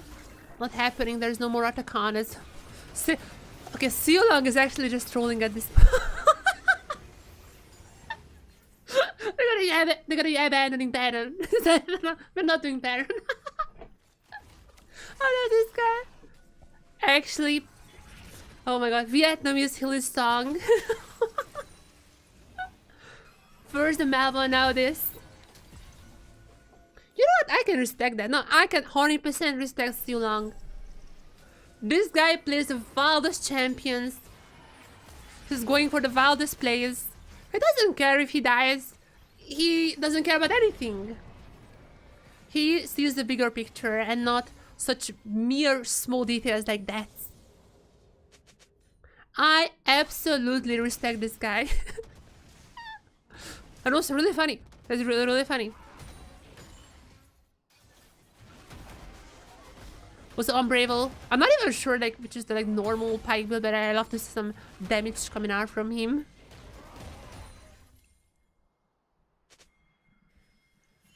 That might be like the default pike start run. I don't know. I don't really see pike as often. And Siu Long, you think he's scared? Nope. This guy is never scared. Just watch him just E into everyone. Just watch him dash into everyone, like it's coming. You know it's coming. Into the pit, dashing in. But now the dragon descends up on the rift. I feel like this is Vikings dragon. I don't really think CFO can contest this. I mean, Junji is there, but like quite far away, and there's so much poke in the way on the Vikings. Kratos also trying to keep them away, and that was enough time for Guri to pick up the dragon's third dragon, and we might be going to Soul. I don't even know at this point. The last two dragons were quite fast, quite on timer. And if this game goes on to about 23 minutes, we might be getting the Soul. Camtech Soul, which is, I mean, honestly, the way Siu Long plays might be pretty OP. Hello, Brazil. Welcome, welcome. Rest TP. That TP was interesting. That TP was interesting, I'd say, but that's a Cassante. So Cassante can Cassante gaming himself out of this fight, but can the others? Others are still sticking around. Kari goes in. Oh, Juju's gonna get low. Kati with the damage. Gonna be dealing with Kratos in the middle of everyone. And there are already 2 kills, 1 for each team. Which one is the one who can finish up the job? Kati is still alive, but I mean, CFO members are going pretty low here, I feel like. Gura is gonna get incredibly low here. Only 3 members from Vikings have left, but only 2 now. But Kati is still strong. Can he carry this alone? I don't even think so. Honky is doing so much damage here. Oh no, there's the reflector, Q, actually, somehow Mel is dead. Okay, I'm not sure what's happening anymore. It's like, I guess CFO won this fight, but they cannot do anything with this. What is happening here? That was a bit of a troll, I feel like, from Vikings. That was like really trying to force skill onto the rest. I feel like after Rest's teleport, they were like kind of baited into this fight. I mean, they shouldn't really have to go for that. At this point, Kratos, you should not have went for the 1v5. I feel like that was a little too much. Yeah, they just went for Junjia, but that's like basically what they were waiting for. Look at this. Oh my goodness, I haven't even seen the Mel ultimate into the Misfortune ultimate into the Mel ultimate. Holy.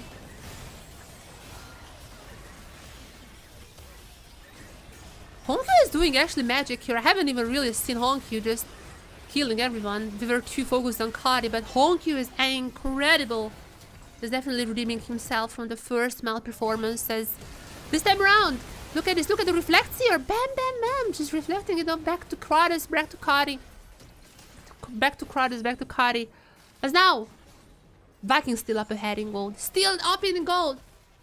Sword Art is playing, like, Sword Art is a Viking substitute. The reason he is not playing is because he just doesn't know Vietnamese. He's learning the language still. Wait, they're just gonna be killing breasts like this? Wait, what? Wait, that was okay, that's a Terminus. What was it called? Terminus? You know, like the tank item. Well, that killed Cassante pretty fast. Vikings just gonna be winning this fight, it seems to be now. Right, that's Terminus. And I'm not sure if it's called Terminus. Terminus is like a terminal, but I mean, maybe it's called like this. I don't know. Little second item on the virus. That's pretty strong. Usually I'm against Onit Varus, but in this case against the Cassante, I feel like this is the perfect build to have. Is Viking just gonna do Baron? I mean, I guess like they can do Baron. There's no... Junja is not around. Honkyu just used the shield as well. Kati can just deal the damage from quite far away. And yep, that's just gonna be the Baron for Goody. Vikings picking up a skill. Vikings will be picking up the Baron. Oh my, look at the damage from Shogun. Holy!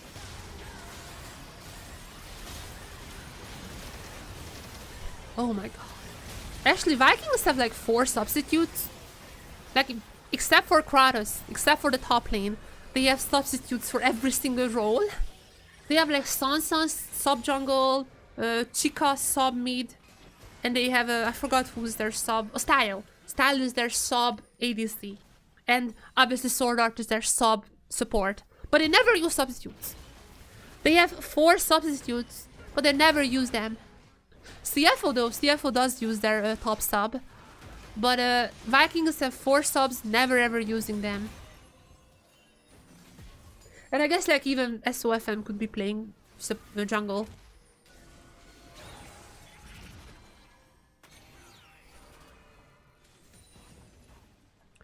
But now, Vikings seems to be fighting back in game 2 to equalize the scoreline. They still have to finish off this game, but there is a shield already there. The shield up now.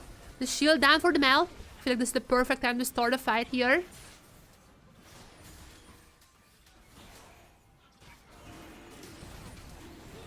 Guri and Junjia both gonna be on the dragon.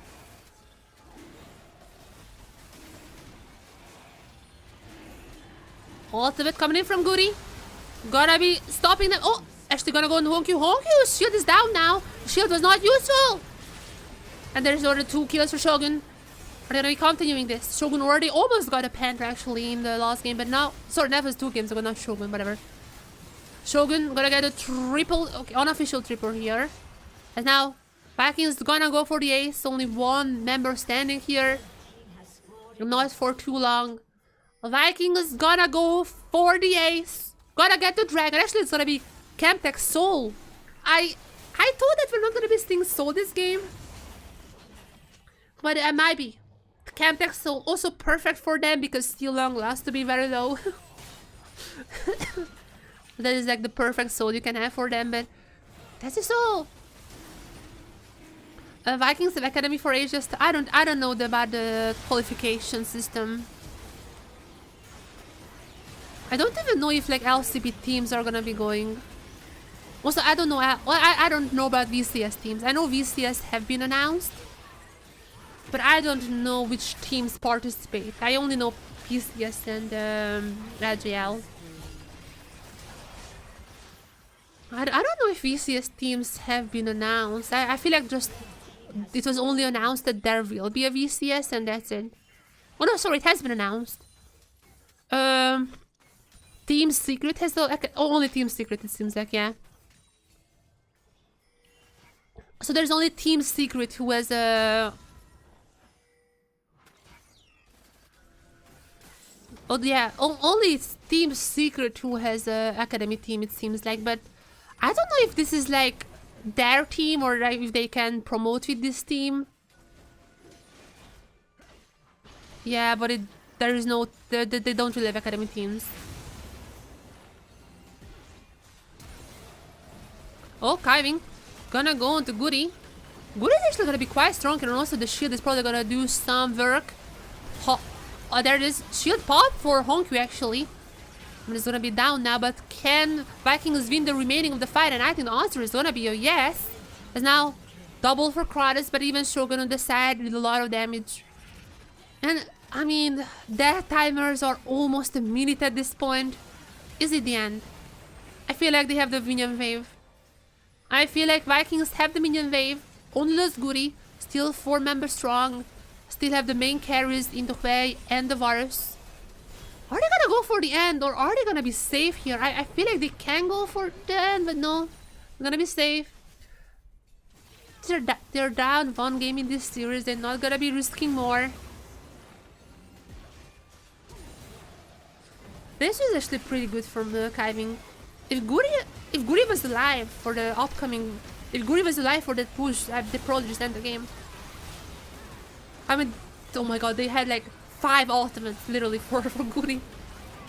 That is incredible. But still, that kind of saved them a little bit longer.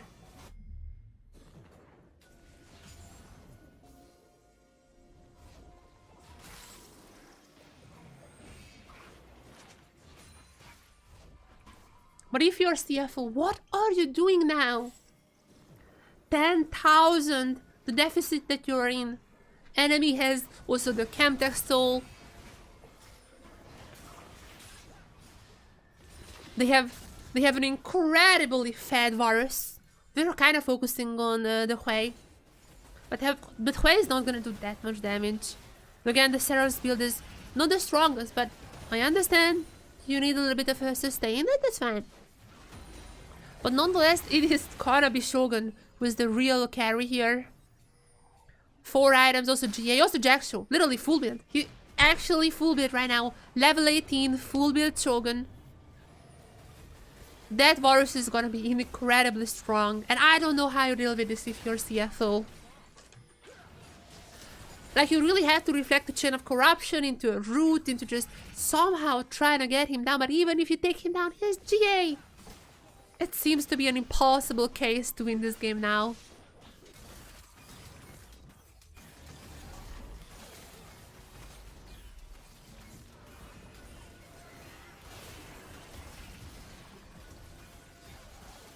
And I mean, he can just solo the Baron as well, it seems like. That's exactly what's gonna be happening. Junji not even close. It's gonna be an easy peasy Baron for the Vikings. And also the Baron's power is gonna be overlapping the Elder spawn.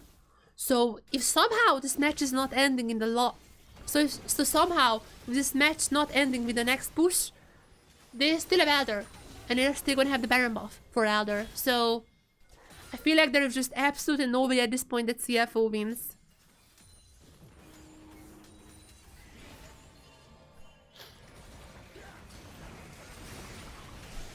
Meanwhile, the root coming on and cowing. They're gonna be melting these turrets down. Shogun is incredibly strong and Kratos can also just, side push. 2 inhibitors down at the same time. The last 2 standing on the CFO base. As chill up corruption. Everything going on to Junji. Junji is likely gonna be going down here. Oh my goodness. Oh my goodness! Junji is dead! Absolutely blown up here. As I'm in misfortune now. Try to go for something, but not really hitting anyone. And I feel like Viking just ending this game. There is no chance for there's no chance for CFO here, and there were some nice reflections on the Mel, but I just feel like this is the end. As now on the Nexus, Vikings is gonna be equalizing the scoreline. It's a 1-1. As now at least we are guaranteed a game 4. At least is guaranteed. Game 5, I don't know. But game 4 at least is gonna be guaranteed. And that's all I wanted. GG's. GG's. Sorry for abandoning. No, your English is absolutely fine. Your English is absolutely fine.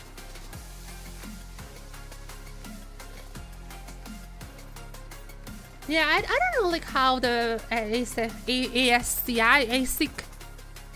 I'm always calling ASIC. ASCII. I don't know how ASCII is gonna be this year. I feel like it would be just inviting like the top 3 teams, maybe top 2, top 3 teams from the tier 2s. I feel like it's just gonna be like that. Or maybe like not even the first ones. I don't know if like, yeah, I don't know like if you can like invite the first teams because they have a chance to get to LCP, and I don't know if it's like overlaps. There are a lot of things I don't know, but I mean we're gonna be seeing this eventually. We are gonna be seeing how it goes. There has been no announcement, obviously. It's a whole new system that we have right now. And also, I don't even know when it would be. because we're gonna go from literally Worlds, and immediately after Worlds we have a promotion relegation, or maybe before that actually. Oh, I don't remember now the calendar, but like we have either right before or right after Worlds we have a promotion relegation. So it could be maybe after, but I don't know. Anyways, Viking is gonna be equalizing the scoreline, and what's more important than that is Kurami currently is the 0-5, I think. 0-5 in predictions. She has actually cursed every single team so far. 0-5 in predictions. Someone stop Kurami. She is too powerful.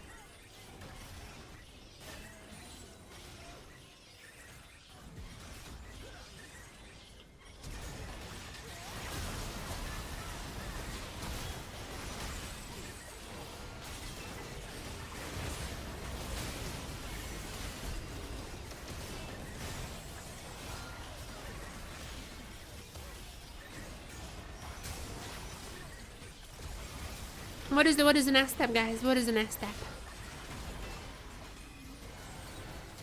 We are guaranteed at least game 4. So we're gonna be seeing some more cooking, I feel like, from teams. The draft is gonna get a little crazier. And that's what I wanted. Now the real question is, what are we gonna be seeing now? I mean, we have seen Siulong Spike. Might be the Annie might be coming. Like, Ashe has been banned for the most part. Ashe has been banned, I think, like in the last 2 games, both of them. So if Ashe is up, we actually might be seeing the Annie. The Ashe Annie has worked out last time around for Vikings. So I wouldn't be... So I absolutely would not be surprised to see the Annie being picked.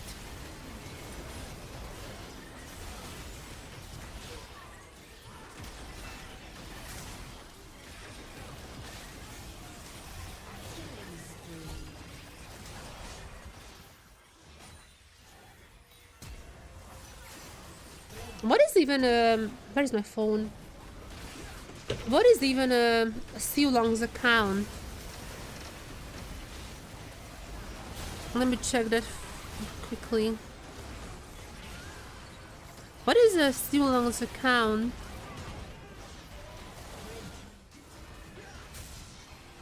Because I'm kind of curious what Siulong has been playing these days. Because, I mean, I think that the support pool is gonna go the deepest. This guy is like loving those picks.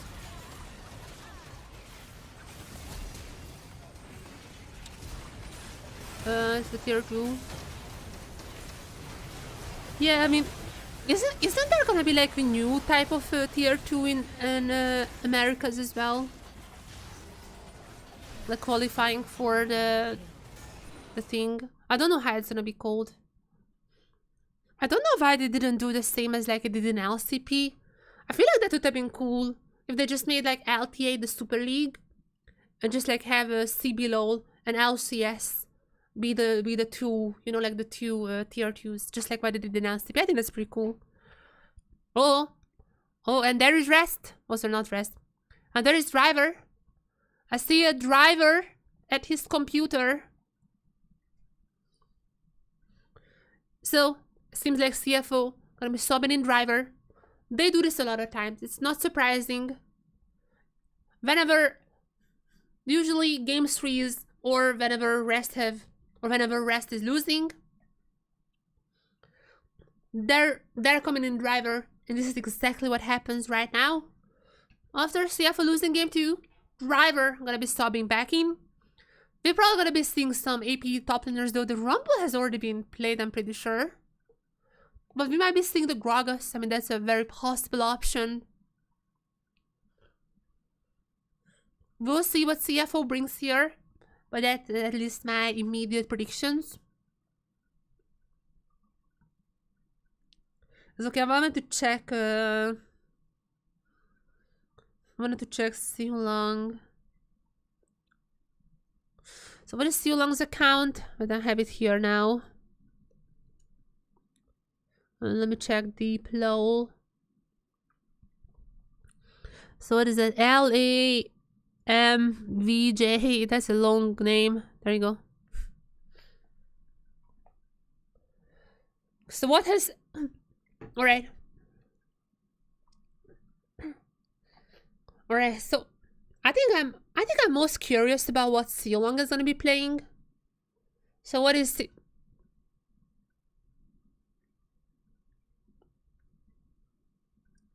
Seolong? Carrier has ruined supports. Carrier has actually ruined supports. Seolong? What is this? Seolong. What? 210? What? Seolong? What? Oh my god. Seolong. Please, Seolong. I beg you. Seolong, I beg you. I love you. You're my favorite support. Do not pick the LeBlanc support. Please. Carrier has actually just ruined supports. Carrier has actually just ruined supports. Sometimes I think Carrier just picks random stuffs, like screw with other supports. Oh my god. No, I'm not an Aussie. Do I have an Aussie accent? I don't think so. I mean, I know all... sometimes I speak in like Aussie slang. Like sometimes I say like Bobby. Macas. I actually call McDonald's Macas all the time. I just roast the tongue. Oh my god, Seolong, do not pick the LeBlanc support. Please, Seolong. I'm begging you. I'm literally begging you, Seolong. Just do the Ash Annie comp. Okay, Seolong. Because Seolong also played the fiddle support, so I mean... Yeah, but his Annie is good. Like, his Annie is actually really good. The Ash Annie comp is actually pretty strong that they played previously as well on stage. But I'm not sure about oh no! I'm going crazy here. I see if he picks up the LeBlanc support, I'm actually just gonna cry. I'm gonna scream and cry.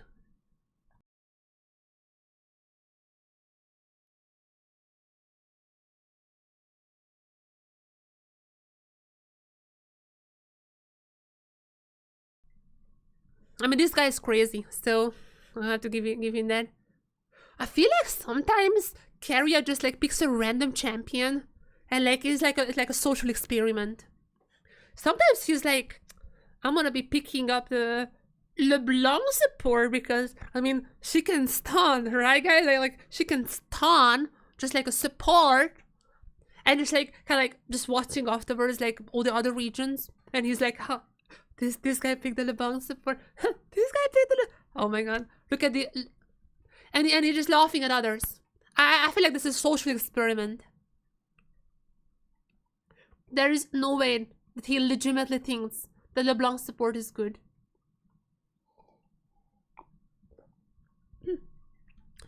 I mean, there is a thing though. I watched the draft of that match. I've seen the LeBlanc support draft, and I'm gonna be honest, like, to be fair to him, LeBlanc was like not the worst option. Like, there had been like maybe like a few better options, but LeBlanc was not bad. Like, there had been a lot of supports already banned at that point. There could have been other ways to do that. Like, there are many other champions who can stun. The LeBlanc was kind of a fun pick, but I've seen the draft, and it's like kind of I understand. It's like I kind of understand. My mind wouldn't have went for the LeBlanc immediately. I wouldn't have thought of the LeBlanc, but like I can like see the reasoning behind it. There is Driver, as per usual, coming in for game 3.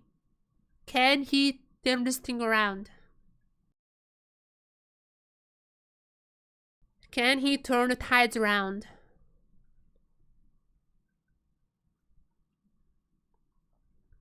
Alright, this is a Vikings one. I'm doing a little bit of an Excel sheet. So far, Kurami is like 05, and I am 1-4. So we are not doing too good. We are not doing too good in the predictions.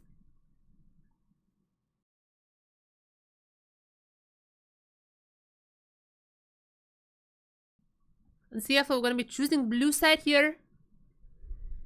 I wonder what is the first gonna be. Who else is okay? Understand if Carrier pick a trust. So maybe they don't think. I mean, that's true. I mean, Carrier can play these things. Like, he can play the Caitlyn as well. Well, I'm like, fine, but I mean, to be fair, Siu Long is also one of those, players. Siu Long, maybe I can trust with such things, but like, just don't copy Carrier. Like, these guys literally just copying Carrier. Siu Long can probably win on that champ, but like, still, you know, like, it's why? Why? I don't get it. What has Kati been playing? I'm checking their solo queue. Kati has played the normal stuff. I'm checking solo queue. Others have played mostly normal stuff. Like, I don't see anything super weird here. It's definitely the Carrier. It's definitely the LeBlanc support that's like outstandingly weird. Others, I would say, just playing normal stuff in solo queue. Except for the fact that Shogun is also playing support in solo queue. And guess what champion Shogun plays in solo? Of course, but even his ADC playing the LeBlanc support in solo. What is happening, man? What is happening? Oh no. Okay. You think Chiefs can be better? Bring back some Australian 79, and I don't know who can they bring back. Limus is retiring. I don't know. Like, FBI definitely not coming back. Yon is also. Is Yon American or Australian? I'm not even sure. Like, I don't think those players are coming. I don't think so. I don't know. I feel like Chiefs are gonna be lost. CFO, now that Skarner is up, gonna be first picking it. Have been nerfed on this patch, but still pretty strong. As oh my god, is that Fiddler support? It might be the Fiddler support for Vikings. I'm not gonna get baited into by hovers. I'm not gonna get baited into by hovers, but come on. I know you are thinking about a Fiddler support. Come on. Siu Long has played some Fiddler support, as we have just seen. There's a Victor. There is a Jin. Quite long range from Vikings already. I don't know if I would have picked the Jin here. I guess like we are entering that stage, but like Kai'Sa available. I feel like Jin is a little weird here. There's gonna be Kai'Sa for CFO. I guess like Vikings really gonna go for that range. Like, this is an insane range comp. But CFO also gonna have. They're trying to stay away from this corner, so in that sense I kinda understand. But I'm not sure. I definitely like CFO's comp for now better. As I'm gonna call up my cat because my cat is gonna be predicting as soon as the draft is over. There's a Wukong for Vikings. Pretty default jungler. Kisa Fudge Sovereign does this moment. Oh yeah, Ios. I'm gonna be honest, I feel like they're gonna be there's no chance that Fudge or Isles are going to Oceania. Also, I'm pretty sure that like how the current system works is that like they are not APAC residents anymore, but NA residents. Like, I don't even know, because like I guess like it's a new system even from that one. I don't know. Probably they could come back, but like even then it just. I feel like they are really well in NA. I don't think they would be going to Oceania, like Australia, Oceania.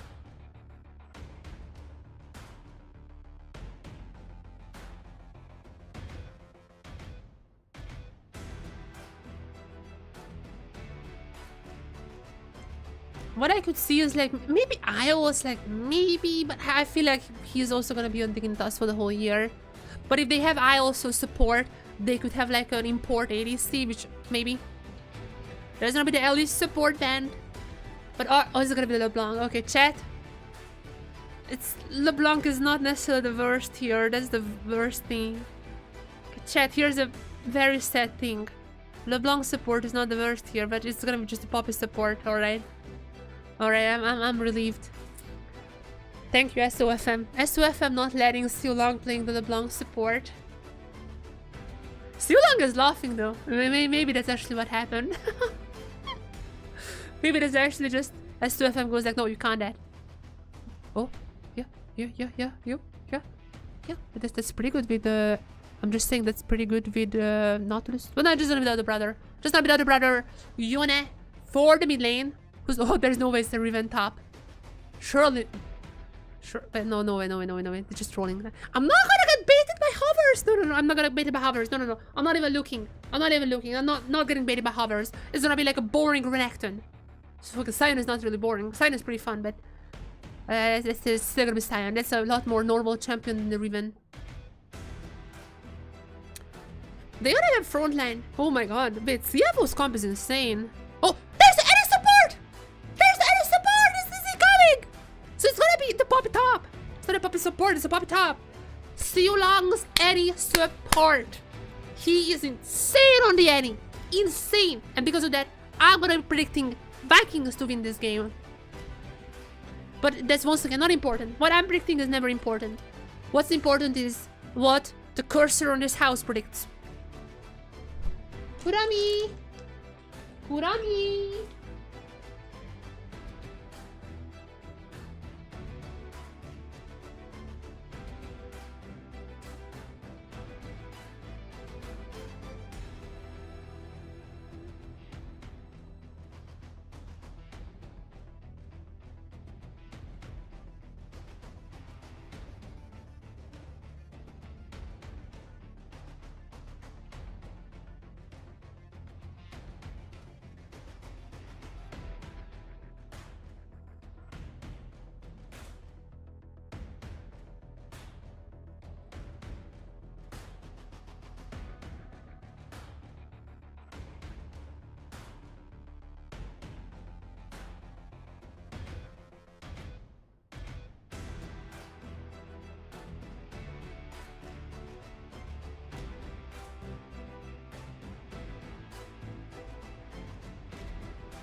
Welcome to Summoner's Rift.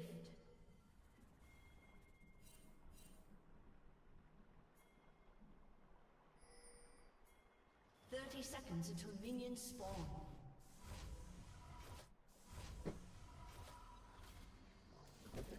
Okay. Oh, whoops. So, Kurami, do you see the any support? Siu Long has won on the any support already. Who's winning, Kurami? Who's winning? And oh, she's gonna be predicting the any support. Kurami predicts the any support, same as me. Kurami predicts the any support, same as me. Still copying me, by the way. She literally has been copying my picks. That is not fair, Kurami. This is like the 5th time in a row when she's just copying my picks.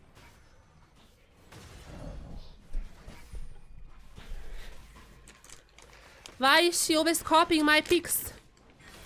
Huh? Well, Vikings gonna go for the patented mid swap here. Shogun and Siu Long gonna get ahead. Again, this is an incredibly strong lane. Kurami. There you go. She's watching. Kurami? You want more? She wants more. Alright, good cat. Kurami. I wanna give her a little more. Kurami.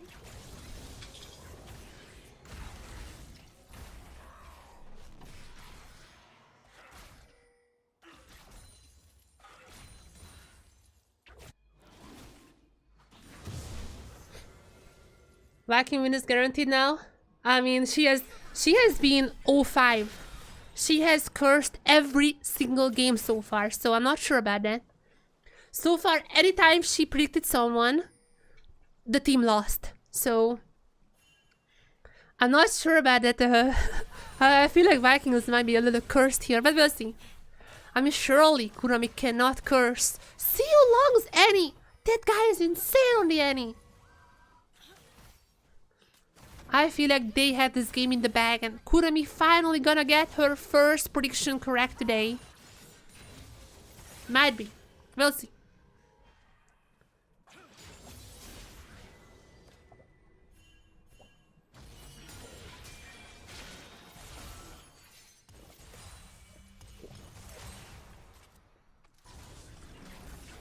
Meanwhile, oh, this Sion is gonna get pretty strong already. Kinda destroying the Victor. Unfortunately, from what I can see on the runes, this is gonna be a tank Sion. It's not gonna be an AD Sion, just a tank Sion. Boring.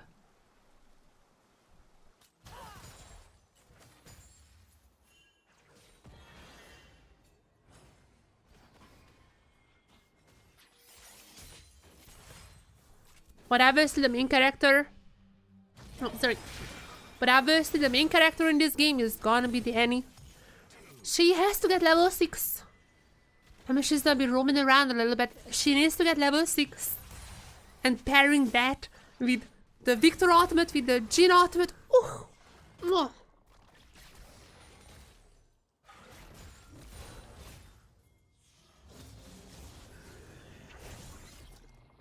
Well, that was just a flash out from the Jhin. I mean, that's fine. Not really important.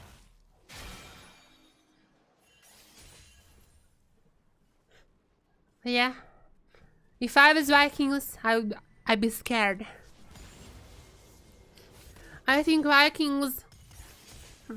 I'm sorry, but Kurami has spoken. You are now cursed.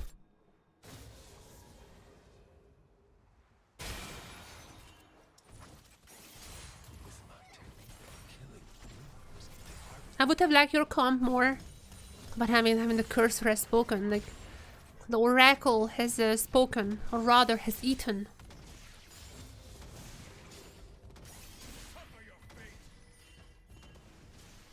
I mean, still, I trust this too long.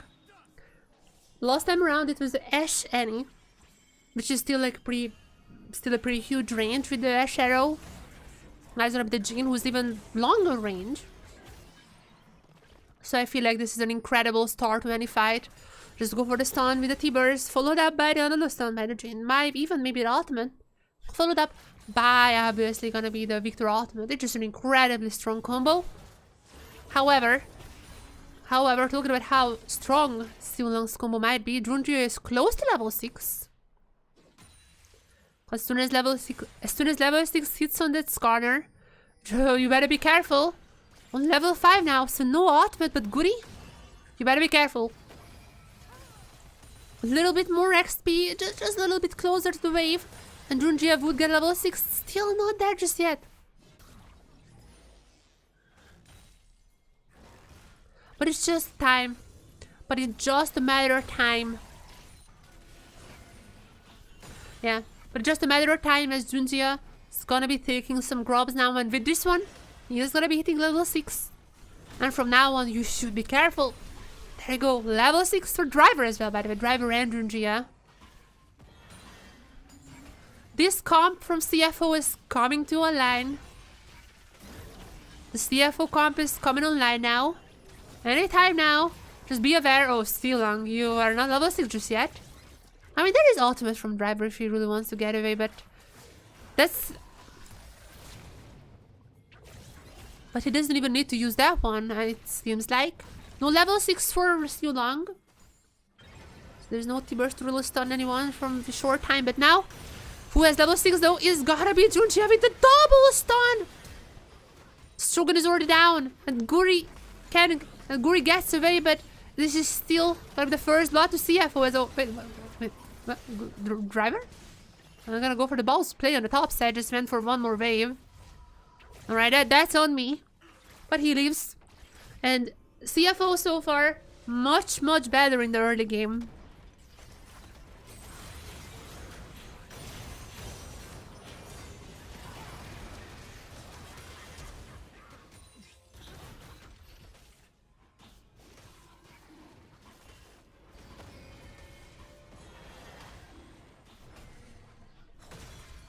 The crazy team can be Sword Art. Miss Lost and lost this year. I mean, I feel like they're gonna be playing Sword Art eventually, but maybe not. Honestly, I feel like the Sword Art was just signed because he was teamless, and like since SOFM was already on the team and they are friends, probably was like just kind of like as a coach, but the team couldn't have more coaches. It's like kind of like a positional coach, I guess, that he is for so long. But I don't know how much they talk, because obviously like Sword Art doesn't speak Vietnamese. He was like they're kind of like speaking the mixture of English, but obviously Sword Art knows English, and I would assume the Vietnamese players also know English to some degree. So I think like that's what's happening there.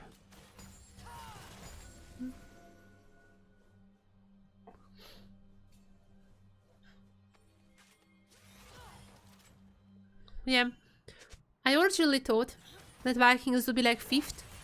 Right, like maybe 4th. Like if they really punch up, they can be 4th, but maybe 5th. But now, I mean, they have shown, Vikings have shown that they are a top 3 team and could be 1st as well. Like literally, they could be 1st, they could be 2nd, they could be 3rd. Our top 3 team are incredibly close. And CFO, Vikings, and TLN has all shown that they are in this like incredibly close, strong top 3. They really have shown. Driver, we're gonna be on God, you're gonna be on ultimate. Just solo bolo. Certified! Oh. Oh. No, not necessarily a solo bolo. I might have jinxed this one a little. Oh, certified solo bolo for Gotti! What? For driver. Certified solo bolo for driver! Oh my god, if they lost, like, bam! You could even see Gotti be like, oh my. Like, he really felt that one. You could see on the camera. Shogun playing up? No, I don't think Shogun has played in the LPL. I feel like only the SOFM. Well, SOFM is the only Vietnamese player I think who has played, but I'm not sure. Has he? I don't know. I don't think. Am I crazy here? I don't think he has played in the LPL.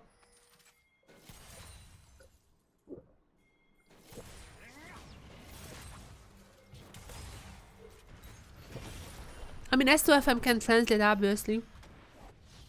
Sometimes I forget that SOFM is Vietnamese. he can obviously translate. Now, top side. Now it's the top laners. Oh, Honkyu. Gonna be a little bit of a problem, but gonna be just dashing out. Now the top laners are back to the top lane, both of them. As it's a top lane brawl here. No more mid laners in this, and this is for the top laners. They're gonna be going at each other, taking the way. But looking at the bot side, but like I'm just looking at the health bars on the top side and the mini icons, and I see them like already at half. These top laners are going at each other.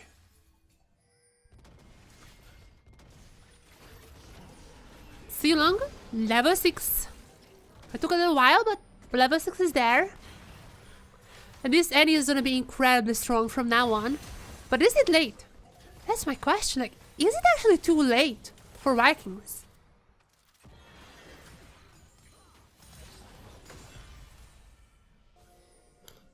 Like,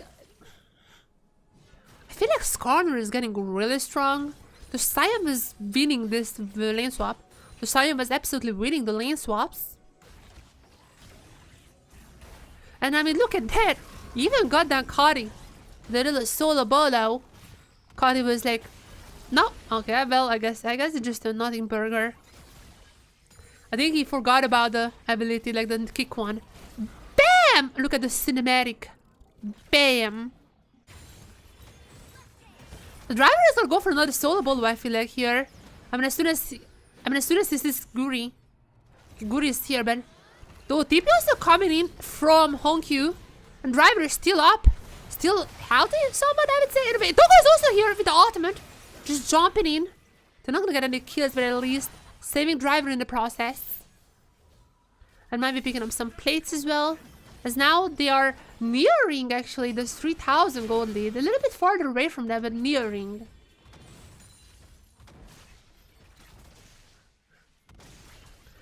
CFO, pretty slow, but I feel like they're doing well. And don't forget about the dragon. CFO is gonna be in that area. They got the first one pretty fast. Second one is spawning right now. Or maybe they have other ideas. Maybe they rather would wanna go on Katya's ultimate from Kiving. Also the Q, also the stun. Gonna be a lot of those abilities used. Ultimate is gonna be off for Junjia very soon, but he doesn't even need to use that one. Feats. There we go. Feats for CFO.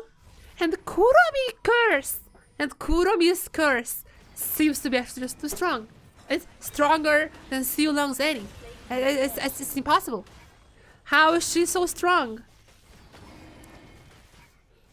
How? I mean, she is the black cat, which was like associated with witches. Maybe she has some witchcraft. I don't know. A lot of people say that black cats are curses, and personally, I love Kuromi. But she is cursing this team. Let's be honest here. She's 100% cursing these teams.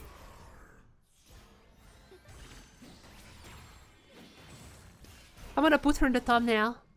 For this video's thumbnail, I'm gonna put her in the thumbnail.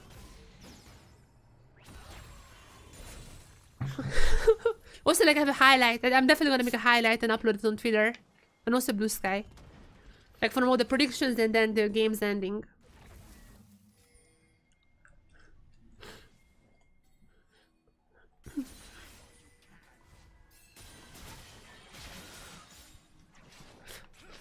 Hiding in the bush. I don't really know if CFO would wanna go for this 2v. Oh, 3v3, never mind. 3v2 would have been better, but that's fine.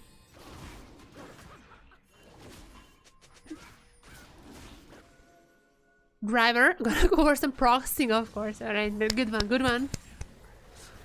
There you go, some proxying. You'll have to see that one. He's learning from the best. Oh, wait, ulting in for Kratos. Wait. And ulting in for Kratos! Holy! Wait a second. Shouldn't be solo ball and Kratos even flashing out! Holy driver! Oh my god! Son of mouse! I'm gonna give the kill to Doggo. That's still fine. Jesus Christ! That's an insane performance. What? What? There's even the Q.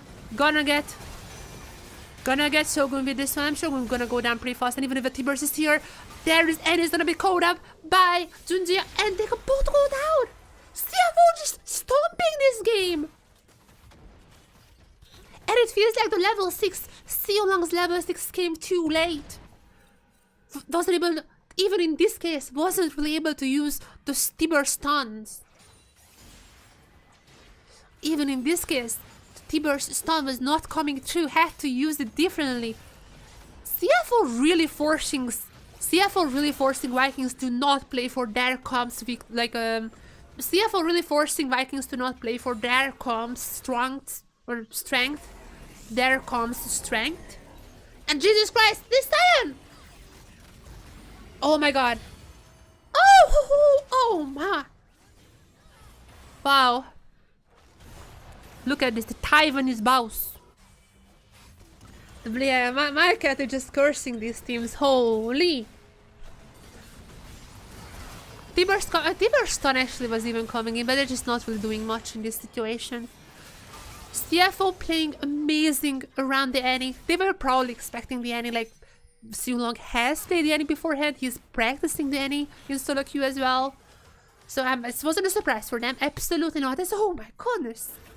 This is by far the cleanest game so far, I think. Game 1 was also pretty clean, to be fair. But it really feels like that CFO just absolutely in control in every single moment of this game, as another fight breaking out. But now, they're coming the Siren into the middle of everyone, stunning them up! And they're just killing everyone. Every single member is falling from Vikings. First is gonna be Kari. Next is gonna be Kratos. Just one more auto attack and move it down, and Xiulong meanwhile on the side dies. Kratos is gonna be alive, actually. Never mind, he's getting away. But nonetheless, that turret is not for too long, as though climbing. No, never mind. Kratos has to get away, but that's just a flash. Also, ultimate from Junjia. Doggo is gonna be killing Shogun. Everything is gonna go to CFO. It's okay, this might be a few kills for 2 kills for Shogun. Okay, that's gonna be damn it. That's gonna be their first 2 kills. That's like fine, but they're losing so much. This is such an incredibly small little, how do you call this? Little participation award. It's CFO just stomping this game. Like they are at what? Like almost 8,000 or something like gold lead? That is crazy.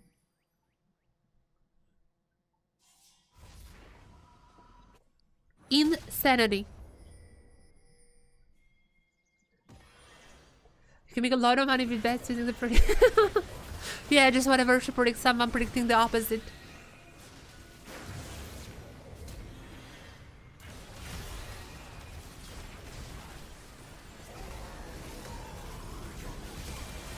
Oh my god, that was... Look at the Scion.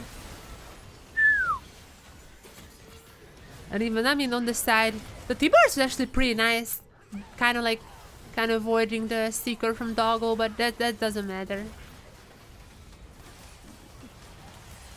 Even if Vikings play this perfectly, I feel like this game is over.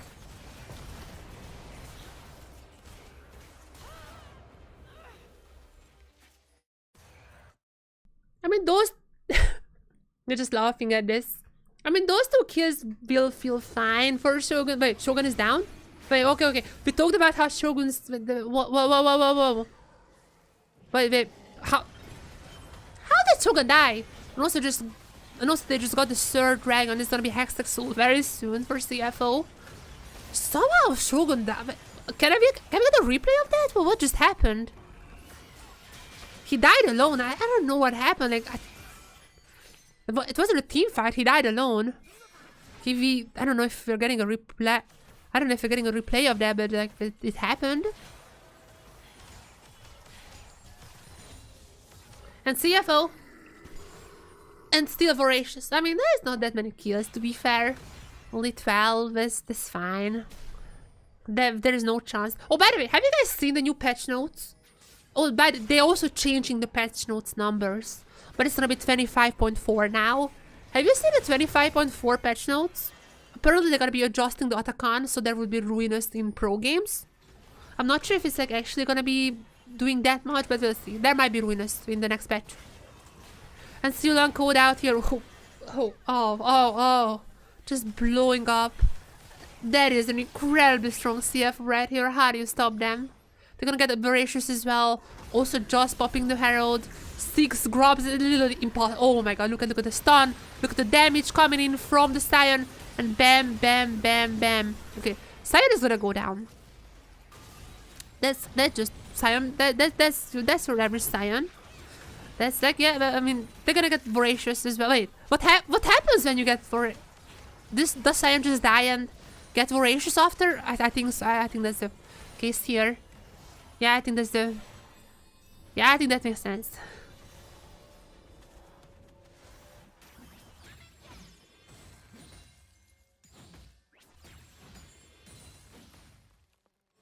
New patch notes is basically there is like a weird Mel nerf, which is like not even really a nerf but a buff. So Mel is kind of getting buffed, I would say, which is a little interesting. But yeah, there's like a Mel nerf, like they're nerfing her Q, but making her ultimate stronger, which is I think the more important part in her kit. So I feel like she's gonna be even stronger in pro games. As also they're changing Otacon, so the Ruinous would spawn more. Which is like, I mean, in solo... Oh, what is Guri doing here? I mean, he's just gonna be taken down. Okay, he's pretty strong. I don't think that's necessarily the case here, but he's gonna get chased at least. There's a root. There's an airborne. Okay, he's just gonna be taken down. There you go. Oh my god, look at the Seekers from... Look at the Seekers from Doggo. Doggo is just gonna be ulting in. Doesn't even care about Timbers. I mean, he has false knife. Who cares? Triple kill for Doggo. And just gonna be withdrawing. I mean, he cannot TP back him, but like, the game might be just over. Scion almost gonna be rude. Scion almost gonna be knocking up Kratos, but I mean, even then, Kratos is gonna be pretty low. Only Kratos and Kati left, and Kati is actually just pushing on the bot side. Meanwhile, his base is being taken. Wait, there are minion waves. 20 seconds, I'm sure. I don't feel like... death timers are not that long. I don't feel like they can end. But they're gonna get like 2 inhibs. That is crazy. and they still have force life, so it's incredible. CFO just destroying everything. So yeah, they're gonna be changing like so there will be more ruinous. It's like kind of weird. There are like the more trades there are in lane, the more likely there is gonna be a ruinous, because they're like pro games have a lot of trades, but I'm like, have you guys seen solo queue? Because like it's all trades. Like solo queue, people don't go for minions, people go for trades. So I'm like, solo queue already didn't really have voracious, but it's gonna have absolutely zero voracious from now on. Like solo queue is not gonna have a single voracious at the con. But pro play might have, because like pros are also trading a little. It's just like it's a lot more in solo queue, so I don't understand that change, but apparently there would be more ruinous if there's any. There's literally not a single one, so there would be at least some ruinous in pro games, but I don't know. I don't think that's enough. I really don't think that's enough. I guess Yulong is the next target. I mean, Tibers have been popped. It just doesn't really do much, as now Kratos have been caught with the Skarner ultimate. Gonna be taken down immediately. Togo incredibly strong. Not gonna go for the pentakill. There's already one kill for Silent, one kill for Junji, and I feel like this is it. I feel like CFO, after game 2's loss, gonna be waking up once again. My cat keeping up her curses. So far cursing 5 out of 5 games. Oh sorry, yeah, 5. No, it's the 6th. My cat keeping up her curses as well. So far cursing 6 out of 6 games. Every single game she cursed. And this is gonna be a victory for CFO, putting them at match point in the upper bracket finals. GG's! GG's!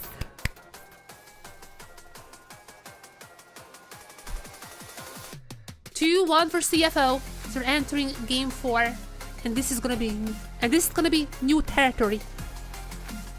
This is our first best of 5 game in like this fearless format in LCP. So far, we have seen game 3s. We haven't seen like we haven't seen the craziest things in game 3s. So far, I think game 3s are. So far, I feel like game 3s have been kind of, you know, like it's like normal stuff. Like we have seen something like this, you know, any support. That's pretty good, but Sion, it's like normal stuff. 3 games is not really enough, I think, to really explore what Fearless is capable of. But we don't have to wait any longer.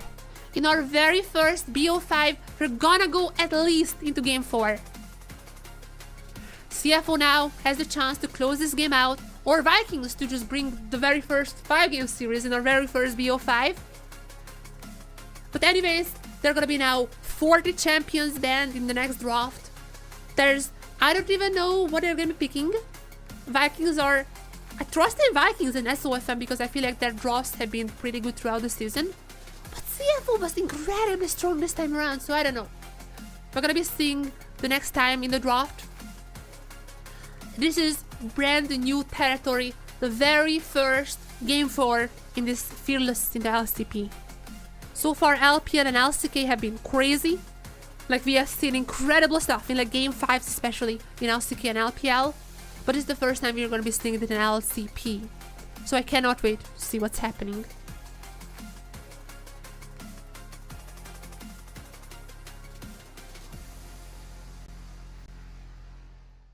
Chat, I'm gonna be right back, by the way. I'm gonna be right back to... And then I'm gonna go... We are gonna see game 4. Also, my cat currently sleeping there in case someone is like curious what is my cat doing. Can I zoom on this? Oh, I can. Yeah. My cat currently there watching the loaf. You! Kurami? You! Kurami? You have been cursing all these teams. Can you curse the rest too as well? Or maybe one or maybe 2. Can you curse the remaining games, Kurami? That is my cat. That is my question for you. You know what you've done. Don't look at me like this. Don't look at me like this, Kurami. You know what you've done.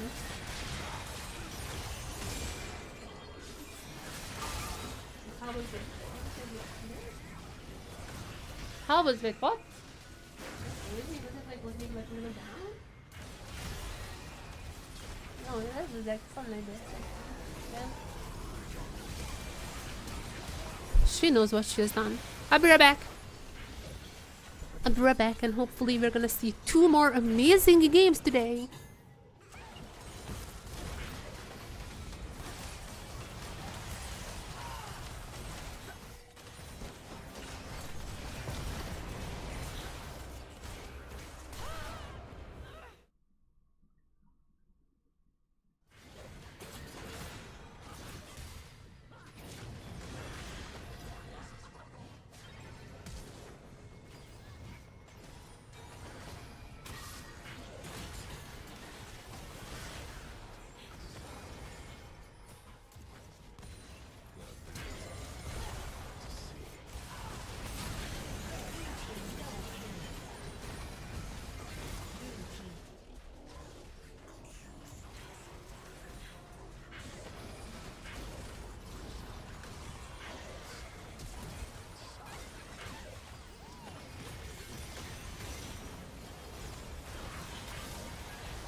Chat.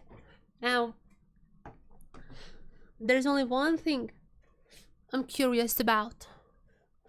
Do you guys think that Kurami is gonna get the game right or not? Do you think she's gonna be predicting the next game correctly? Or do you think she's gonna go for the absolute cursed day? That is way more important than any of the other stuff's happening, I think. That's what we need to find out. What is she gonna be doing with the next prediction?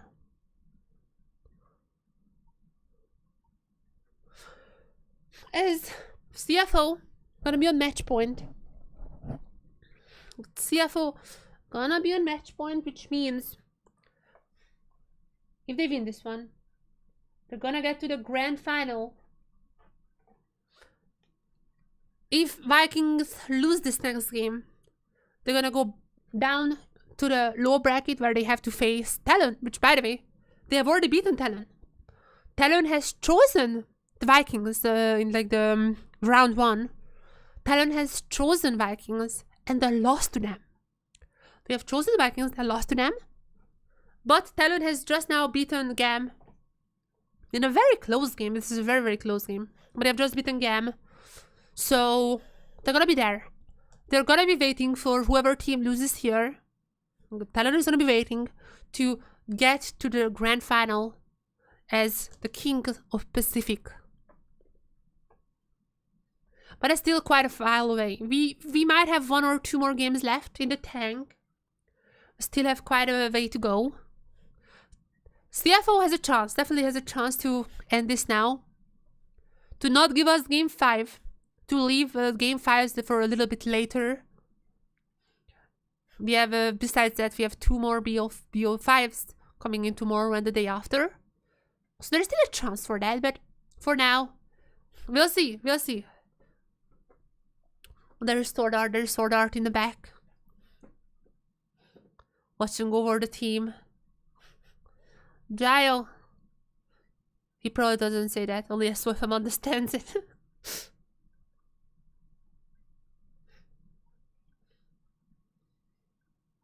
My cat currently taking away the rug. She's currently trying to destroy the rug here. Amazing. She's done with cursing, now she's just destroying my room. It's not like she has been living here for, how old are you? 4 years? Every single day she's like, oh my god, what is this rock doing here? It's not like it has been here for the last 5 years. Or like 4, and she's 4, I think she's 4. Right? She's like, I think like she was born like 2021. So 2, 3, 4, 5. Yeah, she's 4, Because I know she wasn't born in like the 2020 COVID year. It was a little after. I still went to pick her up in a mask, but yeah, it just I remember it was not 2020.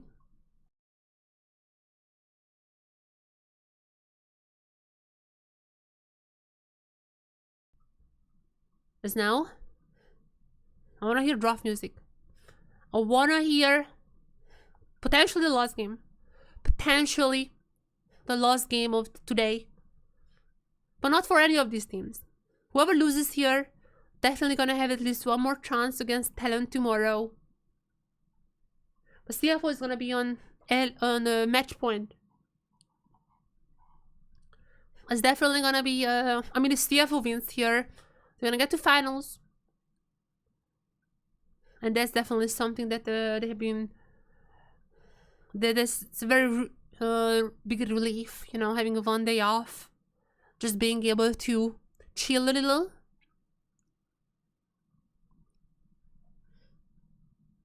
Because now, let's see what else is left in the tank.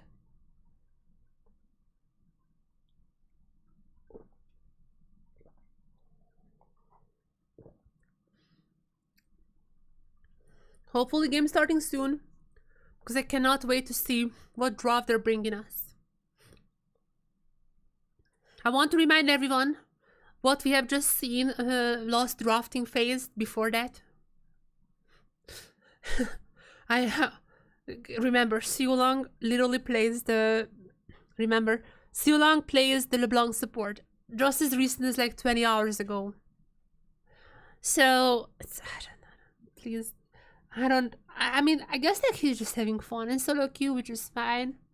But like he has played it way more than for it to just be like for fun. So I don't know if he's actually doing this for fun or not. So there might be some issues here from what I can tell. They still like talking, not really doing much, I think. There might be some client issues, you know. But we are getting very close to potentially the last game in this series. In our very first BO5 in the LCP. So Viking is gonna be choosing blue side. It seems like now teams just wanna go for those first picks whenever we get to game 4. Whenever we get to game 4, game 5s, I feel like blue side is just gonna be even more important. Even from just the fact that you wanna have at least somewhat OP champions. You don't wanna get relegated to like the Teemo supports or such things.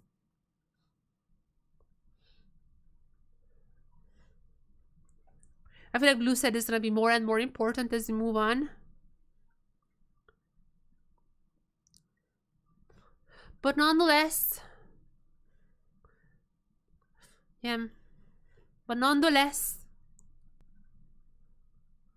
Vikings, they have to win this one.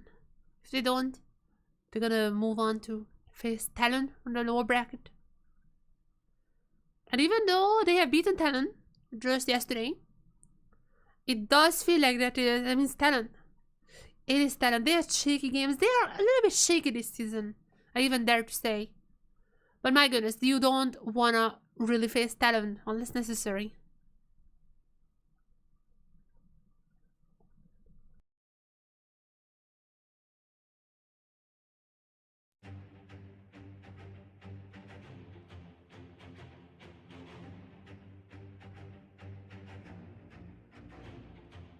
As I now hear draft. I hear the draft music now.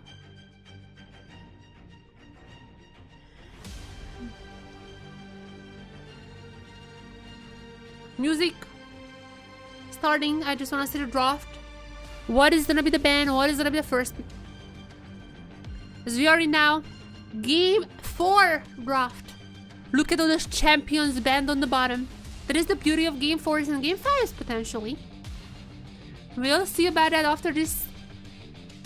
There are so many things banned. I can't even see them. They're super small. However, some things like Audrey's Udyr. Wait, it's not even Audrey. I'm not sure what Udyr is banned. But there are some things like the Ozir who just like permaban throughout the series. However, they're trading some of those. However, they're gonna be trading some of those bans to leave up Kalista. Kalista has, I think, been close to permaban across the whole season. And now, it is time for Shogun. This guy who has been carrying beforehand, remember his Ezreal performance. That wasn't even him, was it? Never mind, that wasn't him. But what was the carrying on? The Varus. This guy has been carrying beforehand. His Varus, fantastic. I mean, even his dream was like fine, just the team really never came online. Now gotta get the Kalista, close the permaban across all the games. And now it's gonna be Kalista potentially with the Galio support. I mean, that's the thing, but no, it's gonna be the Renata. Oh my goodness! Such an incredibly strong start for Vikings. Kalista Renata duo with Galio. Oh, wow. That is an insane wombo combo potential. Just go in, use the Renata ultimate, channel that into Galio ultimate, just knock everyone up. That is incredible. That is incredible, and I'm not even sure how they're gonna be fighting against that. I mean, there's some strong champions on CFO side as well. But like, not even nearly as much, I think, as Vikings. So far, this is looking like a Vikings victory. There are 2 more picks for CFO to really salvage this draft. But I feel like this is really insane for CFO. But I feel like this is really insane for Vikings for now. As Kurami. It is time to predict soon. Kurami.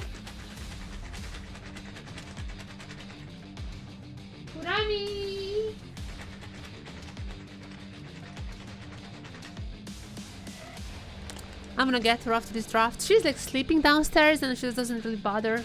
Like she doesn't care about anything. It just like I literally had to like push the dreamies like under her nose, and she's like, then like, okay, I'm coming. Well, we are seeing some really deep pool bans. We are seeing now even the Viego bans. Caitlyn has been banned quite a lot, as well as Ziggs bans even. But Tristana was banned like a last game, I think. But it seems like CFO ready to pick her up. And that is a strong comp, like that is an actually very strong comp. She's gonna be scaling quite well, which is Kalista might not be able to keep up with. But oh, is it gonna be the Jinx? Is it gonna be the Jinx? It's gonna be the Jinx here. Jinx and Vi putting aside their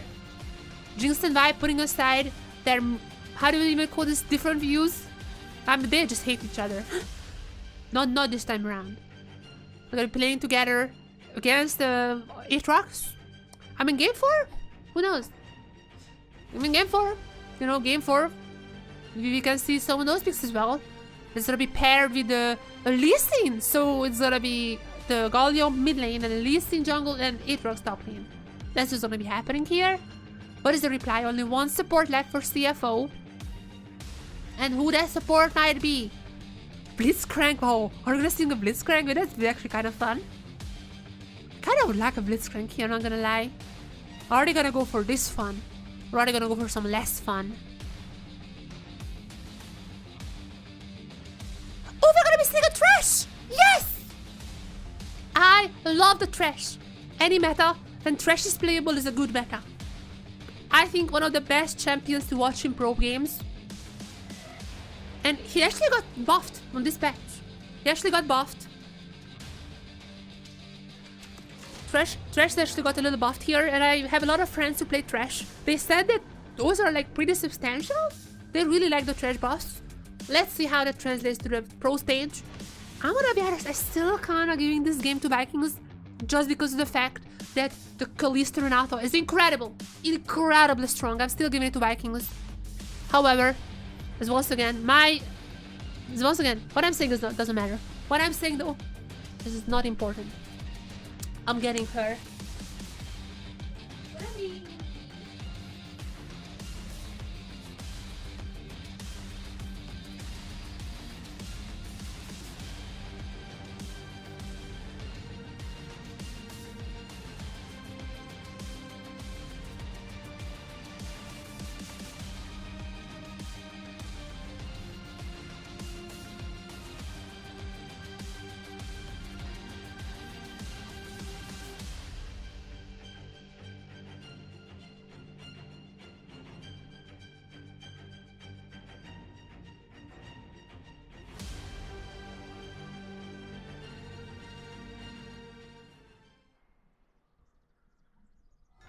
Welcome to Summoner's Rift.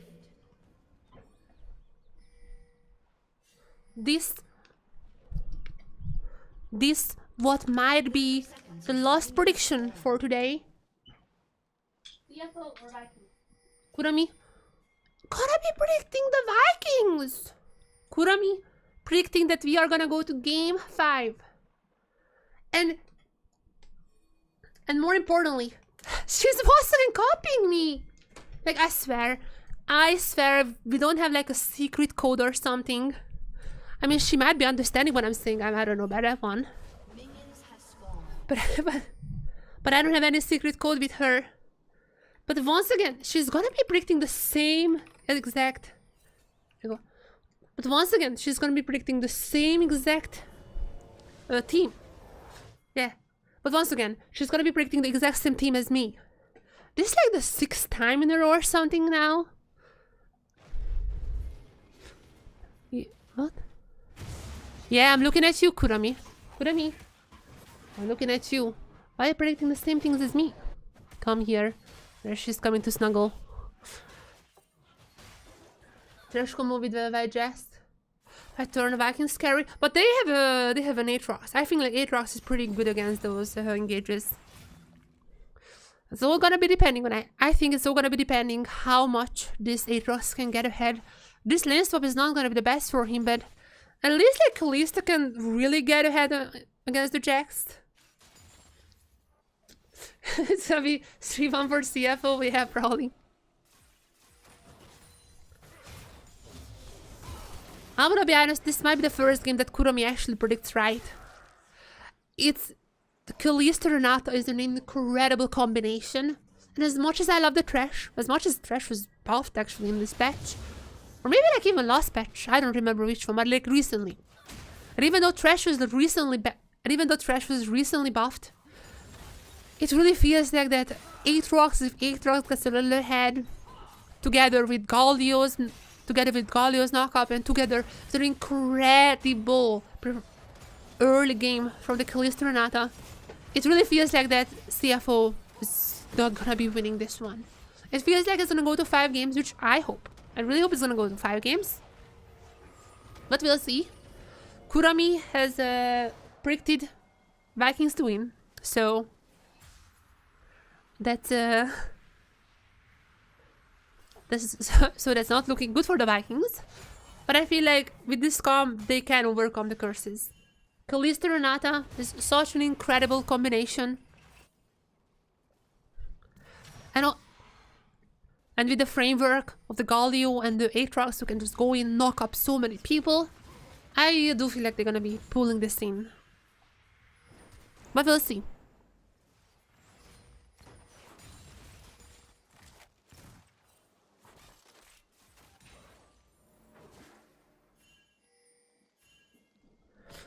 We'll see.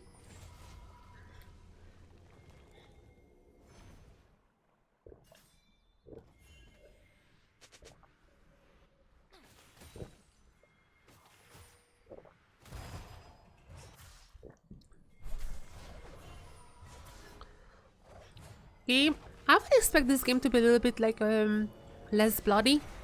You know, a little bit more farming, a little bit more trading. I I feel like this is not gonna be super bloody because Vikings are on a elimination. Well, not through elimination. They still have the lower bracket, but still, like, they're one game away from just losing this match. I feel like they're gonna be a little bit safer, which is, I'm gonna be honest, like, not the best option for them. Like, when you're playing the Kalista Renata, you would wanna be incredibly aggressive. So, maybe waiting for level 6. Like, onto level 6 is good to be playing safe, but once you hit level 6, I feel like you just have to go for those incredibly aggressive all-ins. It's like kind of like that, just like hit one button and all-in. Yeah. The Void. The Void. The Curse of the Void. That's that official name.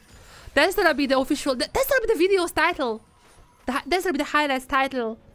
People who just watch like individual games will have no idea why it's the name. The Curse of the Void. This sounds like an ability name, honestly. Like Custodian's ability.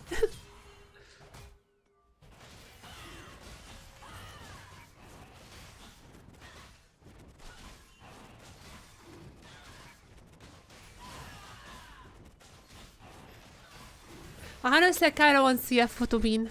Just like to complete the perfect curse for today. Just to complete.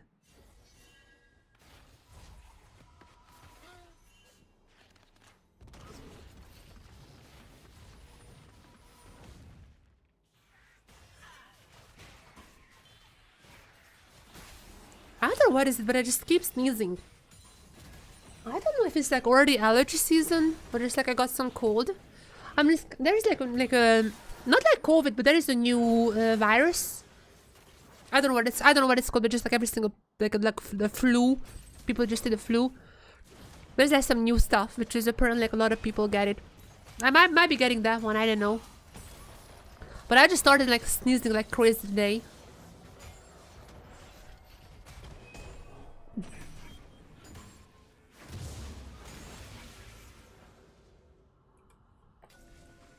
There are gonna be 3 grubs for Vikings. That is always a good start. And they might actually even go for a dive here. The Junjia is very fast. The Junjia is very quickly moving towards the top lane. As the Q's that I'll be hitting to Kyle, just a minion there, but there comes an insect, kind of an insect. But CFO is there in time. The bailout is not though. As now first kill gonna go to Junjia. They're still going. Driver is still going. Guri is the next target, or Siulang, or maybe both of them. One more stun would be enough, but it seems like the cooldowns are not there. CFO's not leaving there, but they're gonna get the first blood.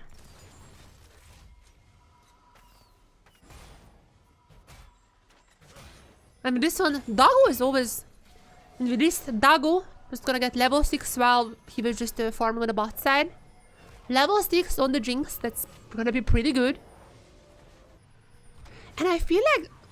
And this would be the point. Yeah, Shogun was still a little further away from level 6. I mean, that was the main issue here. If Shogun was level 6, things might have been a little different. If Siulang was level 6, might have been different. But both of them just level 5. They still got cleaned up. And that's what I said. Vikings really strong early, but they just wanted to wait until level 6. That didn't happen. Before that, CFO got a tiny bit of lead, but it's not even a lead. I mean, due to the lane swaps, there's still going to be a little bit of a lead previously for Vikings. Even now, due to the lane swap, there's still a bit of a lead for Vikings. But I feel like the most important thing is to just see long to get level 6. Shogun is already level 6, so I mean, there's that. But you wanna change that with the Renata ult, as I think like the level 6 is coming very soon for Siulang, like one more minion. But there you go. Level 6 for Siulang. Level 6 for Shogun. And now this duo is gonna get a lot more aggressive. And I think it's in time. I feel like they're not late with this one. As there's a bit of a race for the first threat, it seems like. Driver cannot do too much here. Meanwhile, Kratos is dealing a lot of damage.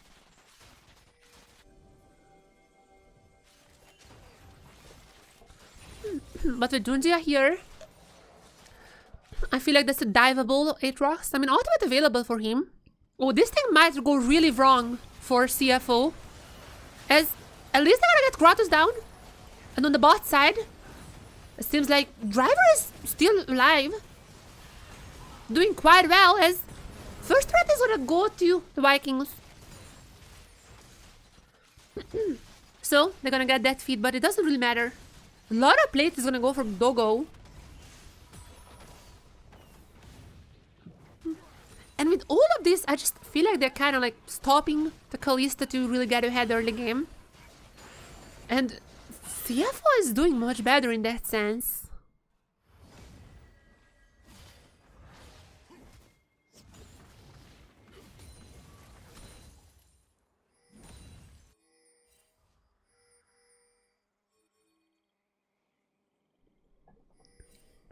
Yeah, I feel like CFO is doing much better in the sense that they're trying to get Doggo ahead with all these plates.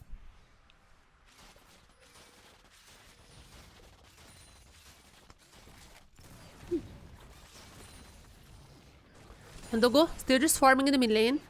Oh, the solo XP as well. I'm gonna make these Jinx very strong. Well, Kratos had to pop the ultimate, but Junji is coming from the side. I mean, ultimate not available for the Vi, I'm pretty sure. I don't think they can really catch Kratos here as... I mean, there comes Kati using the ultimate. Gonna be knocking up Junja. And now Junja is the one suddenly who's in trouble. TP coming in from CFO. As Doggo's also arriving, but I think they just have to leave it. Even after... was it? Yeah. Even after Honkyu's TP, they cannot really go for more. But meanwhile, Vikings gonna go for the 6 grubs. Is okay, I might have been wrong in here. As Kratos still gonna go for more as ultimate from Jinx. Not really gonna do damage. But there's gonna be 6 grubs or Vikings. And CFO is trying really hard to get anything out of this, but they just had to use a lot of summoners, a lot of TP, a lot of flashes. And they didn't get a single thing out while Vikings were just doing the grubs. Now, maybe they can get that goodie, but not even that. Ultimate up for Junjia, using it immediately. Okay, they at least gonna get that goodie. At least gonna get that goodie. At least gonna get the warfare feat. But meanwhile, Vikings took another turret. They have 6 grubs. These turrets are nothing for them. And in return, I guess they're gonna have the second dragon, but what is gonna be the soul? I mean, that's the question here. I feel like they would be best to the hex stack. Like a hex stack soul would be the best here for CFO. This hex stack, they are happy. And it's gonna be Ocean. I guess like Ocean is fine. You wanna get like... I mean, I guess like you can have a little range with Driver, Doggo. You can like heal up and go back in. I guess like it's fine. But obviously the Hextech would have been the absolute best soul here.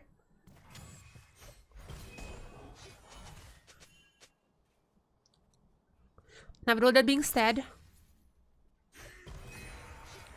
I guess like Vikings also has a very like all-in comp, so the Ocean is not too bad. Mountain or Ocean would have been, I think, fine as well, because of the all-in comp. But the Hextech would have been so incredible together with the Jinx. Yeah, one item on Jinx. Also gonna be finishing up the doll. Call is what has got. She's also gonna be finishing up the call very soon. Doggo getting quite strong here. This guy has been carrying quite a few games, and it seems like this is the next one in his eyes. And after this wave, call has been completed. I'm gonna get a little gold with that very soon after the next recall.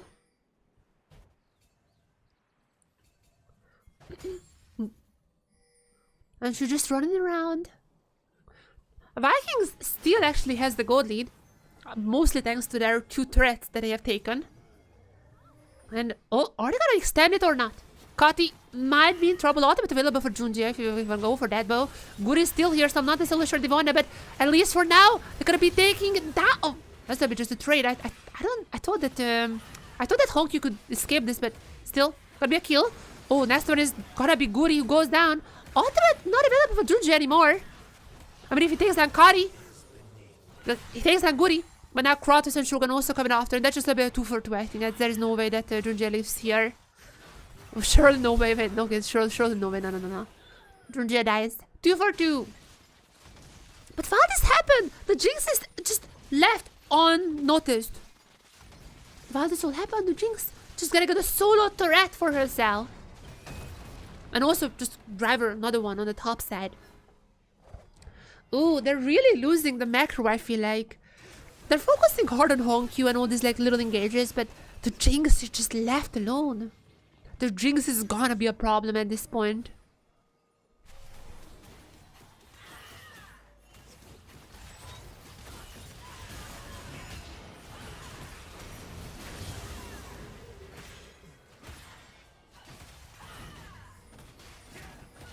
And Kurami, my little Kurami, you might be right here.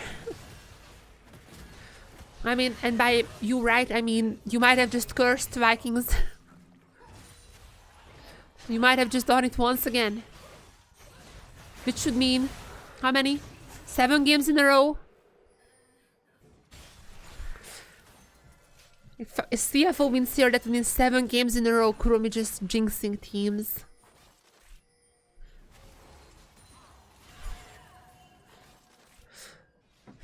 But, I mean, CFO still hasn't won the game. They have a tiny bit of a lead, but like actually really tiny. I feel like the more... And Vikings even have the grubs. All six to them, so their turret pushing potential is gonna be huge. However, on the other side, CFO pretty fierce. CFO pretty... I cannot even talk, man. CFO pretty fast with the dragons. The Jinx getting really strong.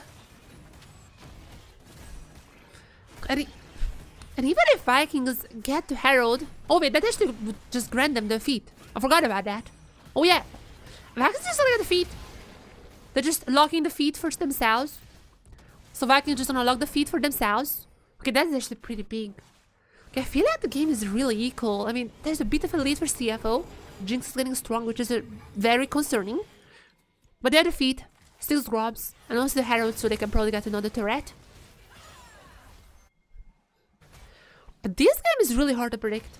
It really feels like it's all gonna be up on Jinx. How much she's gonna be able to... How much she's gonna be able to counter all the... How much she's gonna be able to counter all of those things that I said before. How well CFO can react to all the things that are gonna be happening on the map.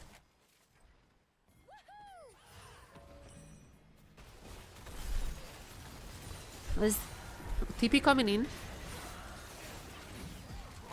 There's gonna be Kati joining the others with a TP. As the fight might be breaking out here for the dragon. That would be soul point for CFO, so understandably Vikings are gathering here. And they're just gonna be wasting their... Oh my! They're just gonna be wasting their Herald! And I mean, they're gonna be starting out the dragon, and with the Callistic probably gonna get it. Or are they? Or are they gonna get the dragon? It seems like this fight is looking good for CFO. The Jinx Rocket is not the strongest at the moment, but still gonna be dealing quite a lot of damage just now. Dragon is taken by Goody. But can they finish out the fight? Because the one first to fall. Vikings so far doing pretty well. Can CFO even continue this fight? I don't think so. There's a taunt. There's the taunt onto Jinx. Every single member is super low. And it feels like CFO just gonna leave it like that. They lost one member, they lost the dragon. But they haven't lost more. I mean, that is a pretty... Okay, that is pretty lot. That is a lot. Okay, that is a lot. That is a lot that they lost here. At least like they got the Herald before it crushed the turret, so that's a little bit wasted Herald, but I mean with 6 grubs, Vikings can still just push those turrets fast.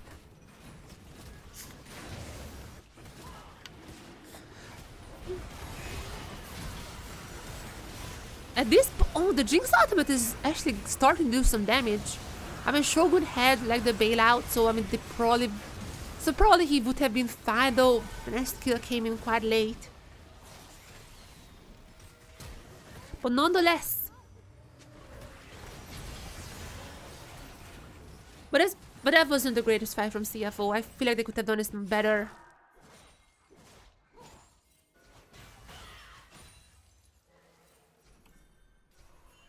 Yeah. God is gonna be dead equal. Absolute dead equal. However,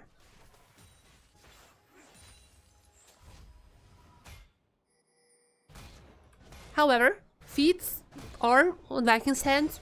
6 drops on Vikings' hands. Really, the only thing that going for CFO is that Jinx has the lead, and she's gonna be pretty good in the late game. But that's about it. Everything else is going better for the Vikings is now Otacon spawns. And as we know in the LCP, nothing is set in stone until Otacon is slain. Anything can happen. Otacon throws are not a rare occasion in the LCP. One second.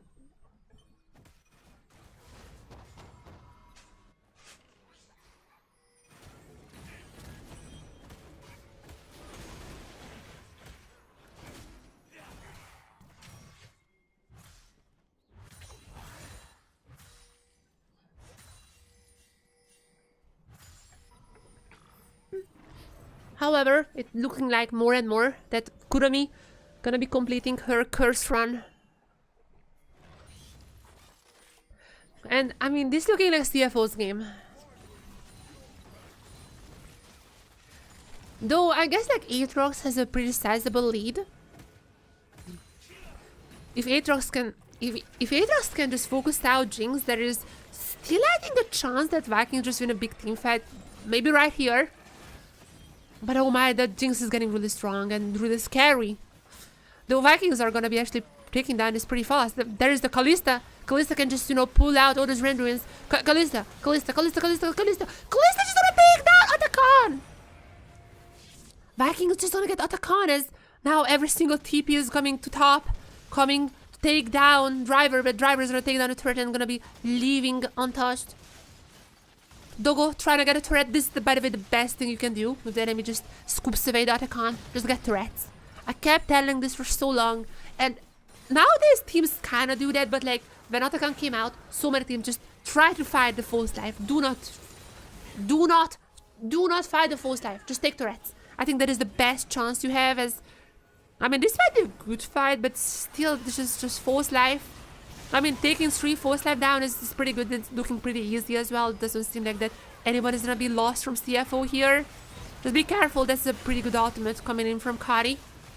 Shogun is gonna go down, and it feels like they're just gonna be wasting their false life like this. This is a alright. I'm alright. I mean, when you fight like this, you fight the false life. I'm talking more about other situations. This is good to fight here. Let's be honest here. Let's be clear, it was good to fight here, but also props to CFO, taking 2 turrets down, taking some false life, which is like whatever, but 2 turrets, still gonna keep pushing after this. CFO has basically played this as well as you can from being on the other side of the Otacon.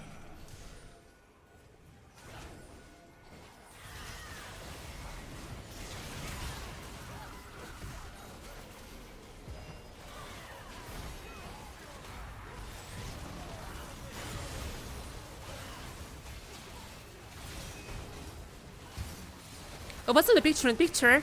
Wait, I just looked at the picture. The picture is still like it's already down. So it'll be Honkyu taking him down as soul point potentially for CFO. I mean, Guri is alive, but he's not even gonna attempt this. This is looking way too dangerous. Just gonna be soul point for CFO, and 23 minutes soul point. That is absolutely possible to be turned into a soul later on. Those dragons were basically just took on timer.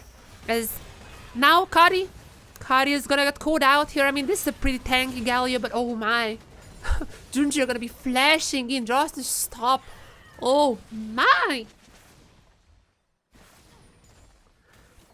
CFO really won this victory. They have gotten on their ears that Kurami the cat has predicted against them. And this is enough for CFO to gain their confidence that they can win this game. after hearing about this prediction. CFO just going in all those... After hearing about this prediction, CFO just flashing in to stop the... CFO just flashing in to stop the Galio. They're playing quite aggressive. They're like, guys, we have the gods on our side. They're playing confident. Jinx is gonna be incredibly strong. I is done. Also anti-heal, which is I guess like for the Kalista. Also the Aatrox. Also anti-heal, which is for the Aatrox. Yeah. The anti-heal on Jinx is gonna make sure that the Aatrox is not getting those King and Worlds finals moments.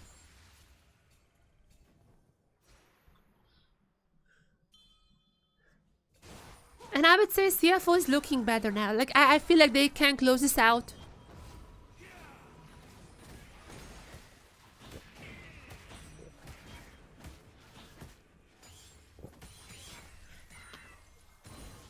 Dogo are just gonna be finishing up their runas. That Jinx is gonna be incredible. Look at the items. Oh my, almost full item. The anti-heal just gonna make sure that the Aatrox cannot play this game. I guess like even the Kalista though, the healing on those shots are not the strongest. Nonetheless, just gonna make sure that Vikings cannot play this game. And I said, you left the Jinx up I think for too long. Didn't stop her, and now look at that. Look at that, what's happening here. TP coming in onto the middle of everyone. Now Jinx ultimate is gonna be missing. That might be detrimental, as or they're gonna take it down. Kiving.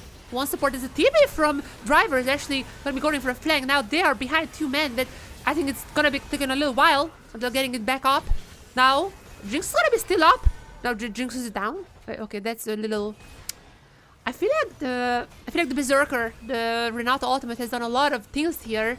Okay, that just erased. Driver just gonna go for the ah. Have you guys seen this on Driver? The ah. Well, this was 100% a troll. They 110% could have won this fight, by the way. They like Omega trolled it. They're still gonna be like about equal, maybe a little bit behind, so Vikings I don't think can get too much out of this. Not many of their members left alive, but this is such a troll fight. Like, look at that. Let's analyze. I was a little speechless when it happened, but it just, at this point, starting well. Immediate Kalista ultimate popped. That's fine. Now, even Keratos is kind of trolling with the TP, however, now with Carti coming in, that troll TP very quickly turned into just the bait TP as Guri immediate ultimate into the knockup from the Aatrox, and at this point, Doggo didn't even care about Kratos. Doggo was just like trying to go for the others. I feel like they just let the Aatrox go for too long. I don't even understand. Like, Doggo literally has anti-heal against Kratos, and I don't think he even really hit Aatrox even once.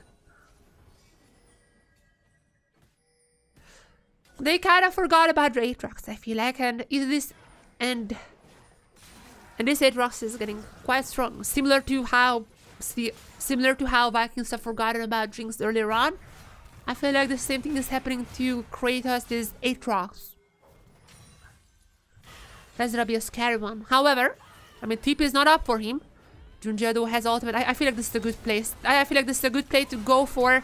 No Kratos. This is the chance to fight as... Oh, wait a second. The Renata ultimate is amazing here. There's a massive taunt coming in from Kari, and this fight is turning from amazing to absolutely horrible. Sonkyu, Junjia, Kiving, all of them are incredibly low. Can they catch up with them? Juice already down. Oh no, they're just trolling the game away. They're just throwing this game away. They still have the lead, but not for too long, I feel like. Why are they fighting Why are they fighting an Aatrox? Okay, the Aatrox wasn't here. But why are they fighting a Galio in such a small corridor? I don't understand. Like, you against the Galio and the Renata, what do? Fight in a small corridor. Why? I feel like this is game 4. You know, these teams have been playing for quite a while.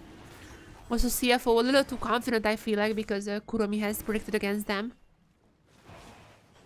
But they're slowly throwing this game away. Dogo is still gonna be super strong. So, I mean, that's something that's just have to go for them. I mean, that's something that's just gonna go for them.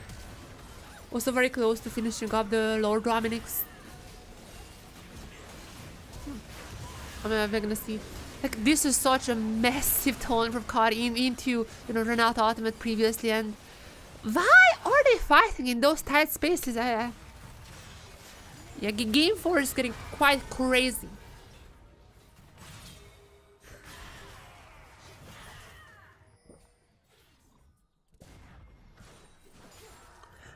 I mean, at least, you know, Doggo getting very, very close to actual full build. The Lord Dominus coming in soon as well. And with that one, hopefully he can be able to take down the Galio and even Atreus a little bit faster.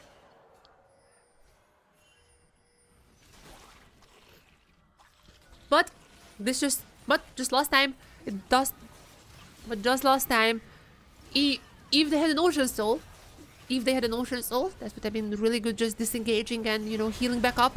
Now here's a chance to take it as Jinx. I think Jinx is in a pretty good position here. Gonna go Berserker for a little while, but that's not gonna do too much. Ultimate is actually pretty nice. Kati gonna get taken down even to the redemption. They have to disengage a little. That's massive ultimate coming in from Driver, immediately going to Zonia's. I'm not sure about even how massive it was, as there is gonna be a steal from Guri coming in. Junji is already down. Dogo, can you save this one? I feel like they're losing here. Nice hook from the trash, but they're not gonna get into kills. Not gonna get any kills. Their hook is gonna be missing the knock up on Natalia. And Dogo gets one, and Dogo got taken down. Driver also gonna be flashing out. Not much he can do. Gonna save by the trash, and this is the first time that Vikings actually have even taken the gold lead now. What was that odd? What was that jump from Driver? Like flashing into 4 people? What is Driver doing here? Oh man, also Guri's steal was pretty nice. They very much greedied for this dragon. I don't think it was that important for their team comp, but oh my, they're gonna be now giving away the dragon. I don't think there's anyone here who can steal. Junjia just respawned very far away. I don't think Kaiming is gonna go for that, just, you know, gonna be sticking around to figure out what was happening. Maybe gonna go for like a random Q, but nope, it's just gonna go too goody. Oh my god, this team actually just throwing the game away. Not even Atakan, they're just throwing, you know, casual, you know, like traditional style. So what was Driver doing here? I mean, gonna go for, they try to go for the stun, but like, that was just Guri immediately kicking him out. And then gonna go for the steal. Such an incredible Guri masterclass here. And even if Kaiving and Dogo doing their best, I mean, oh, how are you fighting this one? How are you fighting once again in this tight corridors? The Kari, once again in this tight corridors. The Galio gonna be incredibly strong. Also Renata, those are super strong. And now, what are you doing? They're falling behind. I don't know. I guess the Jinx is scaling and the Driver going for the side lane. Like, that's like fine, but what else? I feel like that's not enough.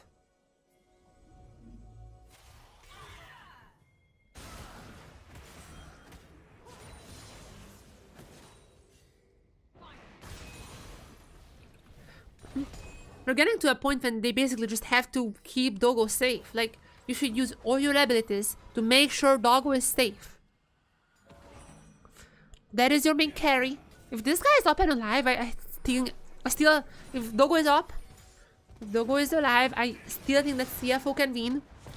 But without him, oh my god, who else would deal the damage? Once again, coming from the Talia, a little bit of a damage-less build. As Dogo is gonna be selling the Last Whisper. Oh no. What is happening? Why?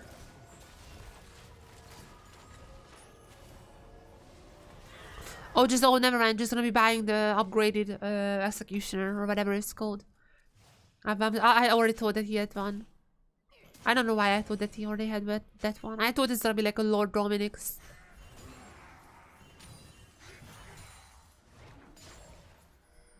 Gonna be buying some more wards.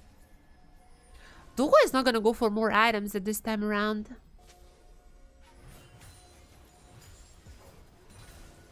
And the thing is, Dogo also had to build a little bit of anti-heal. And so is Honkyu. And Honkyu already doesn't really have too much damage with this build. So that's really gonna be hurting.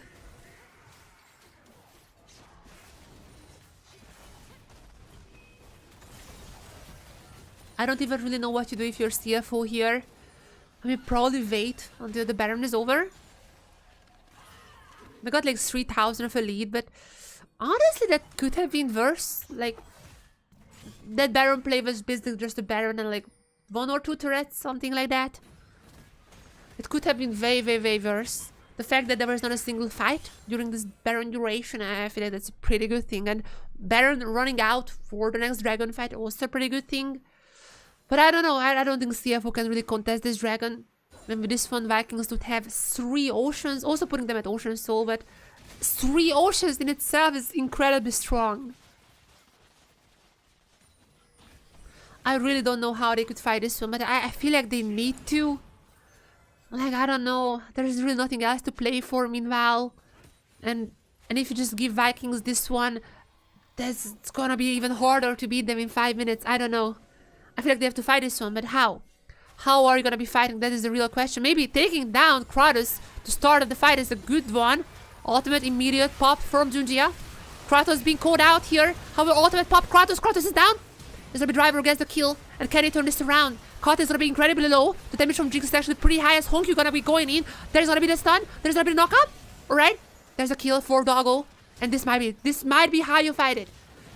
Just catching Kratos. That's a good game plan. And now they're gonna be taking the Ocean Soul. And it feels like might be a little bit of a chance for CFO to actually win here as TP coming in. I mean, 36 minutes into the game. That's gonna be like half a minute. Even now for Kratos and Kari. They might be getting an inhibitor here. Or wait a second, there's no one. Wait a second, there's no way they're ending now. They have damage. Jinx has incredible range and damage. There's no way. There is no chance. There is no chance they're sending it now. The Kuromi curse. The Kuromi curse lives on. The curse of the void. No. There's the bailout. Bailout helped out. Bailout helped that Shogun for a little bit, but still gonna go down in the end. As now Kratos still back up alive. Can they take him down once again? There's the knockup. There's the kill onto Driver. Driver gets the kill. Now Sulan goes to down. He might just ending it. There's the bailout, but it's not gonna be helping. The bailout is not gonna be helping too long this time around, as they might just be going for it. There's the turret. Turret taken down. Guri and Kadi are quite strong members, but I don't think they have the damage to take down the others. Is CFO just gonna be finished out the game like this? The curse of the void striking down the Vikings. And I don't have any voice left. CFO. But just like CFO, I can at least rest tomorrow a little bit. Oh wait, never mind. I'm gonna co-stream tomorrow as well. I forgot about that. CFO gonna be closing out the game. 3-1. They're not gonna let this game go into 5 games. We had a chance to have an 8-game day. They're like, nope. No. Let's leave the fun, the 5-game fearless one, to a later day. Today, the match ends at 3-1. And more importantly, today ends with my cat Kurami literally cursing every single game. Every single Kurami, every single game. All the 7 games that we had today, she predicted before every single draft, also after. All the 7 games we had today, she predicted after every single draft. And she actually, all the time, all the 7 games, just chose the wrong team. At this point, this is not a coincidence. Just like when someone gets like a 0 in an essay, like a quiz. Just like when someone gets a 0 in a quiz, you go like, it's just as hard to get a 0 as to get a perfect one. Just like that. It's just as hard to get an absolute imperfect, absolute cursed prediction as to have a perfect one. And I think that she did it on purpose. Was the of a Japan? Wait, which one? I haven't checked. Did they? I don't think so. I'm gonna just watch back the replay. Oh, that's just like a button. That's just a single button. That's like nothing. It doesn't reflect, just a button. And with this, everyone, and with this, what an incredible game we had today.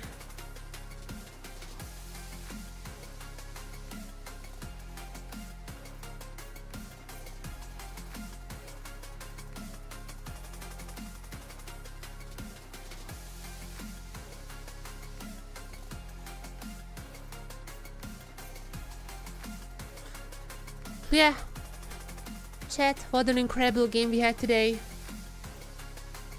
Where's Puram even? I don't see her. I wanted to show the star of today, but I don't see her now. I think she's sleeping downstairs. I'm not gonna bother her once again. The star of today is definitely the Kurami. What a game day we had. And chat, don't forget, tomorrow we're gonna be back. Tomorrow we're gonna have the lower finals, which is gonna be, now we know, the Vikings versus TLN. Just as a reminder, last time around, Vikings actually beat TLN. They were like, so, and before that, TLN has beaten Vikings. So they have played a ton. They have played so many games against each other. One time TLN wins, other time Vikings win. So this is gonna be the decider, the best of 3 of 3s, like a best of something, best of a lot of games. I'm pretty sure they're now at like 6-6 or something like that. So tomorrow's game is gonna be the decider between those, but today is gonna be CFOs, and today is gonna be my player of the match, Doggo. No, not GAM and TLN. GAM and TLN already played.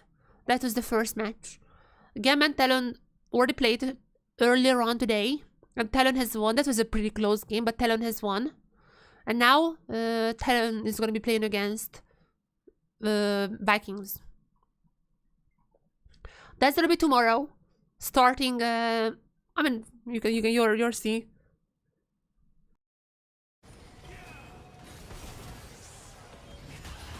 Now that we know the teams, you're gonna be seeing the YouTube event very soon for that made as well.